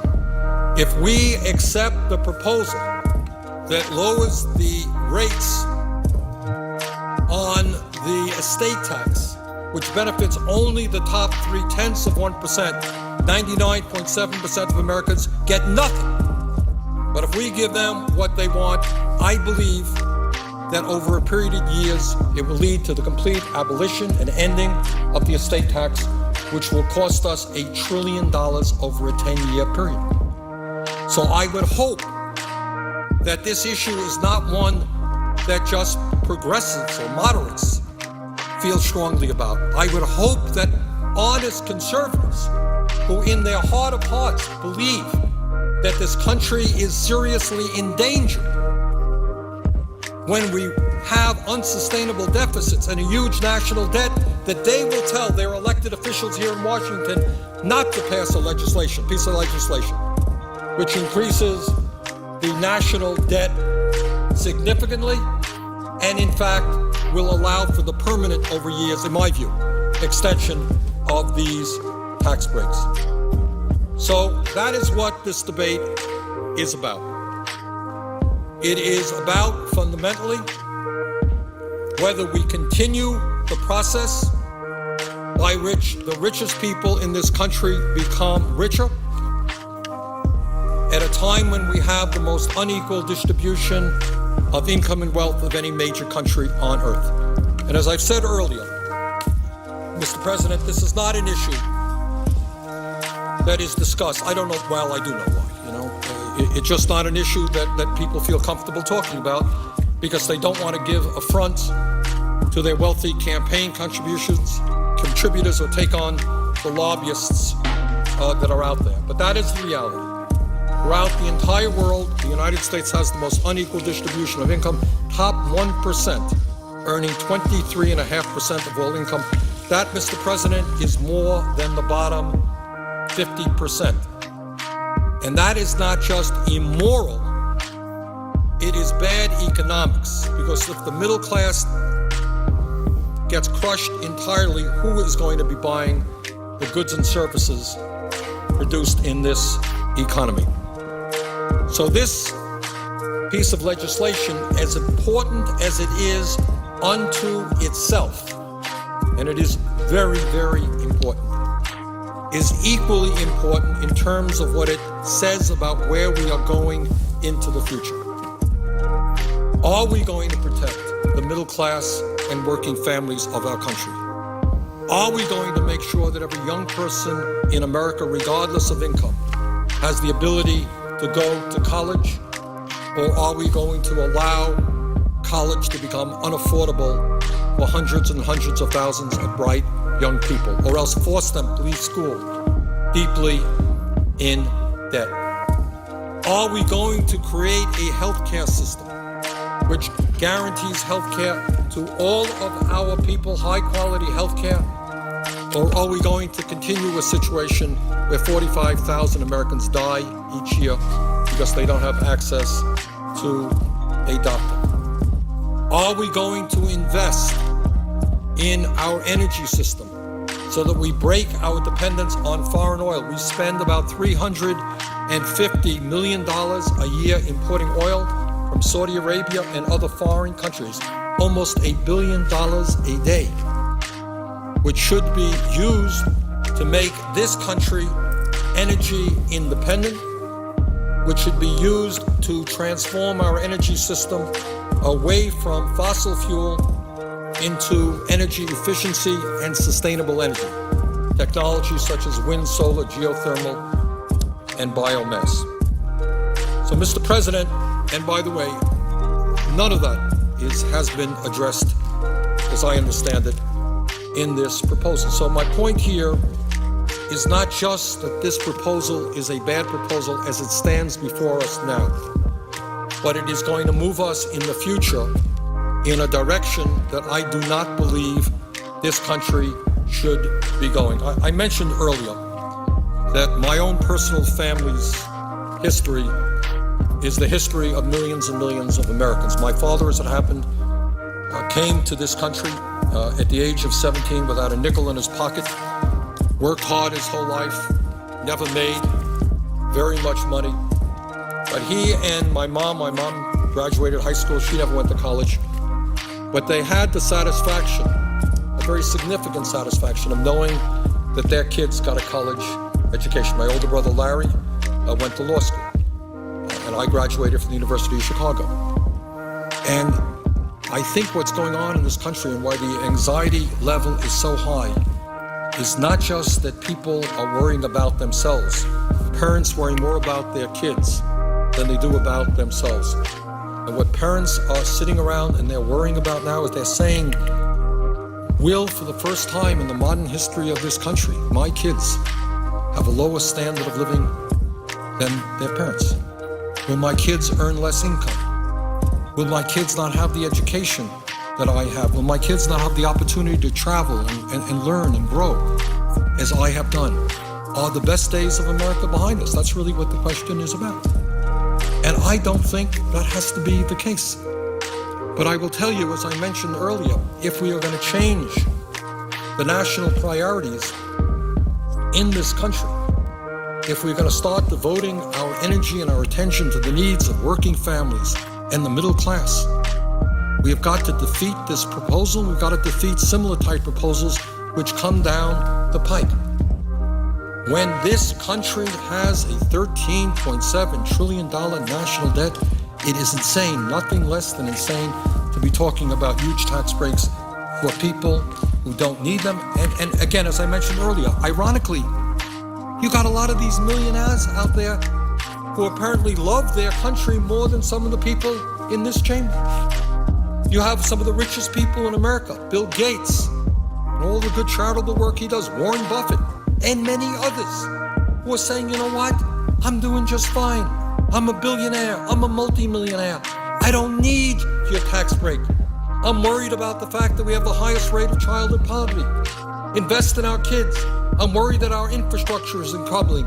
Invest in our infrastructure. I'm worried that 45,000 Americans are dying this year that don't have access to healthcare. Invest in healthcare. I'm worried about global warming. Invest in transforming our energy system. These are patriotic Americans. They are rich. They love their money. They love their country. And now what they are saying to us is we don't even want it. We are giving people money who in some cases don't even want it. And I do know, that there are others out there who do. And I think, Mr. President, if there is one issue that we as a Congress and as a government have got to address, and that is the extraordinary level of greed in this country. We have got to stand tall and draw a line in the sand and simply say, enough is enough. How much do you want? How much do you need? How many yachts can you own? How many homes can you have? Isn't it enough that the top 1% now earns 23.5% of the income of this country? How much more do they want? Do they want 30%, 35%? Isn't it enough that the top 1% owns more wealth than the bottom 90%? How much more do they need? President, I mentioned earlier when I talked about the situation that got us into this horrendous recession, and that is the collapse of Wall Street. And I talked about what I think most Americans understand very well, and that is the incredible greed and recklessness and dishonesty that exist on Wall Street. We must not allow ourselves to encourage and continue the kinds of greed that we have seen in recent years. It is an abomination that the people who caused this economic crisis, the worst recession since the Great Depression, that the people who caused it on Wall Street are now earning more money than they did before we bailed them out. Earlier today, I was reading some emails that came to my office from Vermonters who were struggling to keep their heads above water. And they were just terribly painful and poignant stories about honest and good and decent people who are now choosing about whether or not they should put gas in their car or buy the food that they need or buy the prescription drugs they need. Not just a Vermont story, it is an American story. And that is the reality out there for tens of millions of Americans. So in my view, we can negotiate a much better agreement than the one that President Obama and the Republican leadership did. There are some good parts of that agreement which obviously should be retained and perhaps even strengthened. And those include, of course, making sure that we extend unemployment benefits to those who need it, and of course that we extend tax breaks for the middle class. And there are some very good other provisions in there which I think are very worthwhile. But I think if the American people stand up and agree with those of us who say no more tax breaks for the very wealthiest people in this country, we can defeat this proposal and we can come up with a much better one that is fairer to the middle class of this country and is fairer to our young children. I do not want to see our young kids, my children, my grandchildren, have a lower standard of living than their parents. That's not what America is about. So, Madam President, what I think we've got to do is defeat this proposal. I think we have got to urge our fellow Americans to stand up and say no to tax breaks for those who don't need it. I think we have got to work in a very serious way about creating the millions and millions of good-paying jobs that this country desperately needs. I personally believe that far more effective approach than giving the variety of business taxes that were in this proposal at a time when corporate America is sitting on $2 million of unused cash. They've got the money. I think a much better approach, as I said earlier, is investing in our crumbling infrastructure. I think that makes us healthier and stronger as a nation for the future and in the global economy.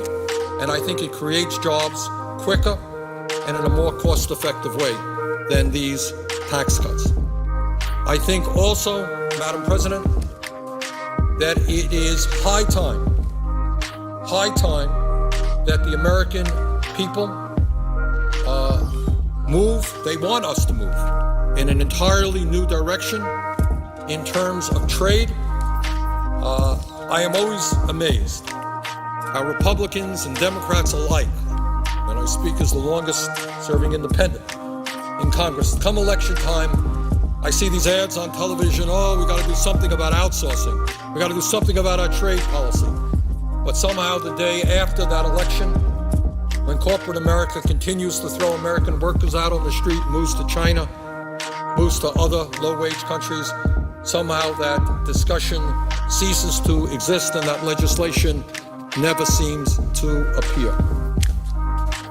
So it seems to me, Madam President, that we have got to defeat this proposal, that in defeating this proposal, we are going to tell the American people that there are at least some of us here who understand what our jobs and our obligations are, and that is that we are supposed to represent them, the middle class of this country, and not just wealthy campaign contributors or bow to the interest of the lobbyists who are all over this place.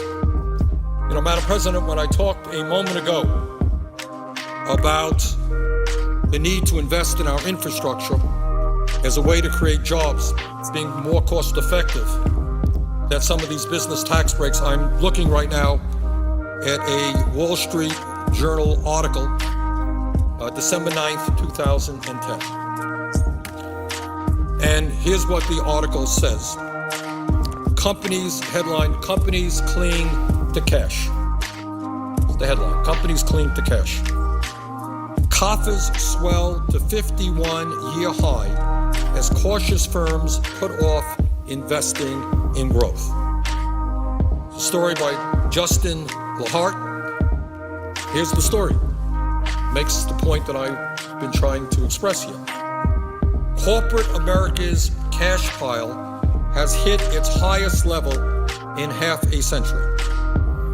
Rather than pouring their money into building plants or hiring workers, non-financial companies in the United States were sitting on $1.93 trillion in cash. I said $2 trillion, I stand corrected. $1.93 trillion in cash and other liquid assets at the end of September, up from $1.8 trillion at the end of June, the Federal Reserve said Thursday.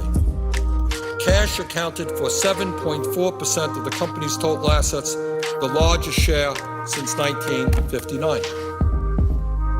The cash buildup shows the deep caution many companies feel about investing in expansion while the economic recovery remains painfully slow and high unemployment and battered household finances continue to limit consumers' ability to spend. Well, what have we been talking about all afternoon?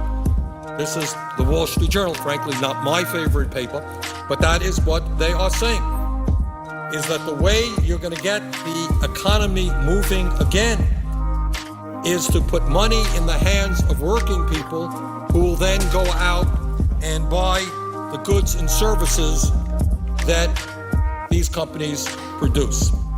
I have my doubts about whether or not these tax breaks will in fact have the desired result.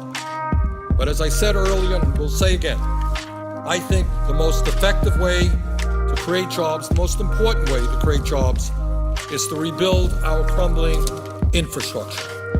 And that is our roads, our bridges, our rail systems, our water systems, our wastewater plants, our dams, our levees, the need to improve broadband, to make sure that every community in America has access to good quality broadband, has access to cell phone service. Unfortunately, as best as I can understand, there has not been one nickel appropriated in this piece of legislation, this proposed legislation, which would go to infrastructure improvements. So, Madam President, I think that this proposal should be defeated because it is not a strong proposal for the middle class. It is a proposal which gives much too much to people who don't need it. And it is a proposal which I think sets the stage for similar type proposals down the pipe. And I apologize to anyone who has been listening for any length of time, and I know that I've been, to say the least, a bit repetitious. But the concern here is that when the President and some of my Republican colleagues talk about some of these tax breaks being temporary, we're just going to extend them for 2 years, talking about this payroll tax holiday being just 1 year. I have been in Washington long enough to know that assertion just doesn't fly. That what is temporary today is long-term tomorrow and is permanent the next day. So I fear very much that this proposal is bad on the surface. I fear very much that this proposal will lead us down a very bad track in terms of more trickle-down economics, which benefits the tricklers and not the ordinary Americans. So I think that it is a proposal which should be defeated. But Madam President, the point that I want to make is that is not just my point of view. I think it should be defeated. I think we can do a lot better. But I've got to tell you that the calls that are coming in to my office are, here's what we got today, I guess. 2,122 calls oppose the deal, and I think 100 calls are supportive of the deal. So you can do the arithmetic on it.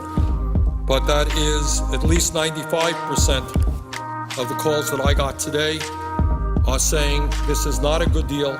We can do better. And I know that in the last 3 or 4 days, we've gotten probably now 6,000 or 7,000 calls that say this. And this is not just Vermont. And many of those calls come from out of state, by the way, not just from Vermont. But I think that is true all over this country. So, Madam President, let me conclude. And it has been a long day. Let me simply say that I believe the proposal that was developed by the President and the Republicans are nowhere near as good as we can achieve. I don't know that we are able ourselves to get the handful of Republicans that we need to say no to this agreement. But I do believe that if the American people stand up, and by the way, it may not just be Republicans, there may be some Democrats as well. If the American people stand up and say, we can do better than this, that we don't need to drive up the national debt by giving tax breaks to millionaires and billionaires, that if the American people are prepared to stand and we're prepared to follow them, I think we can defeat this proposal. I think we can come up with a better proposal which better reflects the needs of the middle class and working families of our country, and to me, most importantly, the children of our country. And with that, Madam President, I would yield the floor.